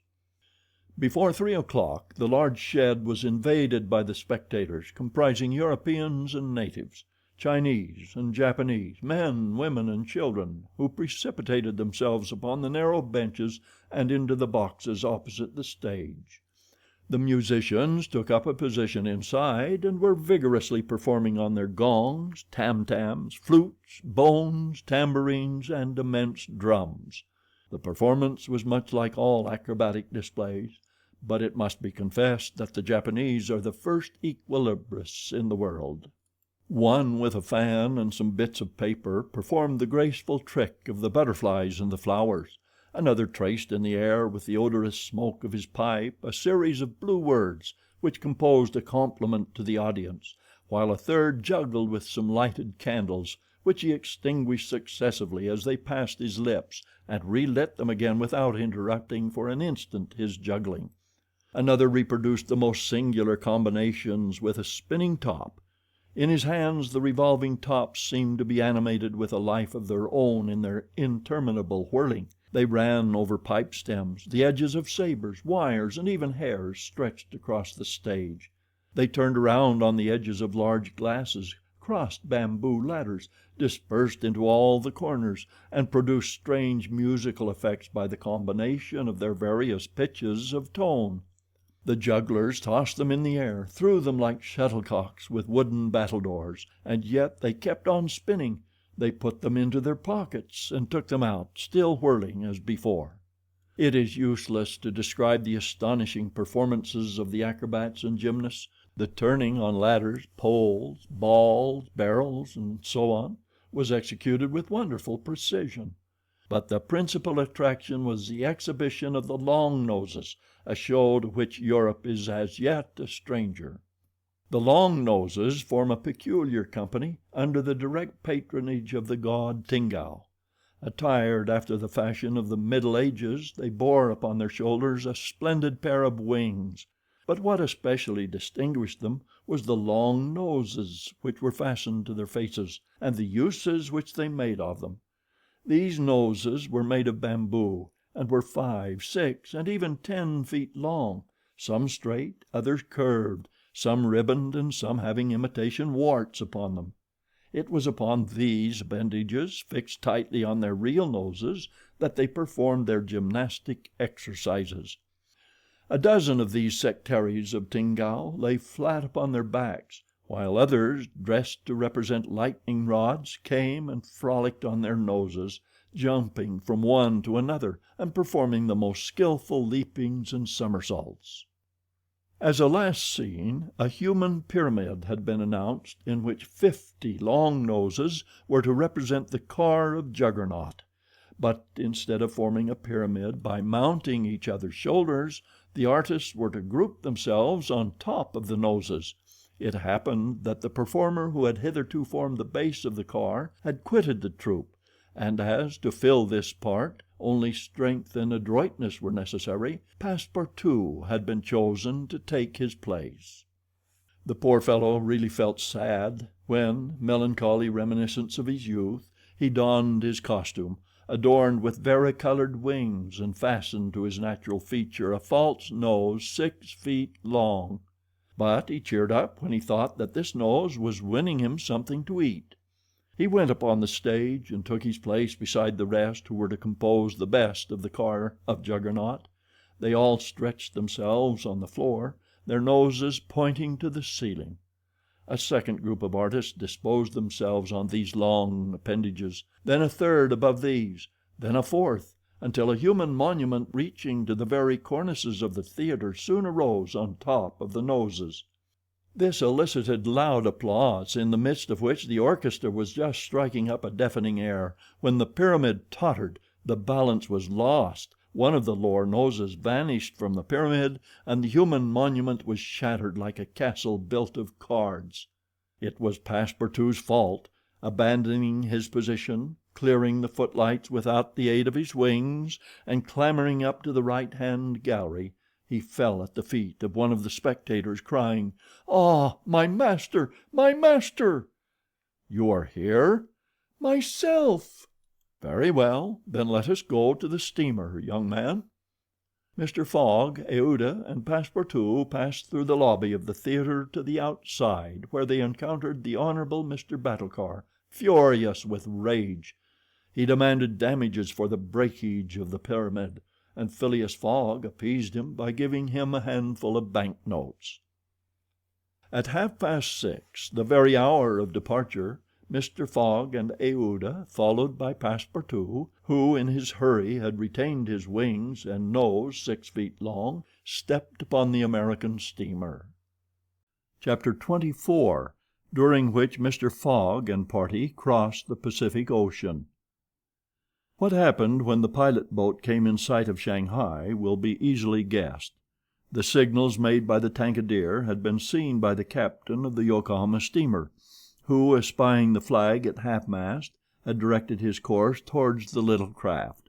Phileas Fogg, after paying the stipulated price of his passage to John Busby, and rewarding that worthy with the additional sum of £550, ascended the steamer with Aouda and Fix, and they started at once for Nagasaki and Yokohama.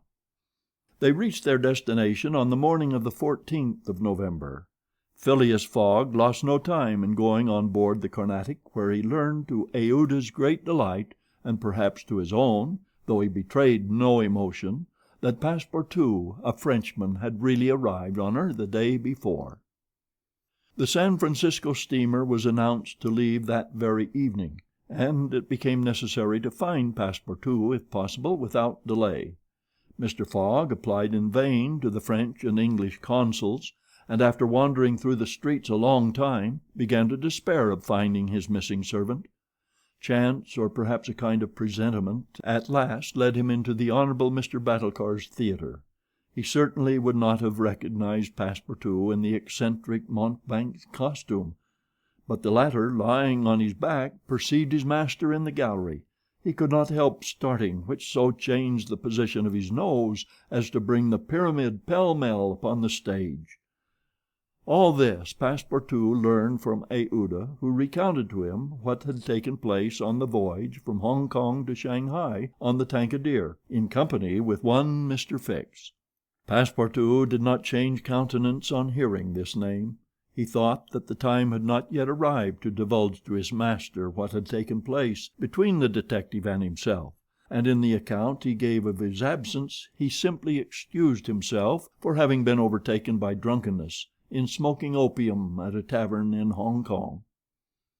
Mr. Fogg heard this narrative coldly, without a word, and then furnished his man with funds necessary to obtain clothing more in harmony with his position. Within an hour the Frenchman had cut off his nose and parted with his wings, and retained nothing about him which recalled the sectary of the god Tingao. The steamer, which was about to depart from Yokohama to San Francisco, belonged to the Pacific Mail Steamship Company, and was named the General Grant. She was a large paddle-wheel steamer of 2,500 tons, well equipped and very fast. The massive walking beam rose and fell above the deck. At one end a piston rod worked up and down, and at the other was a connecting rod, which, in changing the rectilinear motion to a circular one, was directly connected with the shaft of the paddles.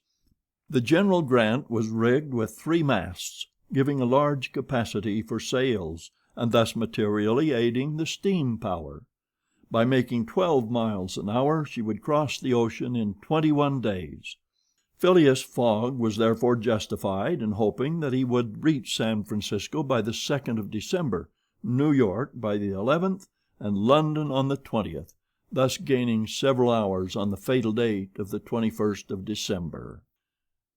There was a full complement of passengers on board, among them English, many Americans, a large number of coolies on their way to California, and several East Indian officers who were spending their vacation in making the tour of the world. Nothing of moment happened on the voyage. The steamer, sustained on its large paddles, rolled but little, and the Pacific almost justified its name. Mr. Fogg was as calm and taciturn as ever. His young companion felt herself more and more attached to him by other ties than gratitude. His silent but generous nature impressed her more than she thought, and it was almost unconsciously that she yielded to emotions which did not seem to have the least effect upon her protector. Aouda took the keenest interest in his plans, and became impatient at any incident which seemed likely to retard his journey. She often chatted with Passepartout, who did not fail to perceive the state of the lady's heart, and being the most faithful of domestics, he never exhausted his eulogies of Phileas Fogg's honesty, generosity, and devotion. He took pains to calm Aouda's doubts of a successful termination of the journey, telling her that the most difficult part of it had passed, that now they were beyond the fantastic countries of Japan and China, and were fairly on their way to civilized places again. A railway train from San Francisco to New York, and a transatlantic steamer from New York to Liverpool, would doubtless bring them to the end of this impossible journey round the world within the period agreed upon. On the 9th day after leaving Yokohama, Phileas Fogg had traversed exactly 1/2 of the terrestrial globe. The General Grant passed on the 23rd of November the 180th meridian, and was at the very antipodes of London. Mr. Fogg had, it is true, exhausted 52 of the 80 days in which he was to complete the tour, and there were only 28 left. But though he was only halfway by the difference of meridians, he had really gone over 2/3 of the whole journey, for he had been obliged to make long circuits from London to Aden, from Aden to Bombay, from Calcutta to Singapore, and from Singapore to Yokohama. Could he have followed without deviation the 50th parallel, which is that of London, the whole distance would have only been about 12,000 miles, whereas he would be forced by the irregular methods of locomotion to traverse 26,000, of which he had, on the 23rd of November, accomplished 17,500. And now the course was a straight one, and Fix was no longer there to put obstacles in their way. It happened also on the 23rd of November that Passepartout made a joyful discovery. It will be remembered that the obstinate fellow had insisted on keeping his famous family watch at London time, and on regarding that of the countries he had passed through as quite false and unreliable. Now, on this day, though he had not changed the hands, he found that his watch exactly agreed with the ship's chronometers. His triumph was hilarious. He would have liked to know what Fix would say if he were aboard. "The rogue told me a lot of stories," repeated Passepartout, "about the meridians, the sun, and the moon. Moon, indeed! Moonshine, more likely. If one listened to that sort of people, a pretty sort of time one would keep.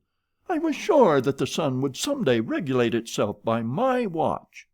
Passepartout was ignorant that if the face of his watch had been divided into 24 hours, like the Italian clocks, he would have had no reason for exultation, for the hands of his watch would then, instead of as now indicating 9 o'clock in the morning, indicate 9 o'clock in the evening, that is, the 21st hour after midnight, precisely the difference between London time and that of the 180th meridian.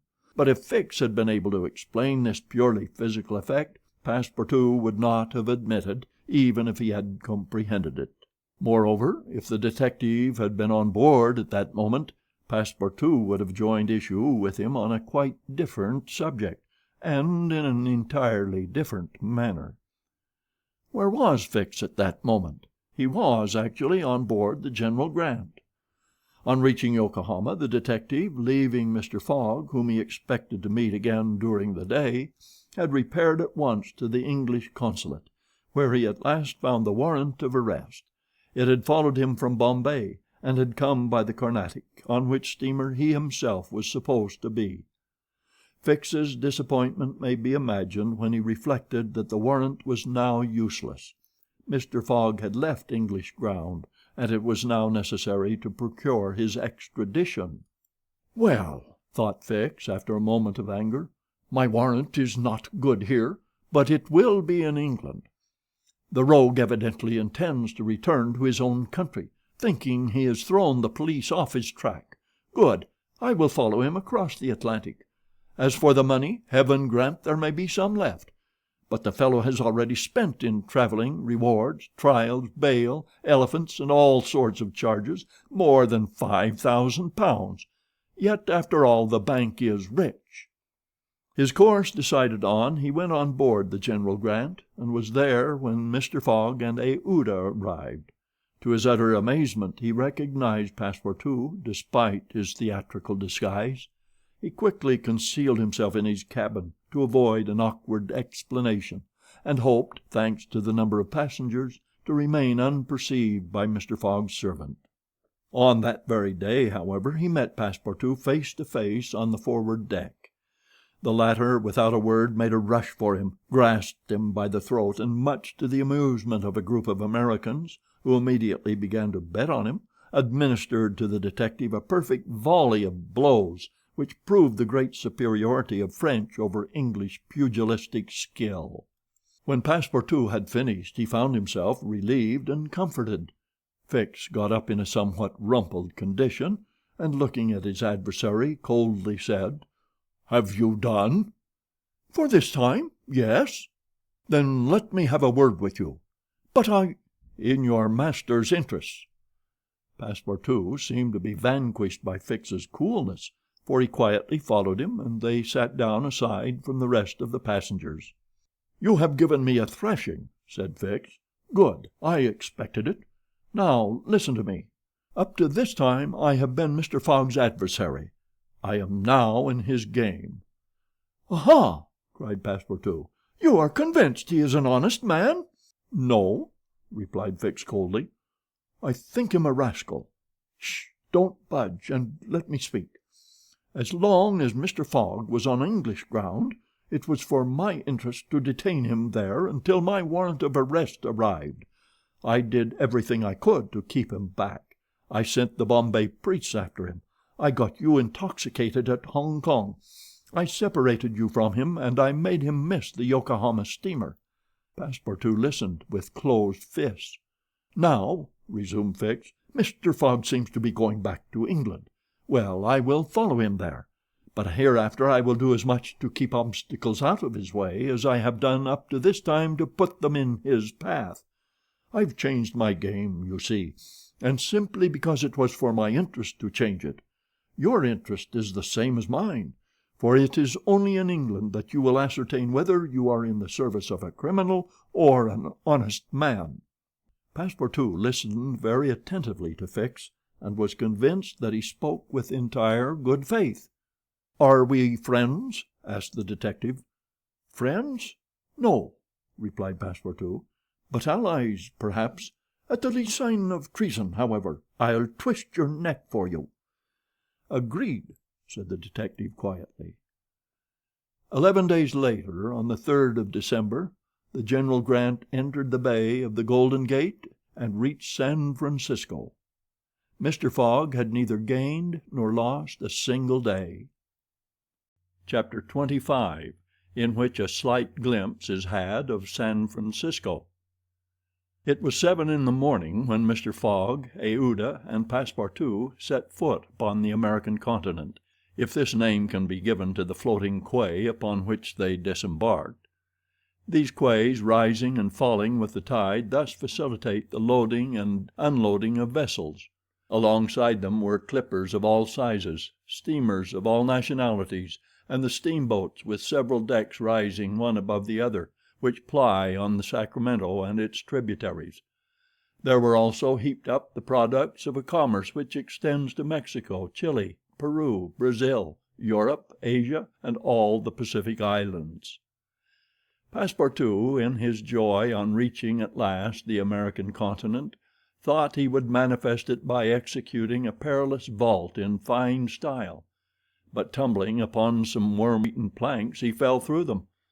Put out of countenance by the manner in which he thus set foot upon the New World, he uttered a loud cry which so frightened the innumerable cormorants and pelicans that are always perched upon these movable quays that they flew noisily away. Mr. Fogg, on reaching shore, proceeded to find out at what hour the first train left for New York, and learned that this was at 6:00 p.m. He had, therefore, an entire day to spend in the Californian capital. Taking a carriage at a charge of $3, he and Aouda entered it, while Passepartout mounted the box beside the driver, and they set out for the International Hotel. From his exalted position, Passepartout observed with much curiosity the wide streets, the low, evenly ranged houses, the Anglo-Saxon Gothic churches, the great docks, the palatial wooden and brick warehouses, the numerous conveyances, omnibuses, horse cars, and upon the sidewalks not only Americans and Europeans, but Chinese and Indians. Passepartout was surprised at all he saw. San Francisco was no longer the legendary city of 1849, a city of banditti, assassins, and incendiaries, who had flocked hither in crowds in pursuit of plunder, a paradise of outlaws where they gambled with gold dust, a revolver in one hand and a bowie knife in the other. It was now a great commercial emporium. The lofty tower of its city hall overlooked the whole panorama of the streets and avenues which cut each other at right angles, and in the midst of which appeared pleasant, verdant squares, while beyond appeared the Chinese quarter, seemingly imported from the Celestial Empire in a toy box. Sombreros and red shirts and plumed Indians were rarely to be seen, but there were silk hats and black coats everywhere worn by a multitude of nervously active, gentlemanly-looking men. Some of the streets, especially Montgomery Street, which is to San Francisco what Regent Street is to London, the Boulevard des Italiens to Paris, and Broadway to New York, were lined with splendid and spacious stores, which exposed in their windows the products of the entire world. When Passepartout reached the International Hotel, it did not seem to him as if he had left England at all. The ground floor of the hotel was occupied by a large bar, a sort of restaurant freely open to all passers-by, who might partake of dried beef, oyster soup, biscuits, and cheese without taking out their purses. Payment was made only for the ale, porter, or sherry which was drunk. This seemed very American to Passepartout. The hotel refreshment rooms were comfortable, and Mr. Fogg and Aouda, installing themselves at a table, were abundantly served on diminutive plates by negroes of darkest hue. After breakfast, Mr. Fogg, accompanied by Aouda, started for the English consulate to have his passport visaed. As he was going out, he met Passepartout, who asked him if it would not be well, before taking the train, to purchase some dozens of Enfield rifles and Colt's revolvers. He had been listening to stories of attacks upon the trains by the Sioux and Pawnees. Mr. Fogg thought it a useless precaution, but told him to do as he thought best, and went on to the consulate. He had not proceeded 200 steps, however, when, by the greatest chance in the world, he met Fix. The detective seemed wholly taken by surprise. What! Had Mr. Fogg and himself crossed the Pacific together, and not met on the steamer? At least Fix felt honored to behold once more the gentleman to whom he owed so much, and as his business recalled him to Europe, he should be delighted to continue the journey in such pleasant company. Mr. Fogg replied that the honor would be his, and the detective, who was determined not to lose sight of him, begged permission to accompany them in their walk about San Francisco, a request which Mr. Fogg readily granted. They soon found themselves in Montgomery Street, where a great crowd was collected. The sidewalks, street, horse-car rails, the shop doors, the windows of the houses, and even the roofs were full of people. Men were going about carrying large posters, and flags and streamers were floating in the wind, while loud cries were heard on every hand. "Hurrah for Cammerfield! Hurrah for Mandaboy!" It was a political meeting. At least, so Fix conjectured, who said to Mr. Fogg, "Perhaps we had better not mingle with the crowd. There may be danger in it." "Yes," returned Mr. Fogg, "and blows, even if they are political, are still blows." Fix smiled at this remark, and, in order to be able to see without being jostled about, the party took a position on the top of a flight of steps situated at the upper end of Montgomery Street. Opposite them, on the other side of the street, between a coal wharf and a petroleum warehouse, a large platform had been erected in the open air, towards which the current of the crowd seemed to be directed. For what purpose was this meeting? What was the occasion of this excited assemblage? Phileas Fogg could not imagine. Was it to nominate some high official, a governor or member of Congress? It was not improbable, so agitated was the multitude before them. Just at this moment there was an unusual stir in the human mass. All the hands were raised in the air. Some, tightly closed, seemed to disappear suddenly in the midst of the cries, an energetic way, no doubt, of casting a vote. The crowd swayed back. The banners and flags wavered, disappeared an instant, and then reappeared in tatters. The undulations of the human surge reached the steps, while all the heads floundered on the surface like a sea agitated by a squall. Many of the black hats disappeared, and the greater part of the crowd seemed to have diminished in height. "It is evidently a meeting," said Fix, "and its object must be an exciting one. I should not wonder if it were about the Alabama, despite the fact that the question is settled." "Perhaps," replied Mr. Fogg simply. "At least there are two champions in presence of each other, the Honorable Mr. Cammerfield and the Honorable Mr. Mandaboy." Aouda, leaning upon Mr. Fogg's arm, observed the tumultuous scene with surprise, while Fix asked the man near him what the cause of it all was. Before the man could reply, a fresh agitation arose. Hurrahs and excited shouts were heard. The staffs of the banners began to be used as offensive weapons, and fists flew about in every direction. Thumps were exchanged from the tops of the carriages and omnibuses which had been blocked up in the crowd.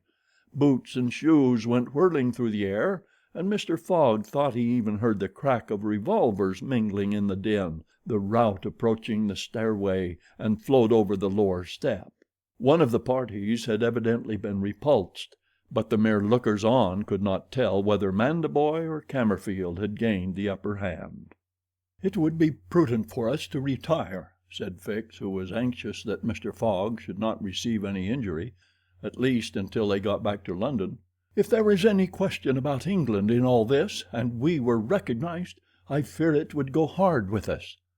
"An English subject," began Mr. Fogg. He did not finish his sentence, for a terrific hubbub now arose on the terrace behind the flight of steps where they stood, and there were frantic shouts of "Hurrah for Mandaboy! Hip, hip, hurrah!" It was a band of voters coming to the rescue of their allies and taking the Cammerfield forces in flank.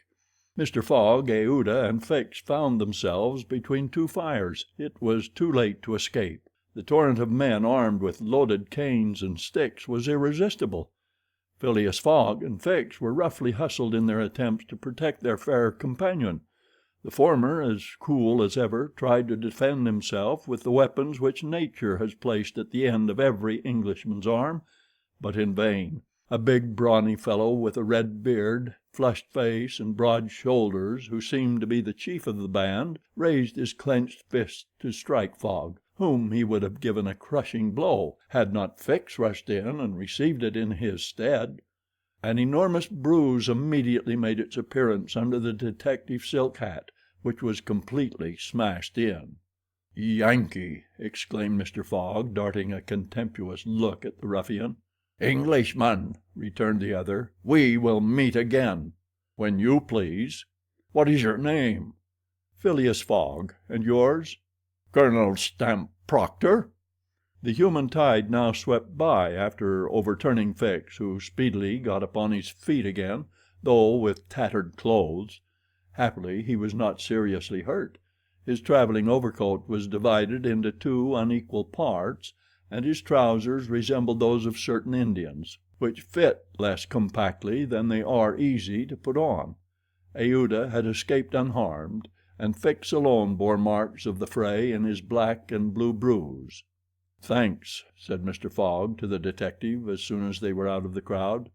"No thanks are necessary," replied Fix, "but let us go." "Where?"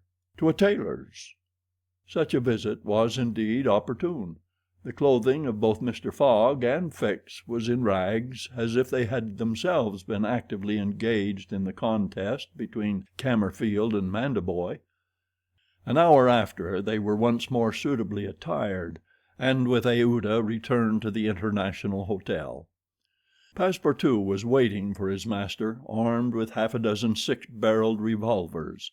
When he perceived Fix, he knit his brows, but Aouda having in a few words told him of their adventure, his countenance resumed its placid expression. Fix evidently was no longer an enemy, but an ally. He was faithfully keeping his word. Dinner over, the coach which was to convey the passengers and their luggage to the station drew up to the door.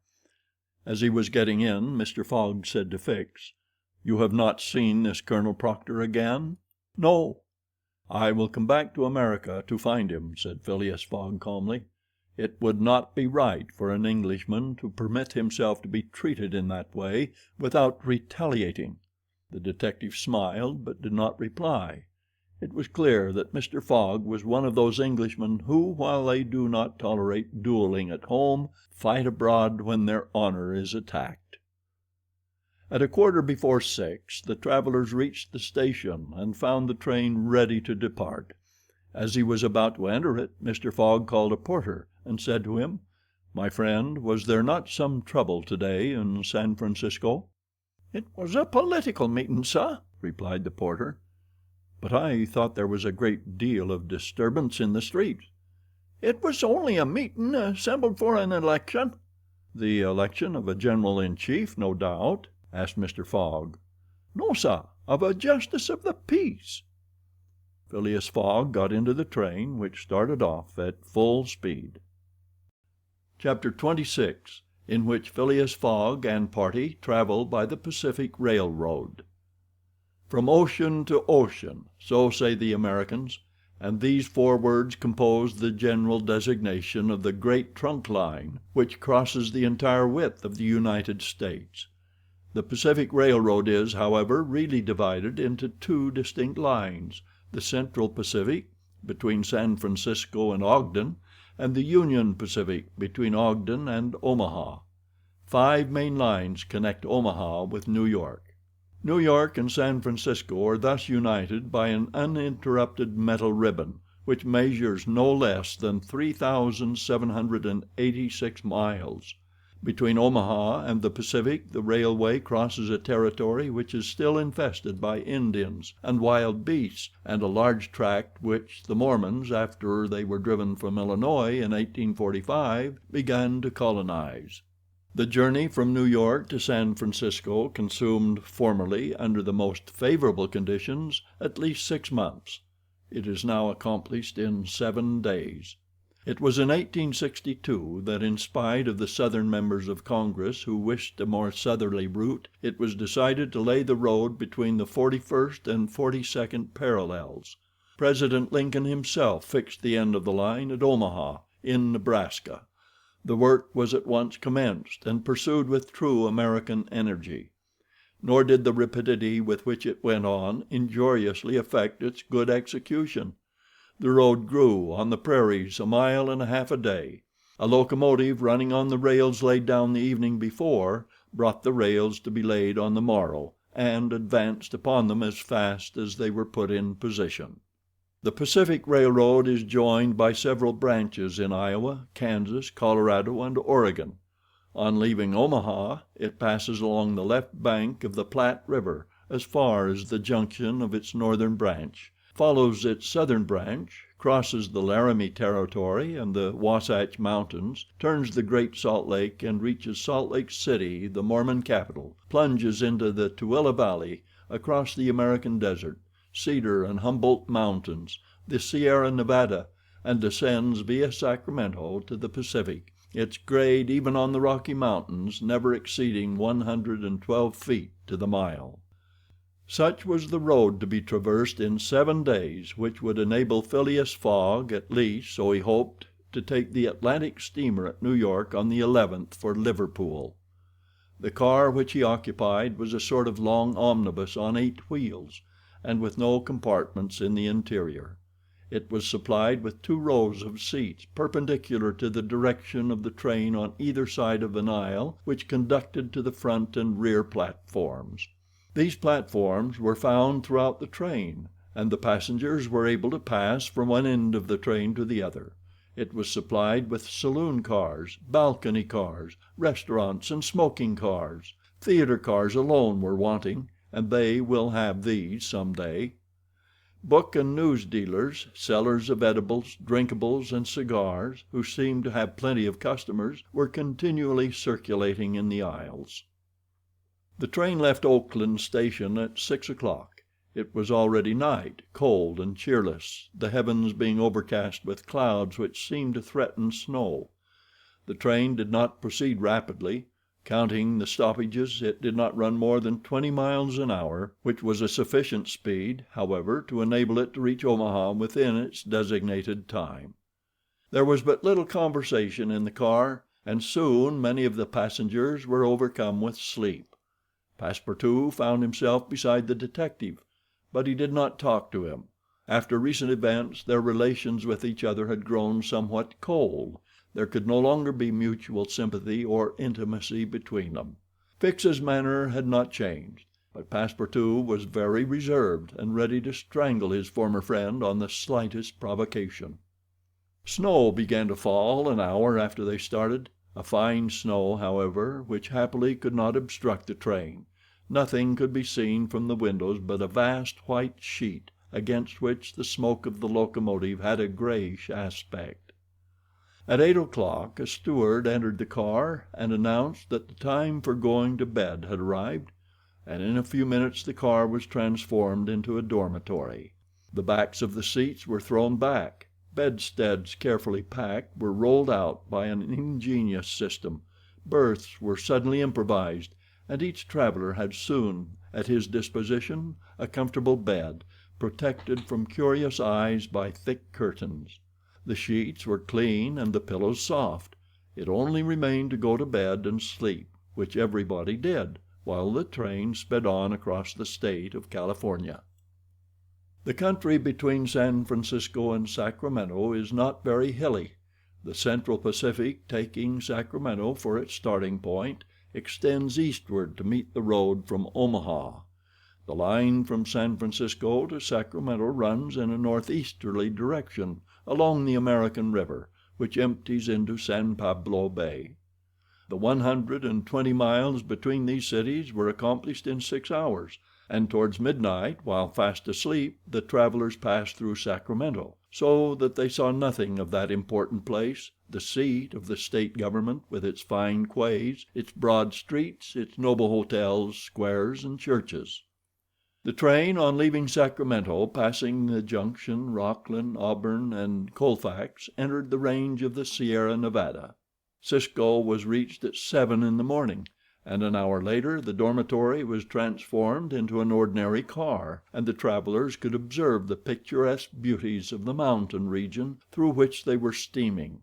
The railway track wound in and out among the passes, now approaching the mountainsides, now suspended over precipices, avoiding abrupt angles by bold curves, plunging into narrow defiles which seemed to have no outlet.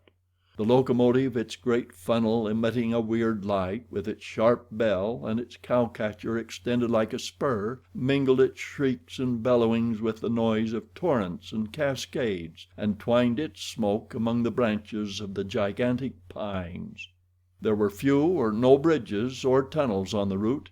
The railway turned around the sides of the mountains and did not attempt to violate nature by taking the shortest cut from one point to another.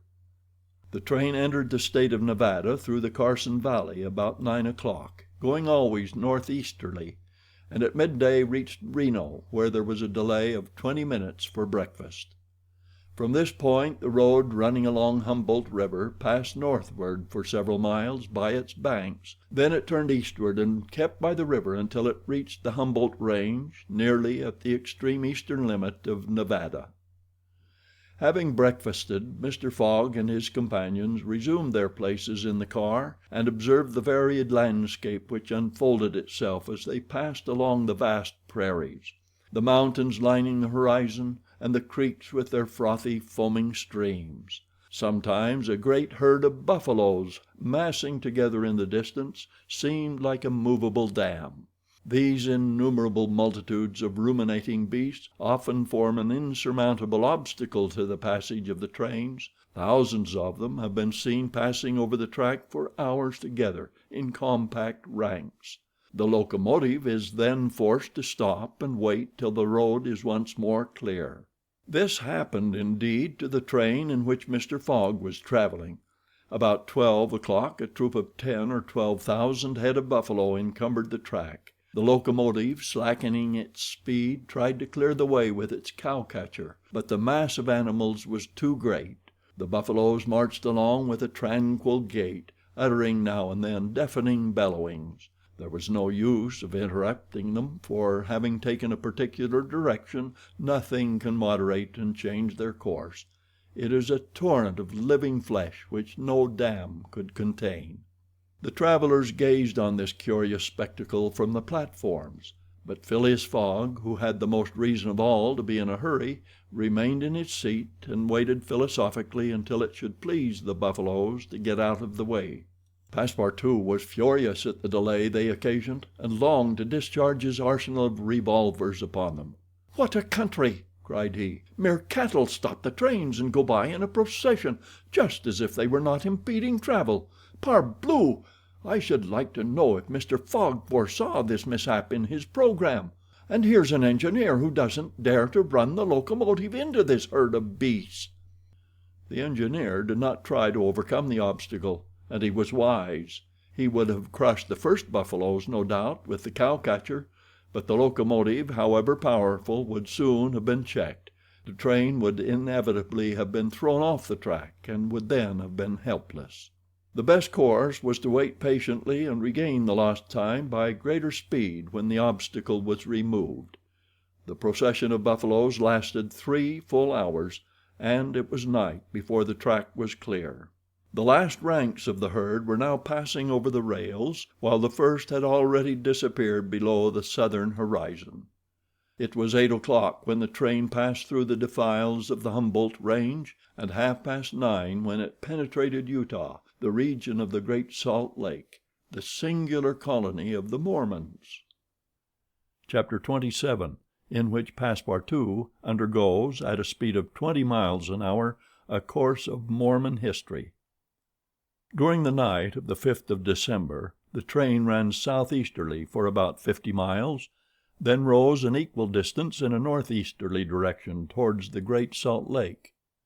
Passepartout, about 9 o'clock, went out upon the platform to take the air. The weather was cold, the heavens gray, but it was not snowing.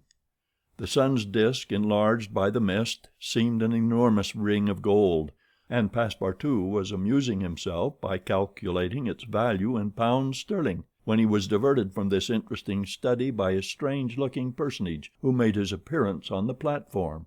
This personage, who had taken the train at Elko, was tall and dark, with black mustache, black stockings, a black silk hat, a black waistcoat, black trousers, a white cravat, and dogskin gloves. He might have been taken for a clergyman. He went from one end of the train to the other, and affixed to the door of each car a notice written in manuscript. Passepartout approached and read one of these notices, which stated that Elder William Hitch, Mormon missionary, taking advantage of his presence on train number 48, would deliver a lecture on Mormonism in car number 117 from 11 to 12 o'clock, and that he invited all who were desirous of being instructed concerning the mysteries of the religion of the Latter-day Saints to attend. "I'll go," said Passepartout to himself. He knew nothing of Mormonism except the custom of polygamy, which is its foundation. The news quickly spread through the train, which contained about 100 passengers, 30 of whom, at most, attracted by the notice, ensconced themselves in car number 117. Passepartout took one of the front seats. Neither Mr. Fogg nor Fix cared to attend. At the appointed hour, Elder William Hitch rose, and in an irritated voice, as if he had already been contradicted, said, "I'll tell you that Joe Smith is a martyr, that his brother Hiram is a martyr, and that the persecutions of the United States government against the prophets will also make a martyr of Brigham Young. Who dares to say the contrary?" No one ventured to gainsay the missionary, whose excited tone contrasted curiously with his naturally calm visage. No doubt his anger arose from the hardships to which the Mormons were actually subjected. The government had just succeeded with some difficulty in reducing these independent fanatics to its rule. It had made itself master of Utah, and subjected that territory to the laws of the Union, after imprisoning Brigham Young on a charge of rebellion and polygamy. The disciples of the prophet had since redoubled their efforts, and resisted by words at least the authority of Congress. Elder Hitch, as is seen, was trying to make proselytes on the very railway trains. Then, emphasizing his words with his loud voice and frequent gestures, he related the history of the Mormons from biblical times, how that in Israel a Mormon prophet of the tribe of Joseph published the annals of the new religion and bequeathed them to his son Mormon, how many centuries later a translation of this precious book, which was written in Egyptian, was made by Joseph Smith, Jr., a Vermont farmer, who revealed himself as a mystical prophet in 1825, and how, in short, the celestial messenger appeared to him in an illuminated forest and gave him the annals of the Lord. Several of the audience, not being much interested in the missionary's narrative, here left the car.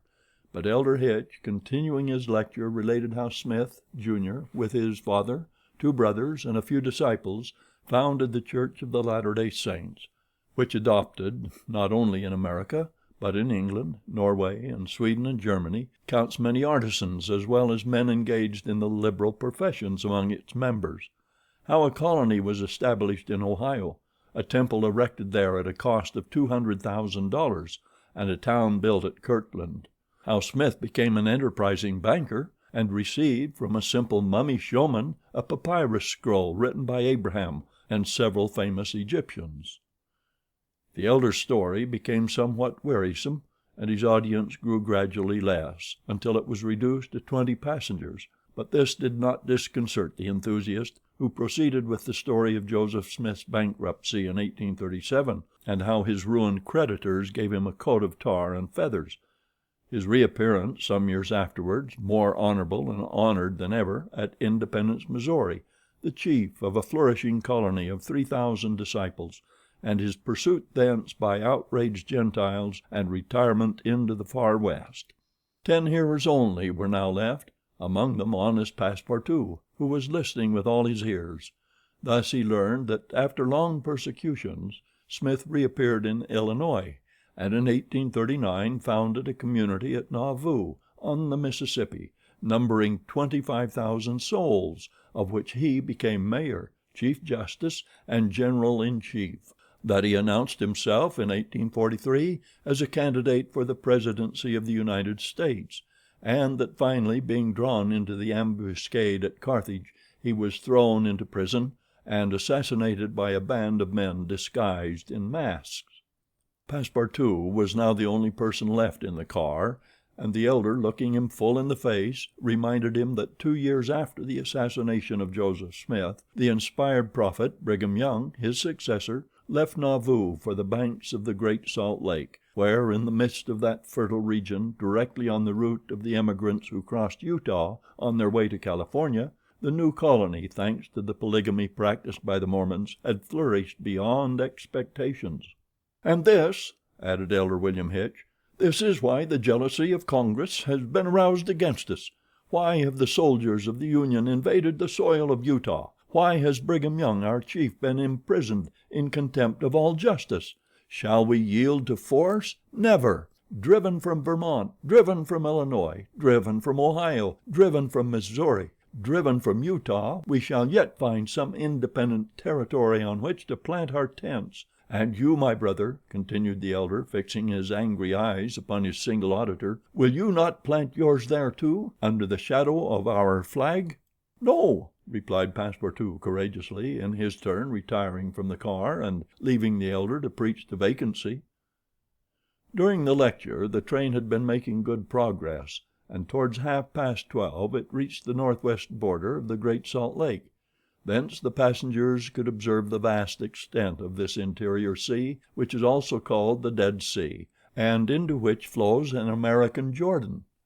It is a picturesque expanse, framed in lofty crags in large strata, encrusted with white salt, a superb sheet of water which was formerly of larger extent than now, its shores having encroached with the lapse of time and thus at once reduced its breadth and increased its depth. The Salt Lake, 70 miles long and 35 wide, is situated 3 miles 800 feet above the sea. Quite different from Lake Asphaltite, whose depression is 1,200 feet below the sea, it contains considerable salt, and 1/4 of the weight of its water is solid matter, its specific weight being 1,170, and after being distilled 1,000. Fishes are of course unable to live in it, and those which descend through the Jordan, the Weber, and other streams soon perish. The country around the lake was well cultivated, for the Mormons are mostly farmers, while ranches and pens for domesticated animals, fields of wheat, corn, and other cereals, luxuriant prairies, hedges of wild rose, clumps of acacias, and milkwort would have been seen 6 months later. Now the ground was covered with a thin powdering of snow. The train reached Ogden at 2 o'clock, where it rested for 6 hours. Mr. Fogg and his party had time to pay a visit to Salt Lake City, connected with Ogden by a branch road, and they spent 2 hours in this strikingly American town, built on the pattern of other cities of the Union, like a checkerboard, with the somber sadness of right angles, as Victor Hugo expresses it. The founder of the City of the Saints could not escape from the taste for symmetry which distinguishes the Anglo-Saxons. In this strange country, where the people are certainly not up to the level of their institutions, everything is done squarely: cities, houses, and follies. The travelers then were promenading at 3 o'clock about the streets of the town built between the banks of the Jordan and the spurs of the Wasatch Range. They saw few or no churches, but the prophet's mansion, the courthouse, and the arsenal, blue brick houses with verandas and porches, surrounded by gardens bordered with acacias, palms, and locusts. A clay and pebble wall, built in 1853, surrounded the town, and in the principal street were the market and several hotels adorned with pavilions. The place did not seem thickly populated. The streets were almost deserted, except in the vicinity of the temple, which they only reached after having traversed several quarters surrounded by palisades. There were many women, which was easily accounted for by the peculiar institution of the Mormons, but it must not be supposed that all the Mormons are polygamous. They are free to marry or not as they please, but it is worth noting that it is mainly the female citizens of Utah who are anxious to marry, as, according to the Mormon religion, maiden ladies are not admitted to the possession of its highest joys. These poor creatures seemed to be neither well off nor happy. Some, the more well-to-do no doubt, wore short, open, black silk dresses under a hood or modest shawl. Others were habited in Indian fashion. Passepartout could not behold without a certain fright these women, charged in groups with conferring happiness on a single Mormon. His common sense pitied above all the husband. It seemed to him a terrible thing to have to guide so many wives at once across the vicissitudes of life, and to conduct them, as it were, in a body to the Mormon paradise, with the prospect of seeing them in the company of the glorious Smith, who doubtless was the chief ornament of that delightful place to all eternity. He felt decidedly repelled from such a vocation, and he imagined, perhaps he was mistaken, that the fair ones of Salt Lake City cast rather alarming glances on his person. Happily his stay there was but brief. At 4 the party found themselves again at the station, took their places in the train, and the whistle sounded for starting. Just at the moment, however, that the locomotive wheels began to move, cries of "Stop! Stop!" were heard. Trains, like time and tide, stopped for no one. The gentleman who uttered the cries was evidently a belated Mormon. He was breathless with running. Happily for him, the station had neither gates nor barriers. He rushed along the track, jumped on the rear platform of the train, and fell exhausted into one of the seats. Passepartout, who had been anxiously watching this amateur gymnast, approached him with lively interest, and learned that he had taken flight after an unpleasant domestic scene. When the Mormon had recovered his breath, Passepartout ventured to ask him politely how many wives he had, for from the manner in which he had decamped it might be thought that he had 20 at least. "One, sir," replied the Mormon, raising his arms heavenward. "One, and that was enough." Chapter 28, in which Passepartout does not succeed in making anybody listen to reason.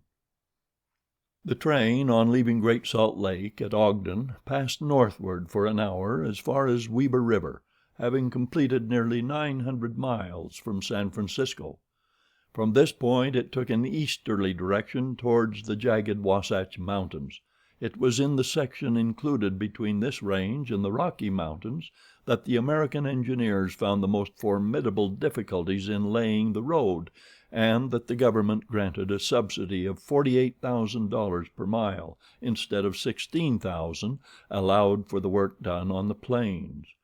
But the engineers, instead of violating nature, avoided its difficulties by winding around instead of penetrating the rocks. One tunnel only, 14,000 feet in length, was pierced in order to arrive at the Great Basin. The track up to this time had reached its highest elevation at the Great Salt Lake. From this point it described a long curve descending towards Bitter Creek Valley, to rise again to the dividing ridge of the waters between the Atlantic and the Pacific. There were many creeks in this mountainous region, and it was necessary to cross Muddy Creek, Green Creek, and others upon culverts. Passepartout grew more and more impatient as they went on, while Fix longed to get out of this difficult region, and was more anxious than Phileas Fogg himself to be beyond the dangers of delays and accidents, and set foot on English soil. At 10 o'clock at night the train stopped at Fort Bridger Station, and 20 minutes later entered Wyoming territory, following the valley of Bitter Creek throughout. The next day, 7 December, they stopped for a quarter of an hour at Green River Station. Snow had fallen abundantly during the night, but being mixed with rain it had half melted and did not interrupt their progress. The bad weather, however, annoyed Passepartout, for the accumulation of snow by blocking the wheels of the cars would certainly have been fatal to Mr. Fogg's tour. "What an idea!" he said to himself. "Why did my master make this journey in winter? Couldn't he have waited for the good season to increase his chances?" While the worthy Frenchman was absorbed in the state of the sky and the depression of the temperature, Aouda was experiencing fears from a totally different cause. Several passengers had got off at Green River and were walking up and down the platforms, and among these Aouda recognized Colonel Stamp Proctor, the same who had so grossly insulted Phileas Fogg at the San Francisco meeting. Not wishing to be recognized, the young woman drew back from the window, feeling much alarm at her discovery. She was attached to the man who, however coldly, gave her daily evidences of the most absolute devotion. She did not comprehend, perhaps, the depth of the sentiment with which her protector inspired her, which she called gratitude, but which, though she was unconscious of it, was really more than that. Her heart sank within her when she recognized the man whom Mr. Fogg desired, sooner or later, to call to account for his conduct. Chance alone, it was clear, had brought Colonel Proctor on this train, but there he was, and it was necessary at all hazards that Phileas Fogg should not perceive his adversary. Aouda seized a moment when Mr. Fogg was asleep to tell Fix and Passepartout whom she had seen. "That Proctor on this train?" cried Fix. "Well, reassure yourself, madam. Before he settles with Mr. Fogg he has got to deal with me. It seems to me that I was the more insulted of the two. And besides," added Passepartout, "I'll take charge of him, colonel as he is." "Mr. Fix," resumed Aouda, "Mr. Fogg will allow no one to avenge him. He said that he would come back to America to find this man. Should he perceive Colonel Proctor, we could not prevent a collision which might have terrible results. He must not see him." "You are right, madam," replied Fix. "A meeting between them might ruin all. Whether he were victorious or beaten, Mr. Fogg would be delayed and—" added Passepartout. "That would play the game of the gentlemen of the Reform Club. In 4 days we shall be in New York. Well, if my master does not leave this car during those 4 days, we may hope that chance will not bring him face to face with this confounded American. We must, if possible, prevent his stirring out of it." The conversation dropped. Mr. Fogg had just woke up and was looking out of the window. Soon after, Passepartout, without being heard by his master or Aouda, whispered to the detective: "Would you really fight for him?" "I would do anything," replied Fix in a tone which betrayed determined will, "to get him back living to Europe." Passepartout felt something like a shudder shoot through his frame, but his confidence in his master remained unbroken. Was there any means of detaining Mr. Fogg in the car to avoid a meeting between him and the Colonel? It ought not to be a difficult task, since that gentleman was naturally sedentary and little curious. The detective at least seemed to have found a way, for after a few moments he said to Mr. Fogg: "These are long and slow hours, sir, that we are passing on the railway." "Yes," replied Mr. Fogg, "but they pass." "You were in the habit of playing whist," resumed Fix, "on the steamers." "Yes, but it would be difficult to do so here. I have neither cards nor partners." "Oh, but we can easily buy some cards, for they are sold on all the American trains. And as for partners, if Madame plays—" "Certainly, sir," Aouda quickly replied. "I understand whist. It is part of an English education. I myself have some pretensions to playing a good game. Well, here are 3 of us, and a dummy." "As you please, sir," replied Phileas Fogg, heartily glad to resume his favorite pastime even on the railway. Passepartout was dispatched in search of the steward, and soon returned with 2 packs of cards, some pins, counters, and a shelf covered with cloth. The game commenced. Aouda understood whist sufficiently well, and even received some compliments on her playing from Mr. Fogg. As for the detective, he was simply an adept, and worthy of being matched against his present opponent. "Now," thought Passepartout, "we've got him. He won't budge." At 11 in the morning the train had reached the dividing ridge of the waters at Bridger Pass, 7,524 feet above the level of the sea, one of the highest points attained by the track in crossing the Rocky Mountains. After going about 200 miles, the travelers at last found themselves on one of those vast plains which extend to the Atlantic, and which nature has made so propitious for laying the iron road. On the declivity of the Atlantic basin the first streams, branches of the North Platte River, already appeared. The whole northern and eastern horizon was bounded by the immense semicircular curtain which is formed by the southern portion of the Rocky Mountains, the highest being Laramie Peak. Between this and the railway extended vast plains, plentifully irrigated. On the right rose the lower spurs of the mountainous mass which extends southward to the sources of the Arkansas River, one of the great tributaries of the Missouri. At 12:30 the travelers caught sight for an instant of Fort Halleck, which commands that section, and in a few more hours the Rocky Mountains were crossed. There was reason to hope then that no accident would mark the journey through this difficult country. The snow had ceased falling, and the air became crisp and cold. Large birds, frightened by the locomotive, rose and flew off in the distance. No wild beast appeared on the plain. It was a desert in its vast nakedness. After a comfortable breakfast, served in the car, Mr. Fogg and his partners had just resumed whist, when a violent whistling was heard, and the train stopped. Passepartout put his head out of the door, but saw nothing to cause the delay. No station was in view. Aouda and Fix feared that Mr. Fogg might take it into his head to get out, but that gentleman contented himself with saying to his servant, "See what is the matter." Passepartout rushed out of the car. 30 or 40 passengers had already descended, amongst them Colonel Stamp Proctor.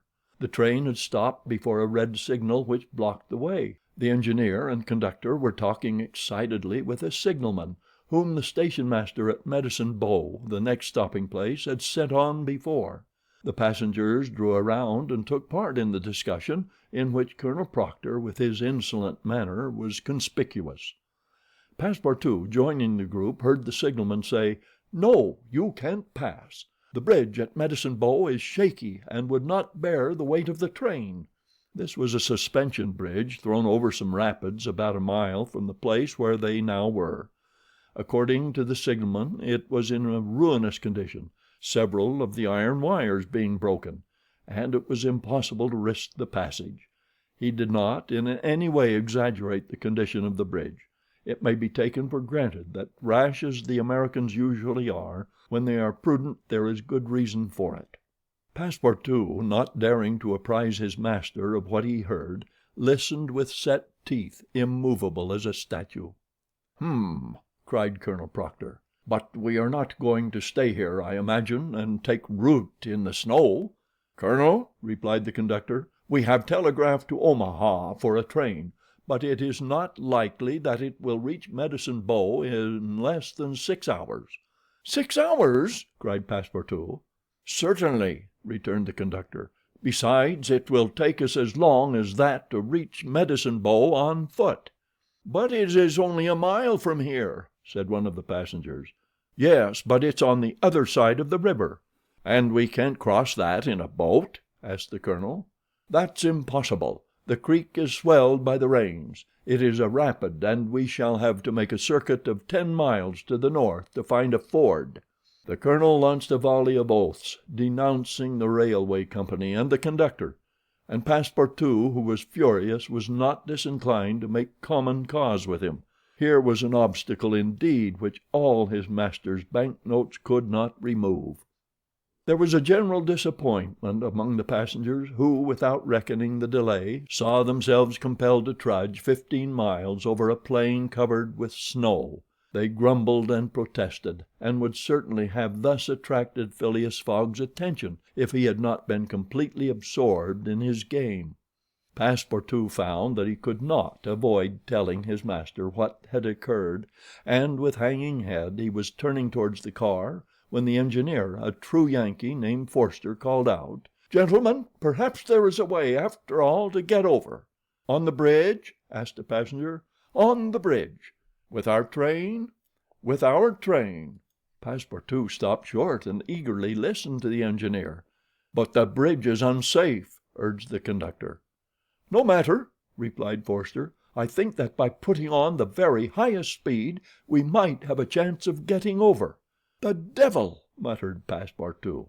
But a number of the passengers were at once attracted by the engineer's proposal, and Colonel Proctor was especially delighted, and found the plan a very feasible one. He told stories about engineers leaping their trains over rivers without bridges, by putting on full steam, and many of those present avowed themselves of the engineer's mind. "We have 50 chances out of 100 of getting over," said one. 80, 90. Passepartout was astonished, and though ready to attempt anything to get over Medicine Creek, thought the experiment proposed a little too American. "Besides," thought he, "there's still a more simple way, and it does not even occur to any of these people. Sir," said he aloud to one of the passengers, "the engineer's plan seems to me a little dangerous, but—" "80 chances," replied the passenger, turning his back on him. "I know it," said Passepartout, turning to another passenger, "but a simple idea—" "Ideas are no use," returned the American, shrugging his shoulders, "as the engineer assures us that we can pass." "Doubtless," urged Passepartout, "we can pass, but perhaps it would be more prudent—" "What, prudent?" cried Colonel Proctor, whom this word seemed to excite prodigiously. "At full speed, don't you see, at full speed?" "I know, I see," repeated Passepartout, "but it would be, if not more prudent, since that word displeases you, at least more natural—" "Who? What? What's the matter with this fellow?" cried several. The poor fellow did not know to whom to address himself. "Are you afraid?" asked Colonel Proctor. "I afraid? Very well, I will show these people that a Frenchman can be as American as they." "All aboard!" cried the conductor. "Yes, all aboard!" repeated Passepartout, and immediately. but they can't prevent me from thinking that it would be more natural for us to cross the bridge on foot and let the train come after." But no one heard this sage reflection, nor would anyone have acknowledged its justice. The passengers resumed their places in the cars. Passepartout took his seat without telling what had passed. The whist players were quite absorbed in their game. The locomotive whistled vigorously.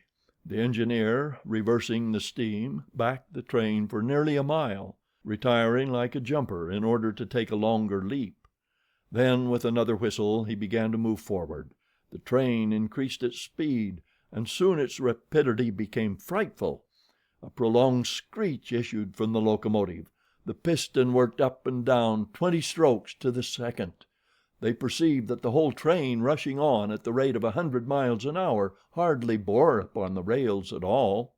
And they passed over! It was like a flash. No one saw the bridge. The train leaped, so to speak, from one bank to the other, and the engineer could not stop it until it had gone 5 miles beyond the station.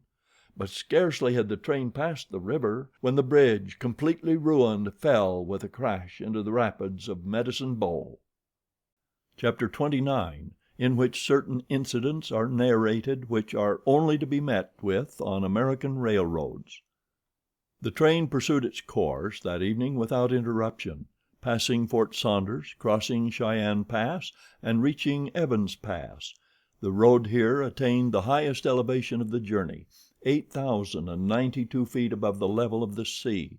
The travelers had now only to descend to the Atlantic by limitless plains, leveled by nature. A branch of the Grand Trunk led off southward to Denver, the capital of Colorado. The country round about is rich in gold and silver, and more than 50,000 inhabitants are already settled there. 1,382 miles had been passed over from San Francisco in 3 days and 3 nights. 4 days and nights more would probably bring them to New York. Phileas Fogg was not as yet behindhand. During the night Camp Walbach was passed on the left. Lodge Pole Creek ran parallel with the road, marking the boundary between the territories of Wyoming and Colorado. They entered Nebraska at 11, passed near Sedgwick, and touched at Julesburg on the southern branch of the Platte River. It was here that the Union Pacific Railroad was inaugurated on the 23rd of October, 1867, by the chief engineer, General Dodge.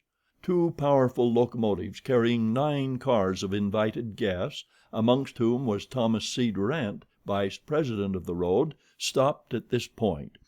Cheers were given. The Sioux and Pawnees performed an imitation Indian battle. Fireworks were let off, and the first number of the Railway Pioneer was printed by a press brought on the train. Thus was celebrated the inauguration of this great railroad, a mighty instrument of progress and civilization, thrown across the desert and destined to link together cities and towns which do not yet exist. The whistle of the locomotive, more powerful than Amphion's lyre, was about to bid them rise from American soil. Fort McPherson was left behind at 8 in the morning, and 357 miles had yet to be traversed before reaching Omaha. The road followed the capricious windings of the southern branch of the Platte River on its left bank. At 9 the train stopped at the important town of North Platte, built between the 2 arms of the river, which rejoin each other around it and form a single artery, a large tributary whose waters empty into the Missouri a little above Omaha. The 101st meridian was passed. Mr. Fogg and his partners had resumed their game. No one, not even the dummy, complained of the length of the trip. Fix had begun by winning several guineas, which he seemed likely to lose, but he showed himself a not less eager whist player than Mr. Fogg. During the morning chance distinctly favored that gentleman. Trumps and honors were showered upon his hands. Once, having resolved on a bold stroke, he was on the point of playing a spade when a voice behind him said, "I should play a diamond." Mr. Fogg, Aouda, and Fix raised their heads and beheld Colonel Proctor.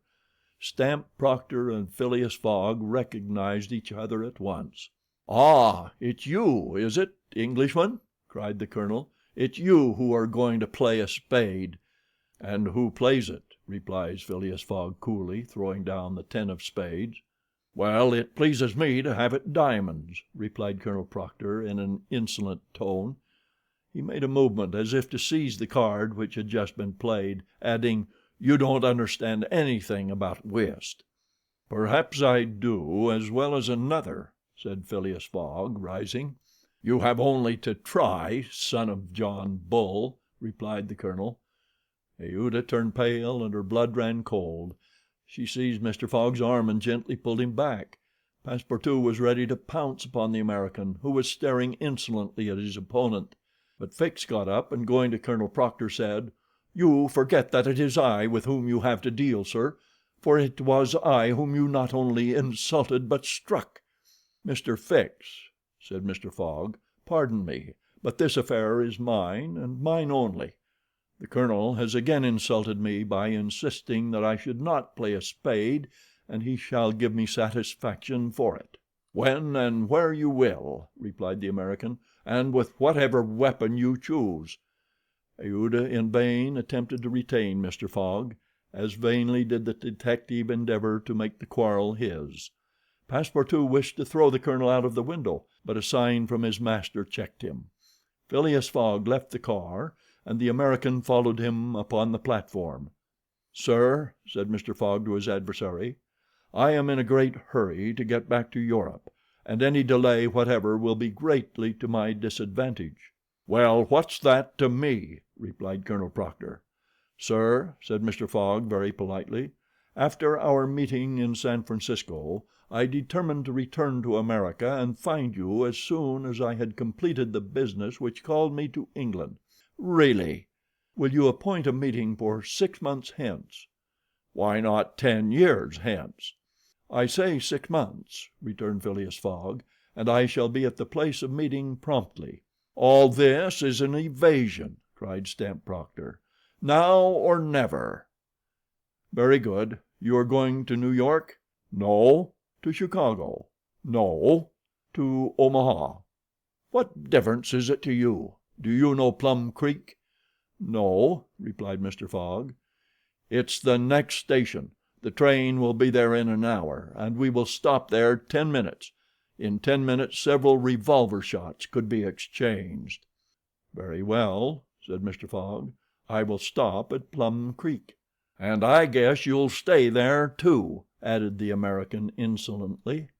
"Who knows?" replied Mr. Fogg, returning to the car as coolly as usual.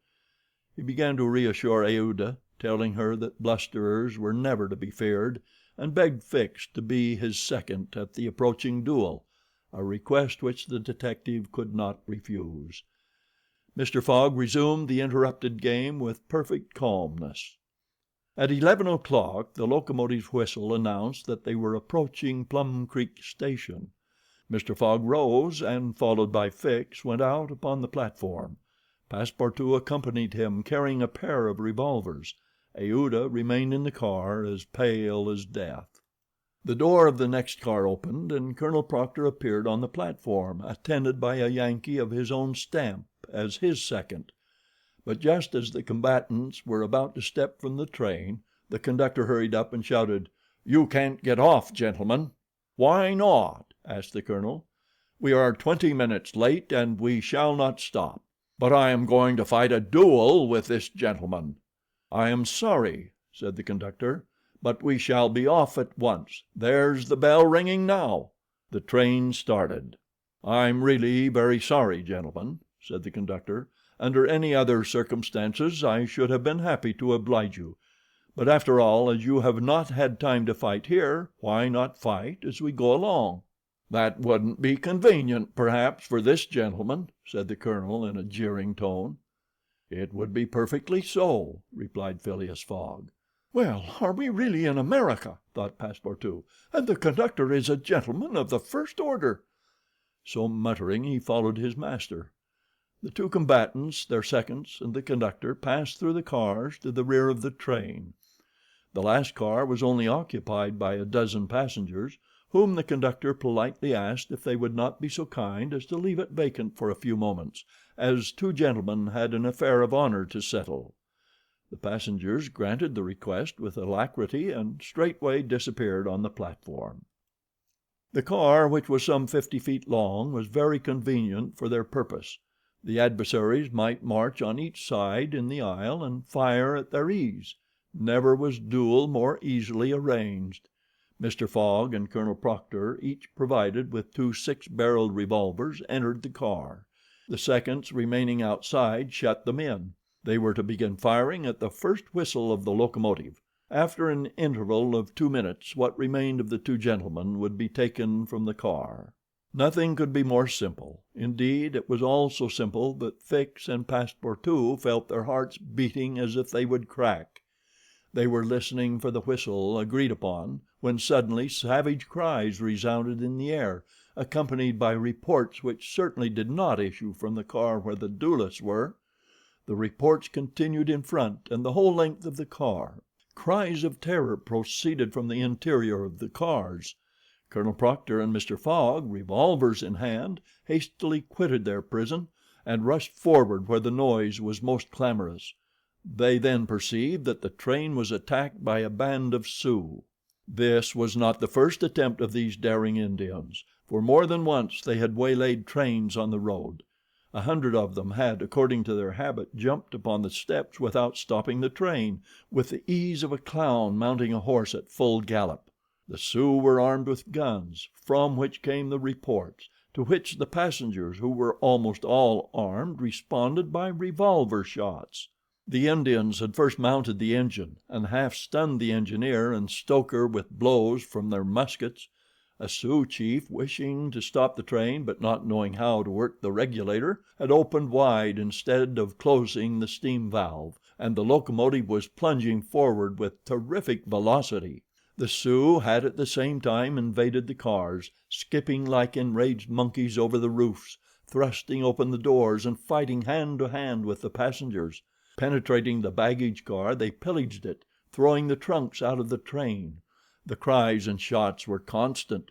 The travelers defended themselves bravely. Some of the cars were barricaded and sustained a siege like moving forts, carried along at a speed of 100 miles an hour. Aouda behaved courageously from the first. She defended herself like a true heroine with a revolver, which she shot through the broken windows whenever a savage made his appearance. 20 Sioux had fallen mortally wounded to the ground, and the wheels crushed those who fell upon the rails as if they had been worms. Several passengers, shot or stunned, lay on the seats. It was necessary to put an end to the struggle, which had lasted for 10 minutes, and which would result in the triumph of the Sioux if the train was not stopped. Fort Kearny station, where there was a garrison, was only 2 miles distant, but that once passed, the Sioux would be masters of the train between Fort Kearny and the station beyond. The conductor was fighting beside Mr. Fogg when he was shot and fell. At the same moment he cried, "Unless the train is stopped in 5 minutes we are lost." "It shall be stopped," said Phileas Fogg, preparing to rush from the car. "Stay, monsieur," cried Passepartout. "I will go." Mr. Fogg had not time to stop the brave fellow, who, opening a door, unperceived by the Indians, succeeded in slipping under the car, and while the struggle continued and the balls whizzed across each other over his head, he made use of his old acrobatic experience, and with amazing agility worked his way under the cars, holding on to the chains, aiding himself by the brakes and edges of the sashes, creeping from one car to another with marvelous skill, and thus gaining the forward end of the train. There, suspended by one hand between the baggage car and the tender, with the other he loosened the safety chains, but owing to the traction he would never have succeeded in unscrewing the yoking bar had not a violent concussion jolted this bar out. The train, now detached from the engine, remained a little behind, whilst the locomotive rushed forward with increased speed. Carried on by the force already acquired, the train still moved for several minutes, but the brakes were worked and at last they stopped, less than 100 feet from Kearny station. The soldiers of the fort, attracted by the shots, hurried up. The Sioux had not expected them, and decamped in a body before the train entirely stopped. But when the passengers counted each other on the station platform, several were found missing, among others the courageous Frenchman, whose devotion had just saved them. Chapter 30, in which Phileas Fogg simply does his duty. 3 passengers, including Passepartout, had disappeared. Had they been killed in the struggle? Were they taken prisoners by the Sioux? It was impossible to tell. There were many wounded, but none mortally. Colonel Proctor was one of the most seriously hurt. He had fought bravely, and a ball had entered his groin. He was carried into the station with the other wounded passengers to receive such attention as could be of avail. Aouda was safe, and Phileas Fogg, who had been in the thickest of the fight, had not received a scratch. Fix was slightly wounded in the arm, but Passepartout was not to be found, and tears coursed down Aouda's cheeks. All the passengers had got out of the train, the wheels of which were stained with blood. From the tires and spokes hung ragged pieces of flesh. As far as the eye could reach on the white plain behind, red trails were visible. The last Sioux were disappearing in the south, along the banks of Republican River. Mr. Fogg, with folded arms, remained motionless. He had a serious decision to make. Aouda, standing near him, looked at him without speaking, and he understood her look. If his servant was a prisoner, ought he not to risk everything to rescue him from the Indians? "I will find him living or dead," said he quietly to Aouda. "Ah, Mr. Fogg," cried she, clasping his hands and covering them with tears. "Living," added Mr. Fogg, "if we do not lose a moment." Phileas Fogg, by this resolution, inevitably sacrificed himself. He pronounced his own doom. The delay of a single day would make him lose the steamer at New York, and his bet would be certainly lost. But, as he thought, "It is my duty," he did not hesitate. The commanding officer of Fort Kearny was there. 100 of his soldiers had placed themselves in a position to defend the station should the Sioux attack it. "Sir," said Mr. Fogg to the captain, "3 passengers have disappeared." "Dead?" asked the captain. "Dead or prisoners. That is the uncertainty which must be solved. Do you propose to pursue the Sioux?" "That's a serious thing to do, sir," returned the captain. "These Indians may retreat beyond the Arkansas, and I cannot leave the fort unprotected." "The lives of 3 men are in question, sir," said Phileas Fogg. "Doubtless, but can I risk the lives of 50 men to save 3? I don't know whether you can, sir, but you ought to do so." "Nobody here," returned the other, "has a right to teach me my duty." "Very well," said Mr. Fogg coldly. "I will go alone." "You, sir?" cried Fix, coming up. "You go alone in pursuit of the Indians? Would you have me leave this poor fellow to perish, him to whom every one present owes his life? I shall go." "No, sir, you shall not go alone," cried the captain, touched in spite of himself. "No, you are a brave man. 30 volunteers," he added, turning to the soldiers. The whole company started forward at once. The captain had only to pick his men. 30 were chosen, and an old sergeant placed at their head. "Thanks, Captain," said Mr. Fogg. "Will you let me go with you?" asked Fix. "Do as you please, sir, but if you wish to do me a favor, you will remain with Aouda. In case anything should happen to me—" A sudden pallor overspread the detective's face. Separate himself from the man whom he had so persistently followed step by step, leave him to wander about in this desert? Fix gazed attentively at Mr. Fogg, and despite his suspicions and of the struggle which was going on within him, he lowered his eyes before that calm and frank look. "I will stay," said he. A few moments after, Mr. Fogg pressed the young woman's hand, and, having confided to her his precious carpet bag, went off with the sergeant and his little squad. But before going he had said to the soldiers, "My friends, I will divide $5,000 among you if we save the prisoners." It was then a little past noon. Aouda retired to a waiting room, and there she waited alone, thinking of the simple and noble generosity, the tranquil courage of Phileas Fogg. He had sacrificed his fortune, and was now risking his life, all without hesitation, from duty, in silence. Fix did not have the same thoughts, and could scarcely conceal his agitation. He walked feverishly up and down the platform, but soon resumed his outward composure. He now saw the folly of which he had been guilty in letting Fogg go alone. What! This man whom he had just followed around the world was permitted now to separate himself from him. He began to accuse and abuse himself, and, as if he were director of police, administered to himself a sound lecture for his greenness. "I have been an idiot," he thought, "and this man will see it. He is gone, and won't come back. But how is it that I, Fix, who have in my pocket a warrant for his arrest, have been so fascinated by him? Decidedly I am nothing but an ass."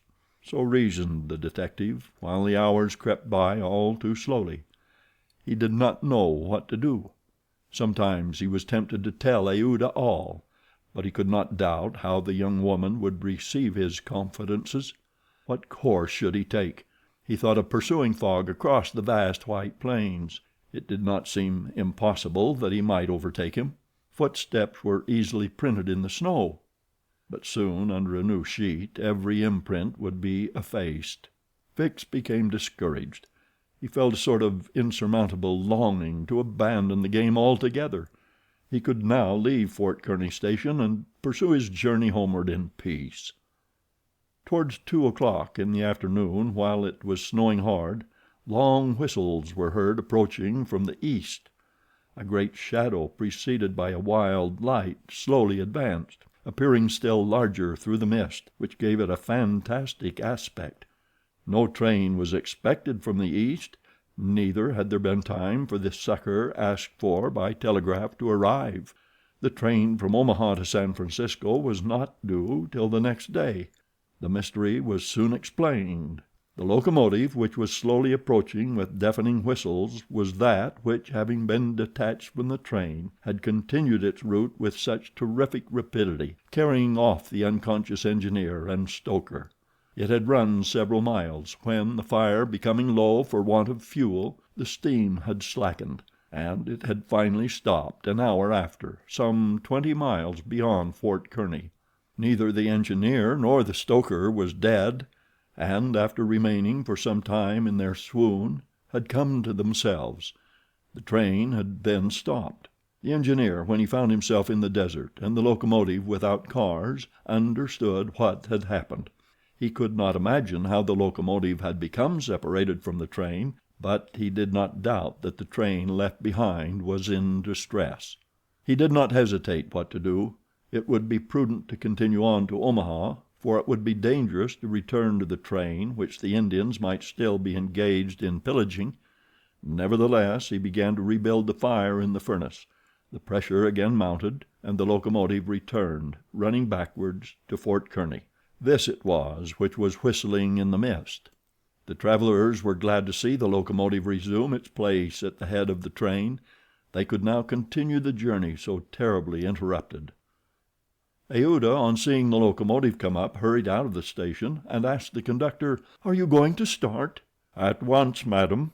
"But the prisoners, our unfortunate fellow travelers?" "I cannot interrupt the trip," replied the conductor. "We are already 3 hours behind time." "And when will another train pass here from San Francisco?" "Tomorrow evening, madam." "Tomorrow evening? But then it will be too late. We must wait." "It is impossible," responded the conductor. "If you wish to go, please get in." "I will not go," said Aouda. Fix had heard this conversation.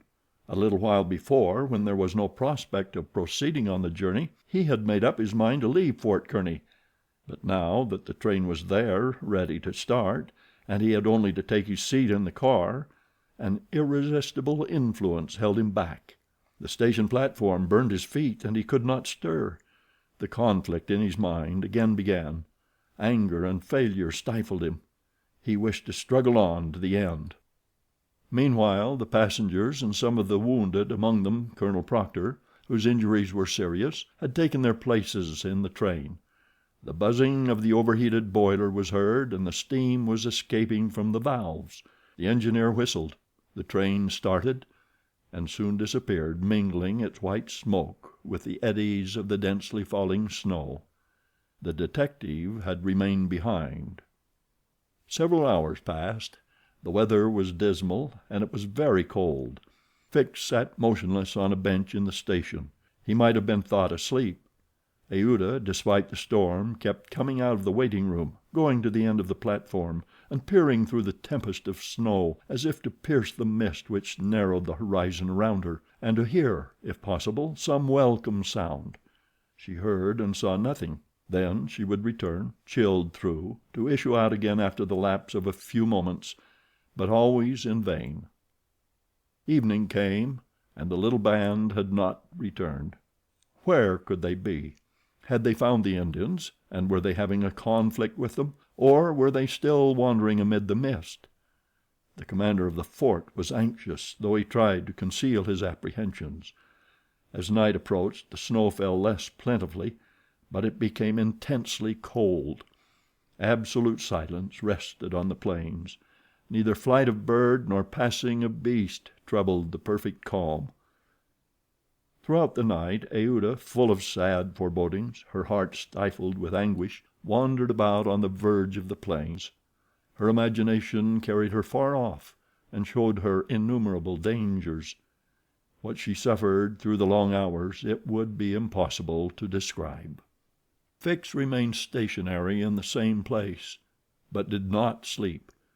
Once a man approached and spoke to him, and the detective merely replied by shaking his head. Thus the night passed. At dawn the half-extinguished disk of the sun rose above a misty horizon, but it was now possible to recognize objects 2 miles off. Phileas Fogg and the squad had gone southward. In the south all was still vacancy. It was then 7 o'clock. The captain, who was really alarmed, did not know what course to take. Should he send another detachment to the rescue of the first? Should he sacrifice more men with so few chances of saving those already sacrificed? His hesitation did not last long, however. Calling one of his lieutenants, he was on the point of ordering a reconnaissance, when gunshots were heard. Was it a signal? The soldiers rushed out of the fort, and half a mile off they perceived a little band returning in good order. Mr. Fogg was marching at their head, and just behind him were Passepartout and the other 2 travelers, rescued from the Sioux. They had met and fought the Indians 10 miles south of Fort Kearny. Shortly before the detachment arrived, Passepartout and his companions had begun to struggle with their captors, 3 of whom the Frenchman had felled with his fists, when his master and the soldiers hastened up to their relief. All were welcomed with joyful cries. Phileas Fogg distributed the reward he had promised to the soldiers, while Passepartout, not without reason, muttered to himself, "It must certainly be confessed that I cost my master dear." Fix, without saying a word, looked at Mr. Fogg, and it would have been difficult to analyze the thoughts which struggled within him. As for Aouda, she took her protector's hand and pressed it in her own, too much moved to speak. Meanwhile, Passepartout was looking about for the train. He thought he should find it there, ready to start for Omaha, and he hoped that the time lost might be regained.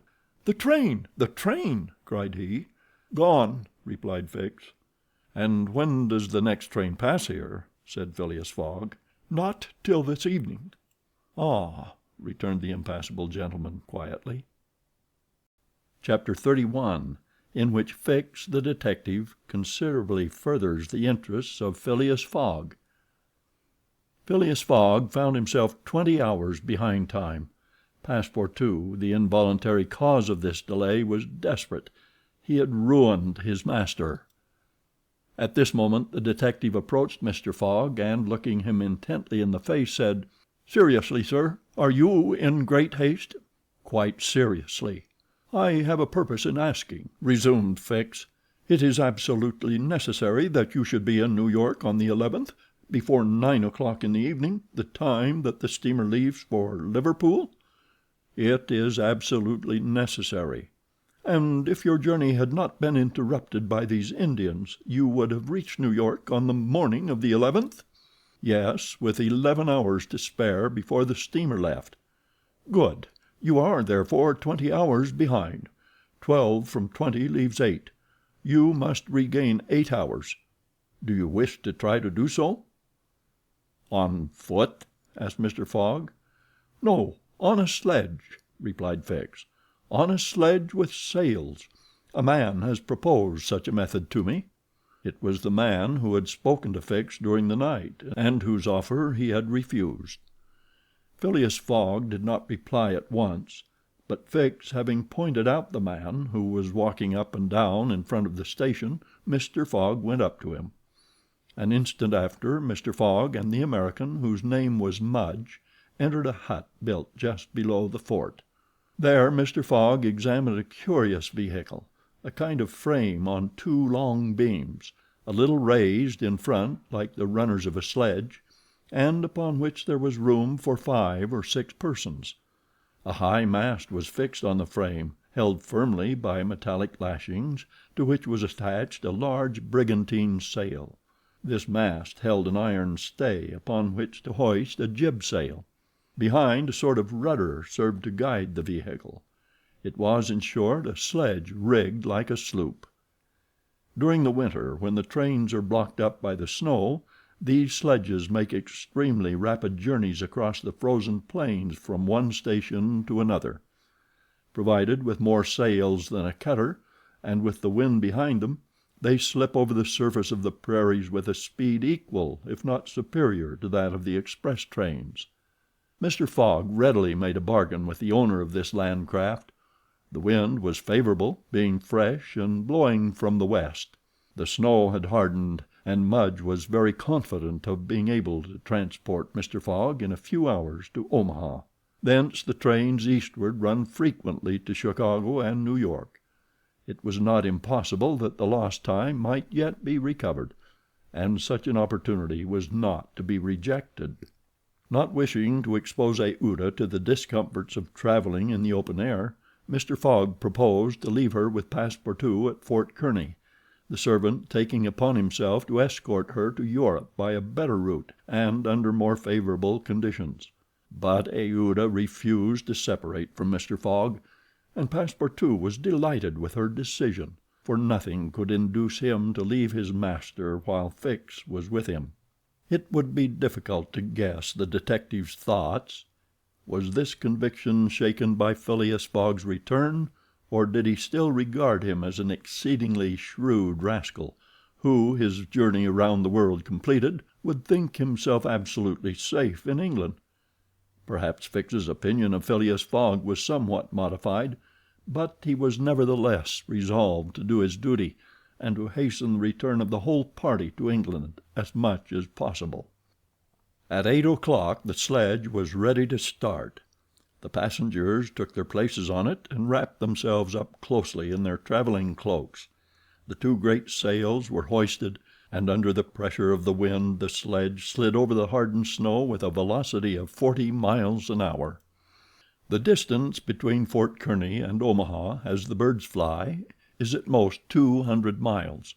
If the wind held good, the distance might be traversed in 5 hours. If no accident happened, the sledge might reach Omaha by 1 o'clock. What a journey! The travelers, huddled close together, could not speak for the cold, intensified by the rapidity at which they were going. The sledge sped on as lightly as a boat over the waves. When the breeze came skimming the earth, the sledge seemed to be lifted off the ground by its sails. Mudge, who was at the rudder, kept in a straight line, and by a turn of his hand checked the lurches which the vehicle had a tendency to make. All the sails were up, and the jib was so arranged as not to screen the brigantine. A topmast was hoisted, and another jib, held out to the wind, added its force to the other sails. Although the speed could not be exactly estimated, the sledge could not be going at less than 40 miles an hour. "If nothing breaks," said Mudge, "we shall get there." Mr. Fogg had made it for Mudge's interest to reach Omaha within the time agreed on by the offer of a handsome reward. The prairie, across which the sledge was moving in a straight line, was as flat as a sea. It seemed like a vast, frozen lake. The railroad which ran through this section ascended from the southwest to the northwest by Great Island, Columbus, an important Nebraska town, Schuyler, and Fremont. to Omaha. It followed throughout the right bank of the Platte River. The sledge, shortening this route, took a chord of the arc described by the railway. Mudge was not afraid of being stopped by the Platte River, because it was frozen. The road then was quite clear of obstacles, and Phileas Fogg had but two things to fear: an accident to the sledge and a change or calm in the wind. But the breeze, far from lessening its force, blew as if to bend the mast, which, however, the metallic lashings held firmly. These lashings, like the chords of a stringed instrument, resounded as if vibrated by a violin bow. The sledge slid along in the midst of a plaintively intense melody. "Those chords give the fifth and the octave," said Mr. Fogg. These were the only words he uttered during the journey. Aouda, cozily packed in furs and cloaks, was sheltered as much as possible from the attacks of the freezing wind. As for Passepartout, his face was as red as the sun's disk when it sets in the mist, and he laboriously inhaled the biting air. With his natural buoyancy of spirits, he began to hope again. They would reach New York on the evening, if not on the morning of the 11th. And there was still some chances that it would be before the steamer sailed for Liverpool. Passepartout even felt a strong desire to grasp his ally Fix by the hand.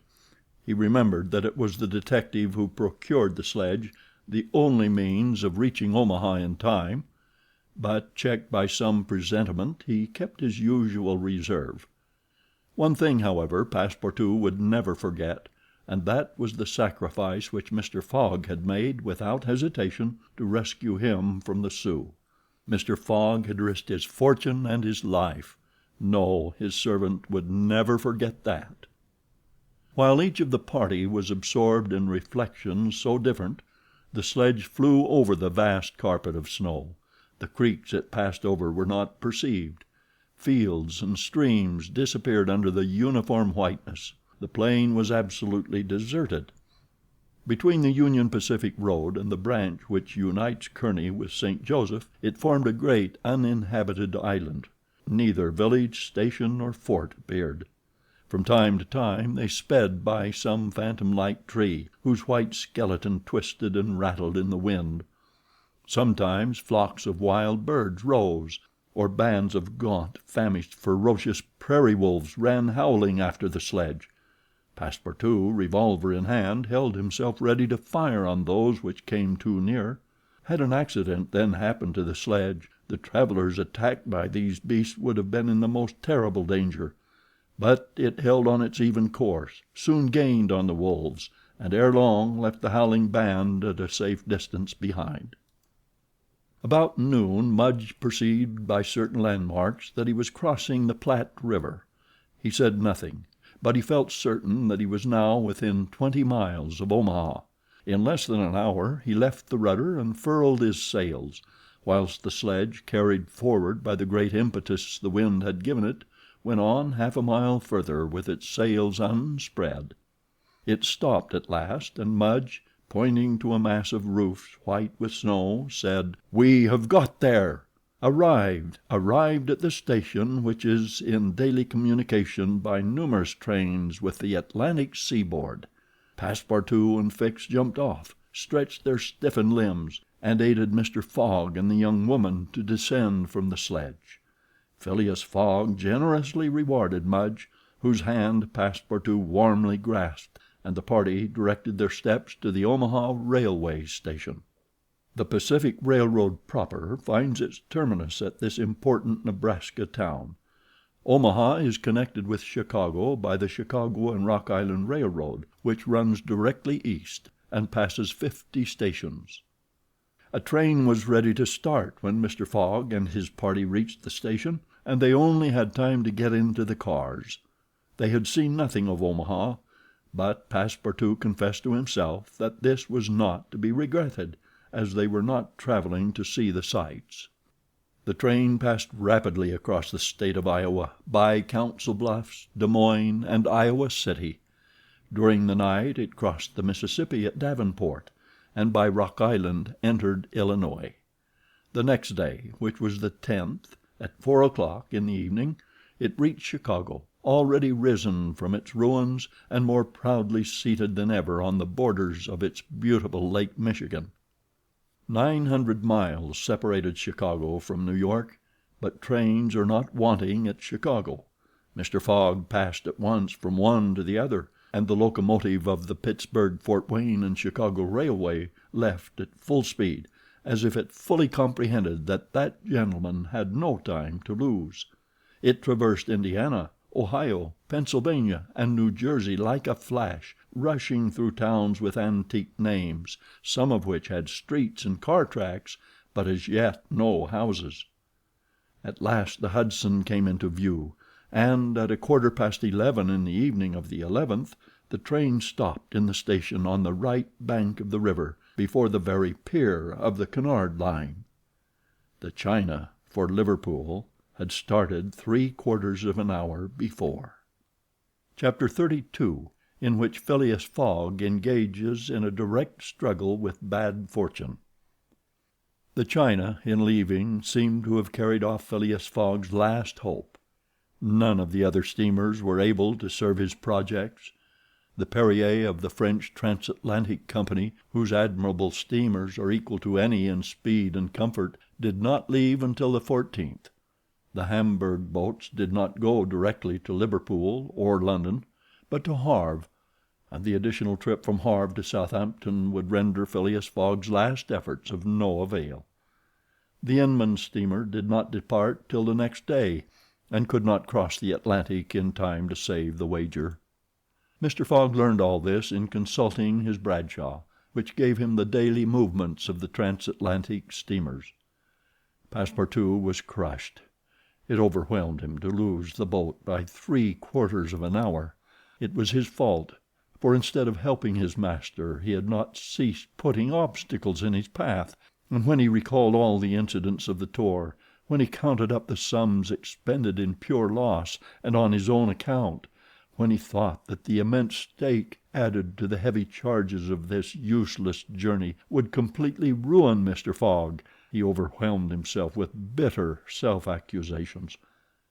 Mr. Fogg, however, did not reproach him, and on leaving the Cunard pier only said, "We will consult about what is best tomorrow. Come." The party crossed the Hudson in the Jersey City ferry boat, and drove in a carriage to the St. Nicholas Hotel on Broadway. Rooms were engaged, and the night passed briefly to Phileas Fogg, who slept profoundly, but very long to Aouda and the others, whose agitation did not permit them to rest. The next day was the 12th of December. From 7 in the morning of the 12th to 9:15 in the evening of the 21st there were 9 days, 13 hours, and 45 minutes. If Phileas Fogg had left in the China, one of the fastest steamers on the Atlantic, he would have reached Liverpool and then London within the period agreed upon. Mr. Fogg left the hotel alone after giving Passepartout instructions to await his return and inform Aouda to be ready at an instant's notice. He proceeded to the banks of the Hudson and looked about among the vessels moored or anchored in the river, for any that were about to depart. Several had departure signals and were preparing to put to sea at morning tide, for in this immense and admirable port there is not one day in 100 that vessels do not set out for every quarter of the globe. But they were mostly sailing vessels, of which, of course, Phileas Fogg could make no use. He seemed about to give up all hope, when he espied, anchored at the battery, a cable's length off at most, a trading vessel with a screw well shaped, whose funnel, puffing a cloud of smoke, indicated that she was getting ready for departure. Phileas Fogg hailed a boat, got into it, and soon found himself on board the Henrietta, iron-hulled, wood-built above. He ascended to the deck and asked for the captain, who forthwith presented himself. He was a man of 50, a sort of sea-wolf, with big eyes, a complexion of oxidized copper, red hair and thick neck, and a growling voice. "The captain?" asked Mr. Fogg. "I am the captain." "I am Phileas Fogg of London." "And I am Andrew Speedy of Cardiff." "You are going to put to sea?" "In an hour." "You are bound for Bordeaux. And your cargo? No freight. Going in ballast. Have you any passengers? No passengers. Never had passengers. Too much in the way. Is your vessel a swift one? Between 11 and 12 knots. The Henrietta, well known. Will you carry me and 3 other persons to Liverpool? To Liverpool? Why not to China? I said Liverpool. No. No?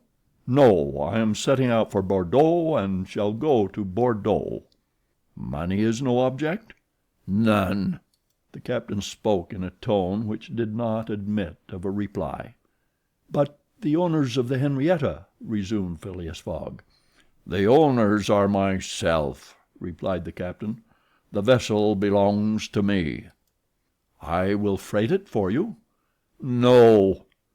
I will buy it of you. No. Phileas Fogg did not betray the least disappointment, but the situation was a grave one. It was not at New York as at Hong Kong, nor with the captain of the Henrietta as with the captain of the Tankadere. Up to this time money had smoothed away every obstacle.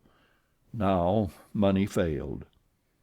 Still, some means must be found to cross the Atlantic on a boat, unless by balloon, which would have been venturesome, besides not being capable of being put in practice. It seemed that Phileas Fogg had an idea, for he said to the captain, "Well, will you carry me to Bordeaux?" "No, not if you paid me $200. "I offer you 2,000. "A piece?" "A piece." "And there are 4 of you?" "4?" Captain Speedy began to scratch his head. There were $8,000 to gain without changing his route, for which it was well worth conquering the repugnance he had for all kinds of passengers. Besides, passengers at $2,000 are no longer passengers, but valuable merchandise. "I start at 9 o'clock," said Captain Speedy simply. "Are you and your party ready?" "We will be on board at 9 o'clock," replied no less simply Mr. Fogg. It was 8:30. To disembark from the Henrietta, jump into a hack, hurry to the St. Nicholas, and return with Aouda, Passepartout, and even the inseparable Fix, was the work of a brief time, and was performed by Mr. Fogg with the coolness which never abandoned him. They were on board when the Henrietta was ready to weigh anchor. When Passepartout heard what this last voyage was going to cost, he uttered a prolonged "Oh! oh! oh!" which extended throughout his vocal gamut. As for Fix, he said to himself that the Bank of England would certainly not come out of this affair well indemnified. When they reached England, even if Mr. Fogg did not throw some handfuls of bank bills into the sea, more than £7,000 would have been spent. Chapter 33, in which Phileas Fogg shows himself equal to the occasion. An hour after, the Henrietta passed the lighthouse which marks the entrance of the Hudson, turned the point of Sandy Hook, and put to sea. During the day she skirted Long Island, passed Fire Island, and directed her course rapidly eastward. At noon the next day a man mounted the bridge to ascertain the vessel's position. It might be thought that this was Captain Speedy. Not the least in the world. It was Phileas Fogg, Esquire. As for Captain Speedy, he was shut up in his cabin under lock and key, and was uttering loud cries which signified an anger at once pardonable and excessive. What had happened was very simple. Phileas Fogg wished to go to Liverpool, but the captain would not carry him there. Then Phileas Fogg had taken passage for Bordeaux, and during the 30 hours he had been on board had so shrewdly managed with his banknotes that the sailors and stokers, who were only an occasional crew, and were not on the best terms with the captain, went over to him in a body. This was why Phileas Fogg was in command instead of Captain Speedy, why the captain was a prisoner in his cabin, and why, in short, the Henrietta was directing her course towards Liverpool. It was very clear, to see Mr. Fogg manage the craft, that he had been a sailor. How the adventure ended will be seen anon. Aouda was anxious, though she said nothing. As for Passepartout, he thought Mr. Fogg's maneuver simply glorious. The captain had said between 11 and 12 knots, and the Henrietta confirmed his prediction.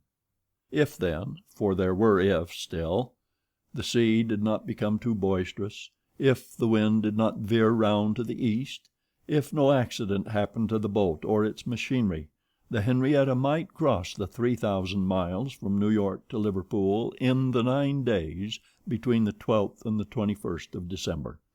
It is true that once arrived, the affair on board the Henrietta, added to that of the Bank of England, might create more difficulties for Mr. Fogg than he imagined or could desire. During the first days they went along smoothly enough. The sea was not very unpropitious. The wind seemed stationary in the northeast. The sails were hoisted, and the Henrietta plowed across the waves like a real transatlantic steamer. Passepartout was delighted. His master's last exploit, the consequences of which he ignored, enchanted him. Never had the crew seen so jolly and dexterous a fellow. He formed warm friendships with the sailors, and amazed them with his acrobatic feats. He thought they managed the vessel like gentlemen, and that the stokers fired up like heroes. His loquacious good humor infected everyone. He had forgotten the past, its vexations and delays. He only thought of the end, so nearly accomplished, and sometimes he boiled over with impatience, as if heated by the furnaces of the Henrietta. Often also the worthy fellow revolved around Fix, looking at him with a keen, distrustful eye. But he did not speak to him, for their old intimacy no longer existed. Fix, it must be confessed, understood nothing of what was going on. The conquest of the Henrietta, the bribery of the crew, Fogg managing the boat like a skilled seaman, amazed and confused him. He did not know what to think, for, after all, a man who began by stealing 55,000 pounds might end by stealing a vessel, and Fix was not unnaturally inclined to conclude that the Henrietta under Fogg's command was not going to Liverpool at all, but to some part of the world where the robber, turned into a pirate, would quietly put himself in safety. The conjecture was at least a plausible one, and the detective began to seriously regret that he had embarked on the affair. As for Captain Speedy, he continued to howl and growl in his cabin, and Passepartout, whose duty it was to carry him his meals, courageous as he was, took the greatest precautions. Mr. Fogg did not seem even to know that there was a captain on board. On the 13th they passed the edge of the banks of Newfoundland, a dangerous locality. During the winter, especially, there were frequent fogs and heavy gales of wind. Ever since the evening before, the barometer, suddenly falling, had indicated an approaching change in the atmosphere, and during the night the temperature varied, the cold became sharper, and the wind veered to the southeast. This was a misfortune. Mr. Fogg, in order not to deviate from his course, furled his sails and increased the force of the steam, but the vessel's speed slackened owing to the state of the sea, the long waves of which broke against the stern. She pitched violently, and this retarded her progress. The breeze, little by little, swelled into a tempest, and it was to be feared that the Henrietta might not be able to maintain herself upright on the waves. Passepartout's visage darkened with the skies, and for 2 days the poor fellow experienced constant fright. But Phileas Fogg was a bold mariner, and knew how to maintain headway against the sea, and he kept on his course without even decreasing his steam. The Henrietta, when she could not rise above the waves, crossed them, swamping her deck, but passing safely. Sometimes the screw rose out of the water, beating its protruding end, when a mountain of water raised the stern above the waves, but the craft always kept straight ahead. The wind, however, did not grow as boisterous as might have been feared. It was not one of those tempests which burst and rush on with a speed of 90 miles an hour. It continued fresh, but unhappily it remained obstinately in the southeast, rendering the sails useless. The 16th of December was the 75th day since Phileas Fogg's departure from London, and the Henrietta had not yet been seriously delayed. Half of the voyage was almost accomplished, and the worst localities had been passed. In summer success would have been well nigh certain. In winter they were at the mercy of the bad season. Passepartout said nothing, but he cherished hope in secret, and comforted himself with the reflection that if the wind failed them they might still count on the steam. On this day the engineer came on deck, went up to Mr. Fogg, and began to speak earnestly with him.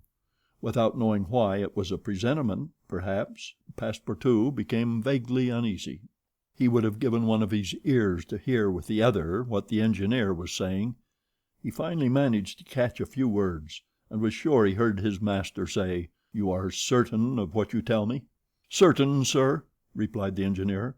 "You must remember that since we started we have kept up hot fires in all our furnaces, and though we had coal enough to go on short steam from New York to Bordeaux, we haven't enough to go with all steam from New York to Liverpool."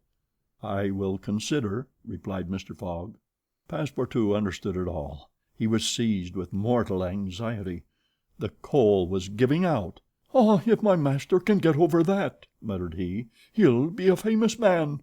He could not help imparting to Fix what he had overheard. "Then you believe that we really are going to Liverpool?" "Of course." "Ass," replied the detective, shrugging his shoulders and turning on his heel. Passepartout was on the point of vigorously resenting the epithet, the reason of which he could not for the life of him comprehend, but he reflected that the unfortunate Fix was probably very much disappointed and humiliated in his self-esteem after having so awkwardly followed a false scent around the world, and refrained. And now what course would Phileas Fogg adopt? It was difficult to imagine.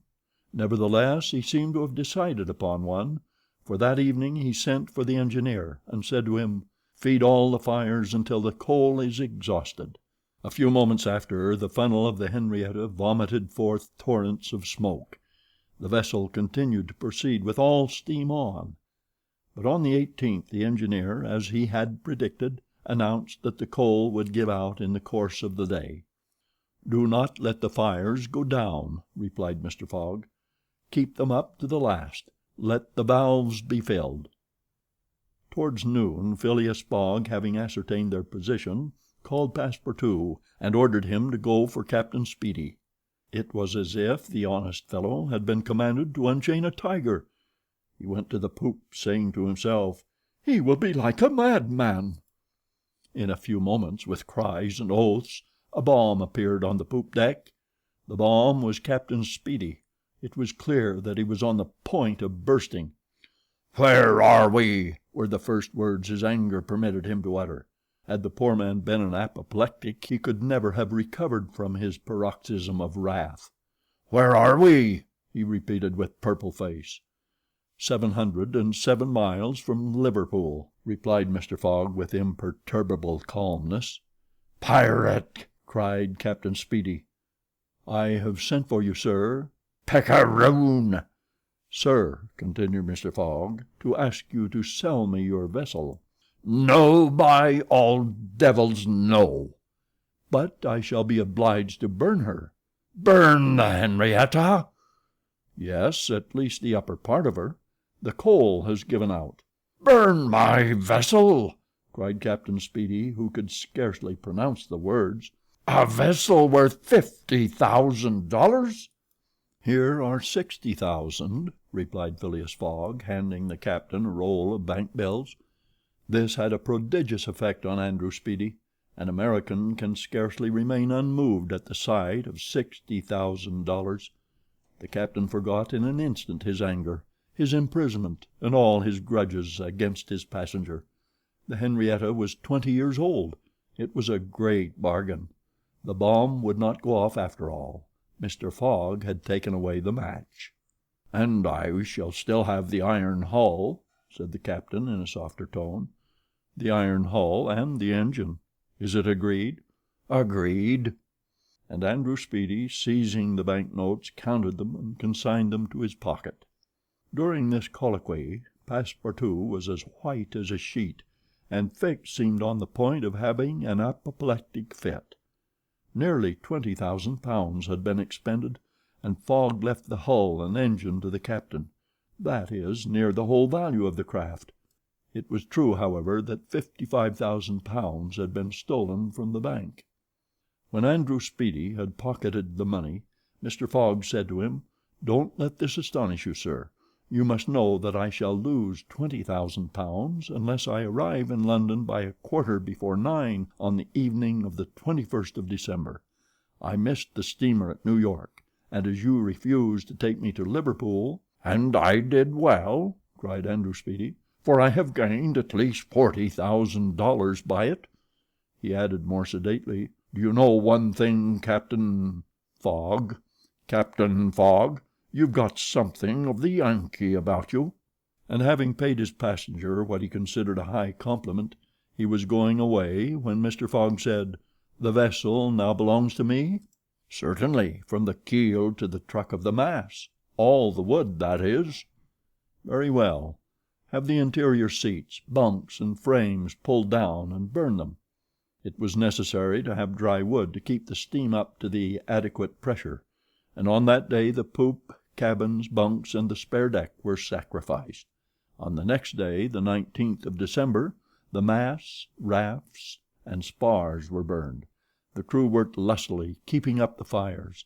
Passepartout hewed, cut, and sawed away with all his might. There was a perfect rage for demolition. The railings, fittings, the greater part of the deck and topsides disappeared on the 20th, and the Henrietta was now only a flat hulk. But on this day they sighted the Irish coast and Fastnet Light. By 10 in the evening they were passing Queenstown. Phileas Fogg had only 24 hours more in which to get to London. That length of time was necessary to reach Liverpool with all the steam on, and the steam was about to give out altogether.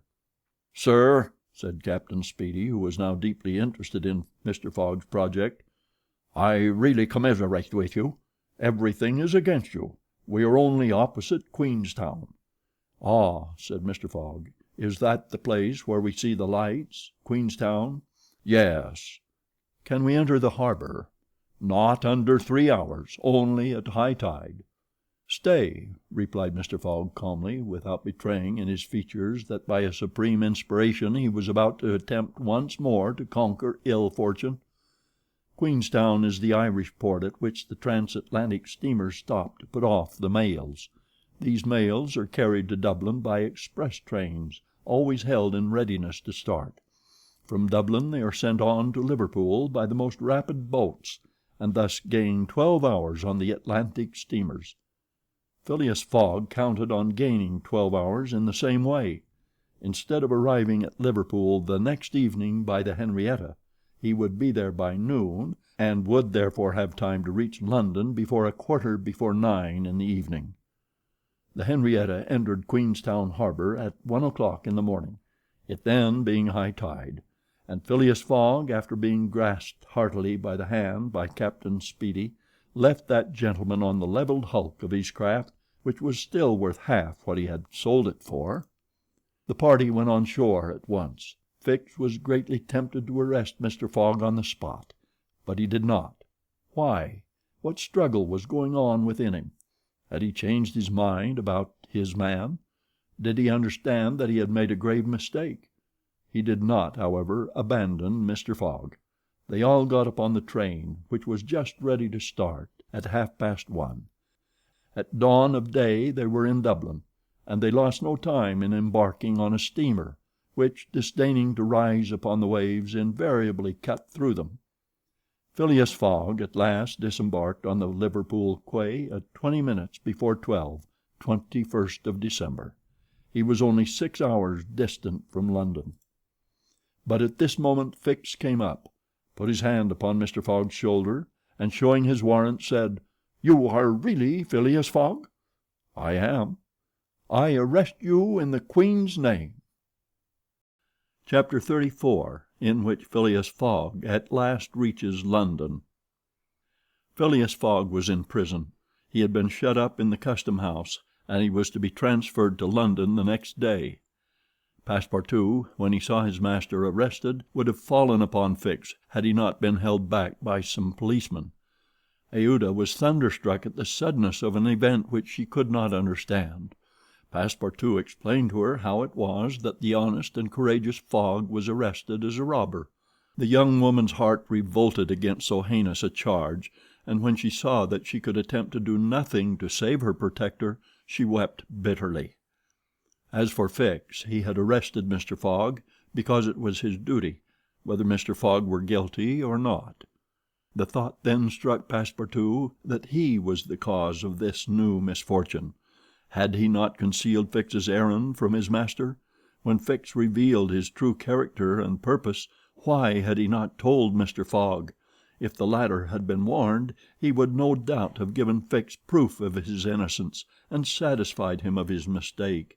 At least, Fix would not have continued his journey at the expense and on the heels of his master, only to arrest him the moment he set foot on English soil.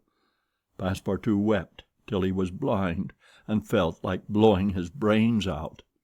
Aouda and he had remained, despite the cold, under the portico of the custom house. Neither wished to leave the place. Both were anxious to see Mr. Fogg again. That gentleman was really ruined, and that at the moment when he was about to attain his end. This arrest was fatal. Having arrived at Liverpool at 20 minutes before 12 on the 21st of December, he had till 9:15 that evening to reach the Reform Club, that is, 9 hours and a quarter. The journey from Liverpool to London was 6 hours. If anyone at this moment had entered the custom house, he would have found Mr. Fogg seated, motionless, calm, and without apparent anger, upon a wooden bench. He was not, it is true, resigned, but this last blow failed to force him into an outward betrayal of any emotion. Was he being devoured by one of those secret rages, all the more terrible because contained, and which only burst forth with an irresistible force at the last moment? No one could tell. There he sat, calmly waiting. For what? Did he still cherish hope? Did he still believe, now that the door of this prison was closed upon him, that he would succeed? However that may have been, Mr. Fogg carefully put his watch upon the table and observed its advancing hands. Not a word escaped his lips, but his look was singularly set and stern. The situation, in any event, was a terrible one, and might be thus stated: if Phileas Fogg was honest, he was ruined; if he was a knave, he was caught. Did escape occur to him? Did he examine to see if there were any practicable outlet from his prison? Did he think of escaping from it? Possibly. For once he walked slowly around the room. But the door was locked and the window heavily barred with iron rods. He sat down again and drew his journal from his pocket. On the line where these words were written, 21st December, Saturday, Liverpool, he added 80th day, 11:40 a.m., and waited. The custom house clock struck 1. Mr. Fogg observed that his watch was 2 hours too fast. 2 hours! Admitting that he was at this moment taking an express train, he could reach London and the Reform Club by 9:15 p.m. His forehead slightly wrinkled. At 33 minutes past 2 he heard a singular noise outside, then a hasty opening of doors. Passepartout's voice was audible, and immediately after that of Fix. Phileas Fogg's eyes brightened for an instant. The door swung open, and he saw Passepartout, Aouda, and Fix, who hurried towards him. Fix was out of breath, and his hair was in disorder. He could not speak. "Sir," he stammered, "sir, forgive me.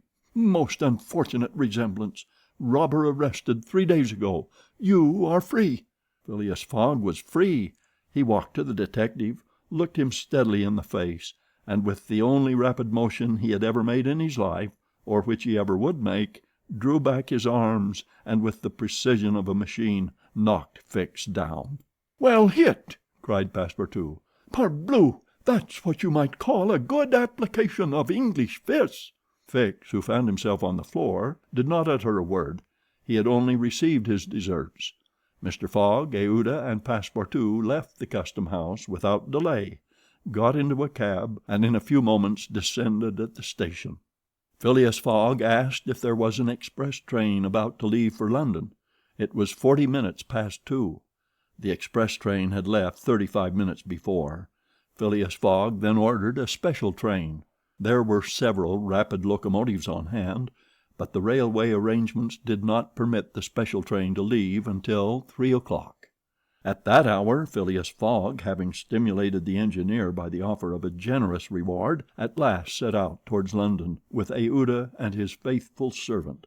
It was necessary to make the journey in 5 hours and a half, and this would have been easy on a clear road throughout, but there were forced delays, and when Mr. Fogg stepped from the train at the terminus all the clocks in London were striking 10 minutes before 9. Having made the tour of the world, he was behindhand 5 minutes. He had lost the wager.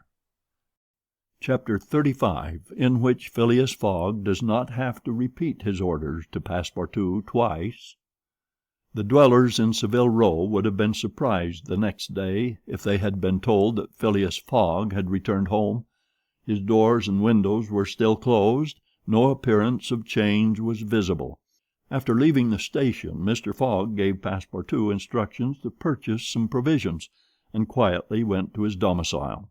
He bore his misfortune with his habitual tranquillity. Ruined, and by the blundering of the detective. After having steadily traversed that long journey, overcome 100 obstacles, braved many dangers, and still found time to do some good on his way, to fail near the goal by a sudden event which he could not have foreseen and against which he was unarmed. It was terrible. But a few pounds were left of the large sum he had carried with him. There only remained of his fortune the £20,000 deposited at Baring's, and this amount he owed to his friends of the Reform Club. So great had been the expense of his tour that even had he won it would not have enriched him, and it is probable that he had not sought to enrich himself, being a man who rather laid wagers for honor's sake than for the stake proposed. But this wager totally ruined him. Mr. Fogg's course, however, was fully decided upon. He knew what remained for him to do. A room in the house in Savile Row was set apart for Aouda, who was overwhelmed with grief at her protector's misfortune. From the words which Mr. Fogg dropped, she saw that he was meditating some serious project. Knowing that Englishmen governed by a fixed idea sometimes resort to the desperate expedient of suicide, Passepartout kept a narrow watch upon his master, though he carefully concealed the appearance of so doing. First of all, the worthy fellow had gone up to his room, and had extinguished the gas burner, which had been burning for 80 days. He had found in the letter box a bill from the gas company, and he thought it more than time to put a stop to this expense, which he had been doomed to bear. The night passed. Mr. Fogg went to bed. But did he sleep? Aouda did not once close her eyes. Passepartout watched all night, like a faithful dog, at his master's door. Mr. Fogg called him in the morning, and told him to get Aouda's breakfast, and a cup of tea and a chop for himself. He desired Aouda to excuse him from breakfast and dinner, as his time would be absorbed all day in putting his affairs to rights. In the evening he would ask permission to have a few moments' conversation with the young lady. Passepartout, having received his orders, had nothing to do but obey them. He looked at his imperturbable master, and could scarcely bring his mind to leave him. His heart was full, and his conscience tortured by remorse, for he accused himself more bitterly than ever of being the cause of the irretrievable disaster. Yes, if he had warned Mr. Fogg, and had betrayed Fix's projects to him, his master would certainly not have given the detective passage to Liverpool. And then Passepartout could hold in no longer. "My master, Mr. Fogg!" he cried. "Why do you not curse me? It was my fault that—" "I blame no one," returned Phileas Fogg, with perfect calmness. "Go." Passepartout left the room, and went to find Aouda, to whom he delivered his master's message. "Madam," he added, "I can do nothing myself, nothing. I have no influence over my master, but you, perhaps—" "What influence could I have?" replied Aouda. "Mr. Fogg is influenced by no one. Has he ever understood that my gratitude to him is overflowing? Has he ever read my heart? My friend, he must not be left alone an instant. You say he is going to speak with me this evening?" "Yes, madam. Probably to arrange for your protection and comfort in England." "We shall see," replied Aouda, becoming suddenly pensive. Throughout this day, Sunday, the house in Savile Row was as if uninhabited, and Phileas Fogg, for the first time since he had lived in that house, did not set out for his club when Westminster clock struck 11:30. Why should he present himself at the Reform? His friends no longer expected him there. As Phileas Fogg had not appeared in the saloon on the evening before, Saturday, the 21st of December, at 9:15, he had lost his wager. It was not even necessary that he should go to his bankers for the £20,000, for his antagonists already had his cheque in their hands, and they had only to fill it out and send it to the Barings to have the amount transferred to their credit.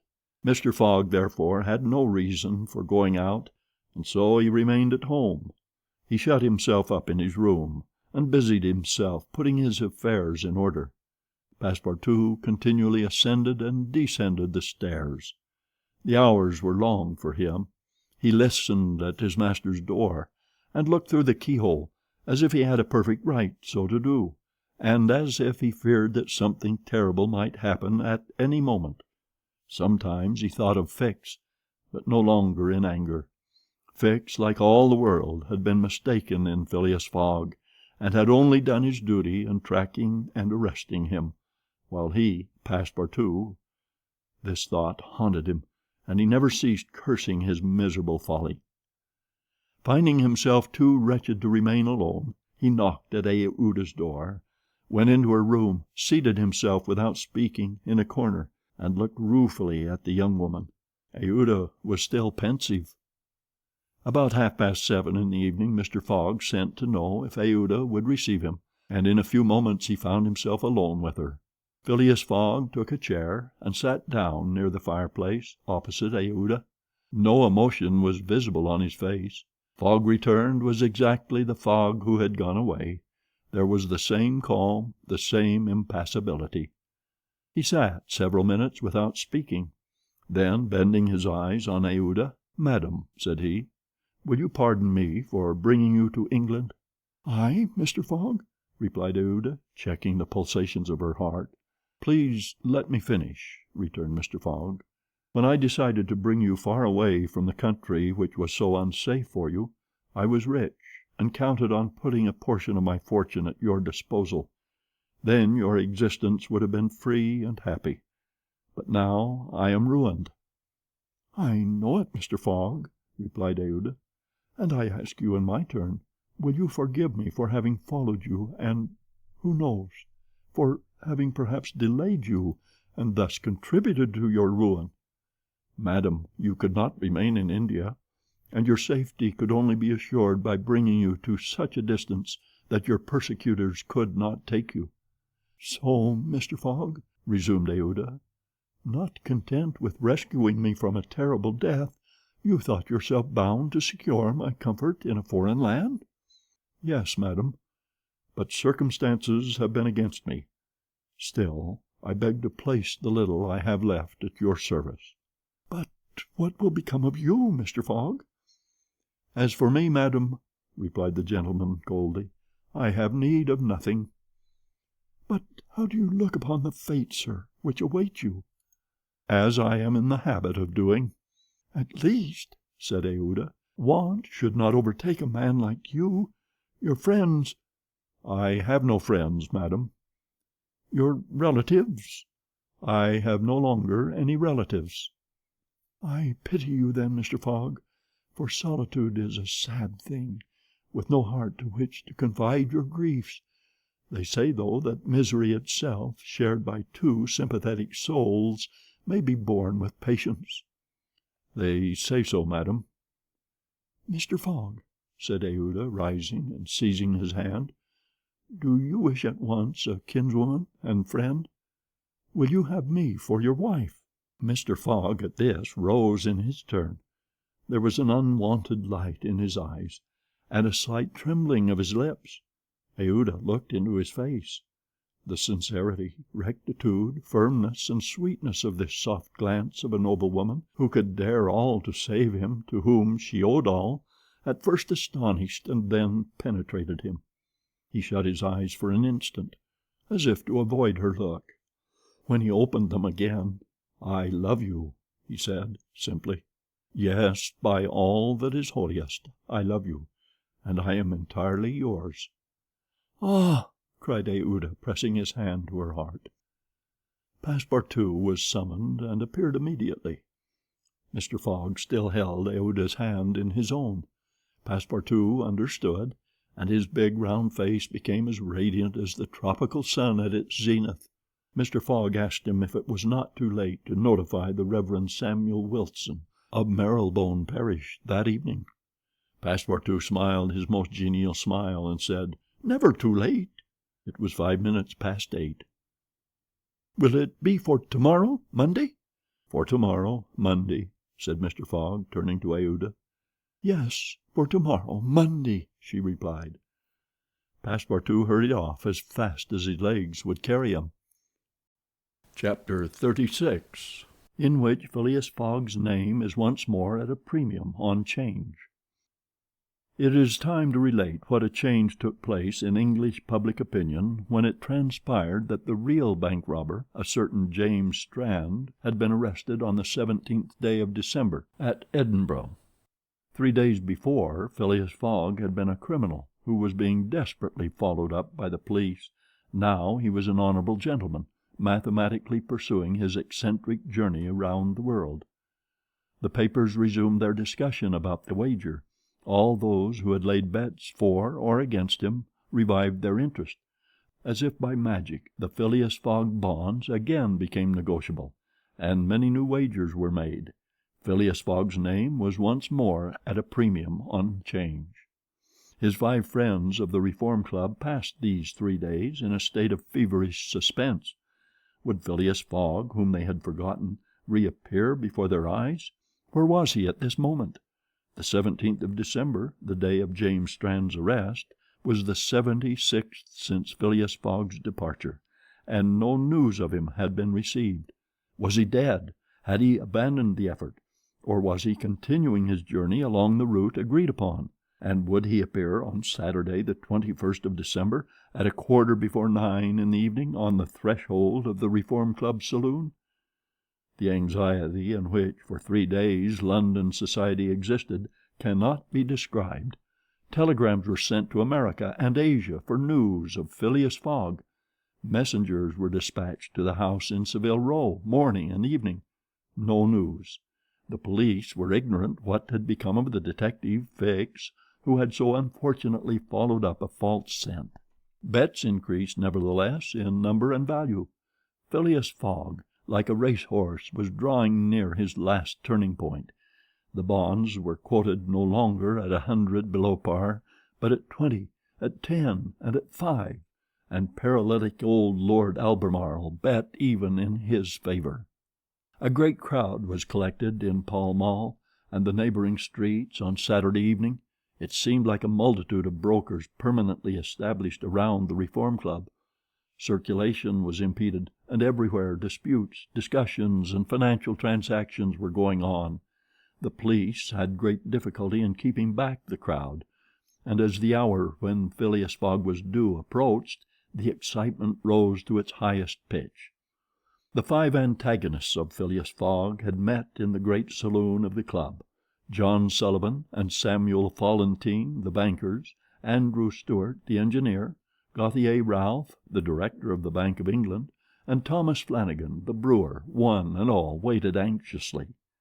When the clock indicated 20 minutes past 8, Andrew Stewart got up, saying, "Gentlemen, in 20 minutes the time agreed upon between Mr. Fogg and ourselves will have expired."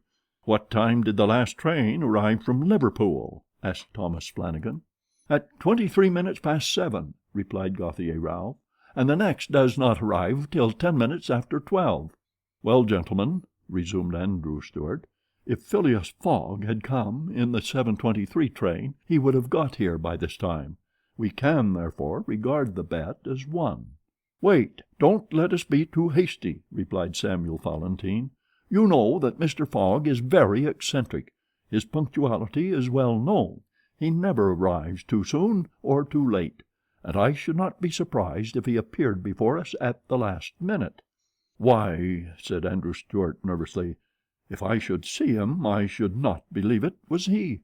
"The fact is," resumed Thomas Flanagan, "Mr. Fogg's project was absurdly foolish.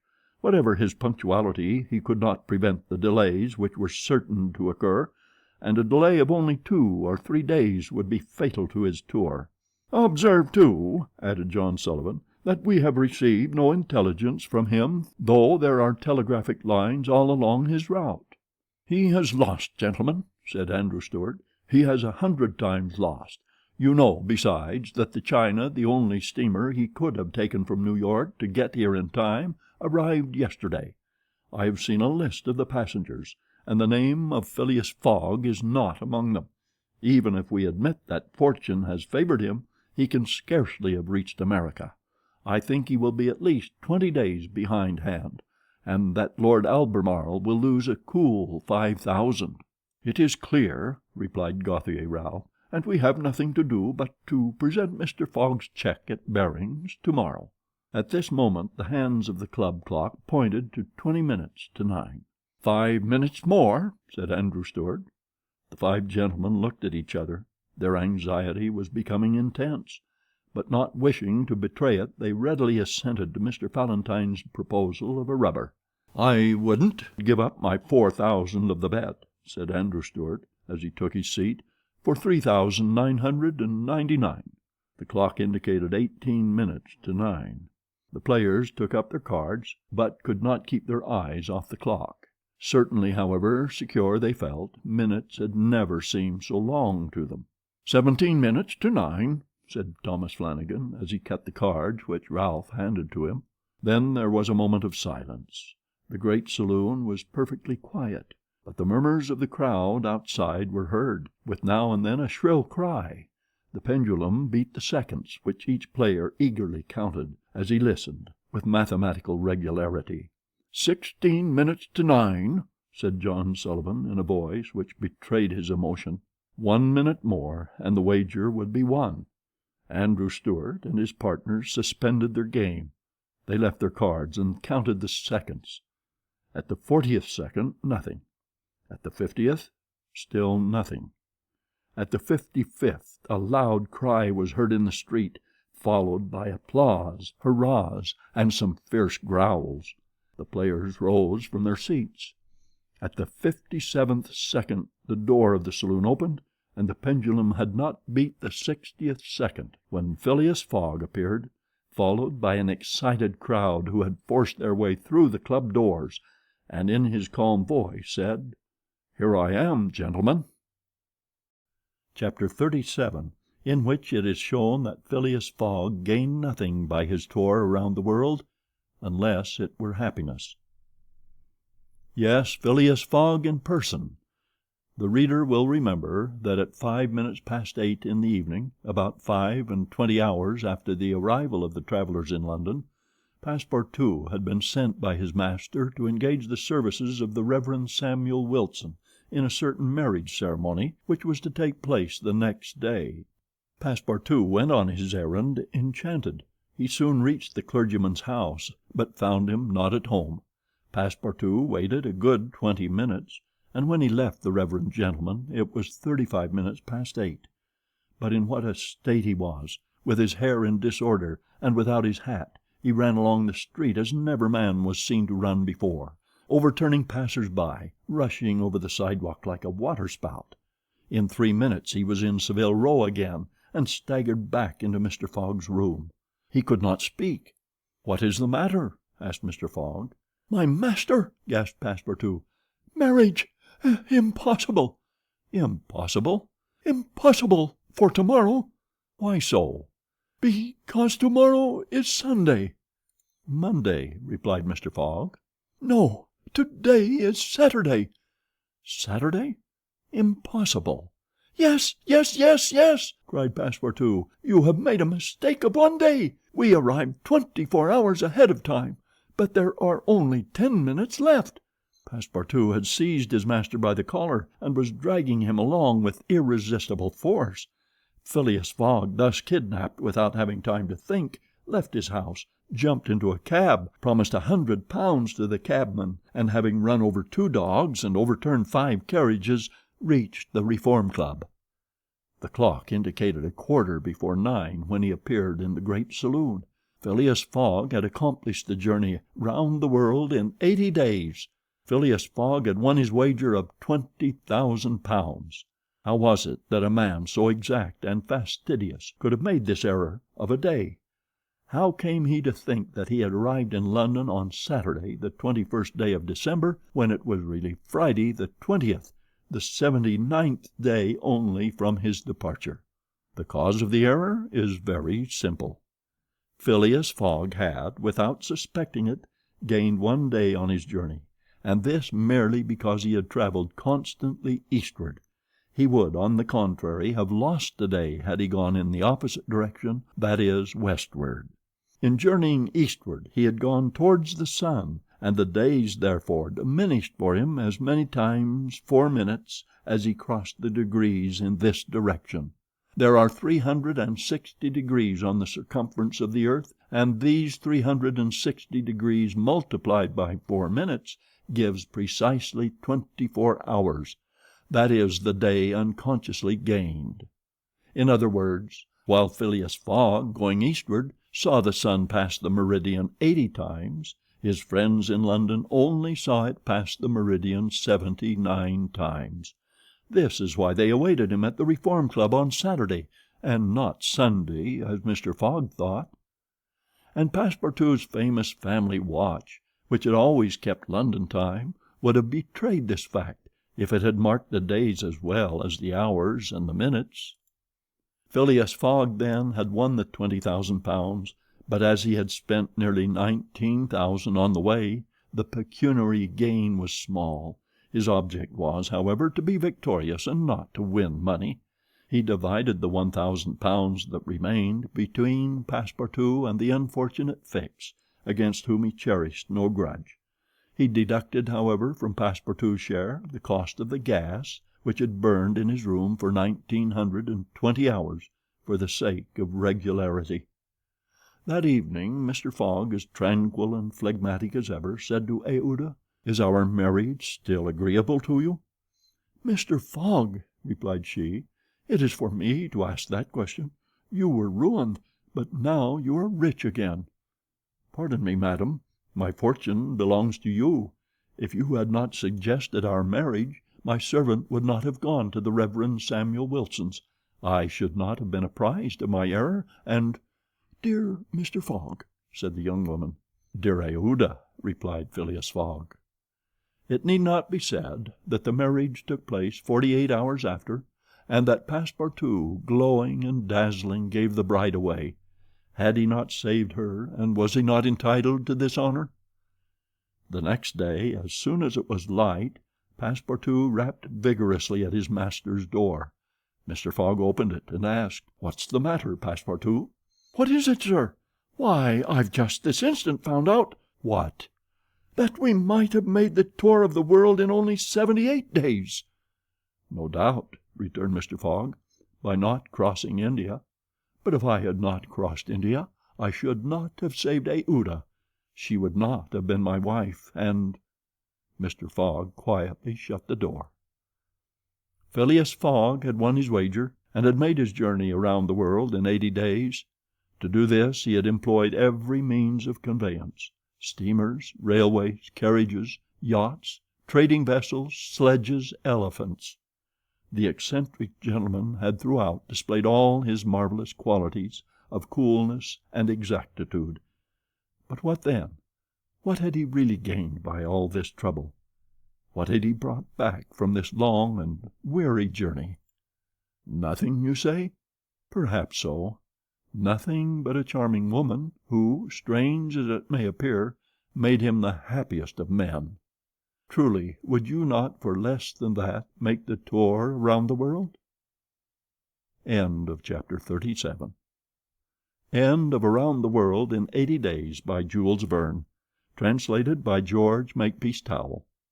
Recording by Ralph J. Snelson.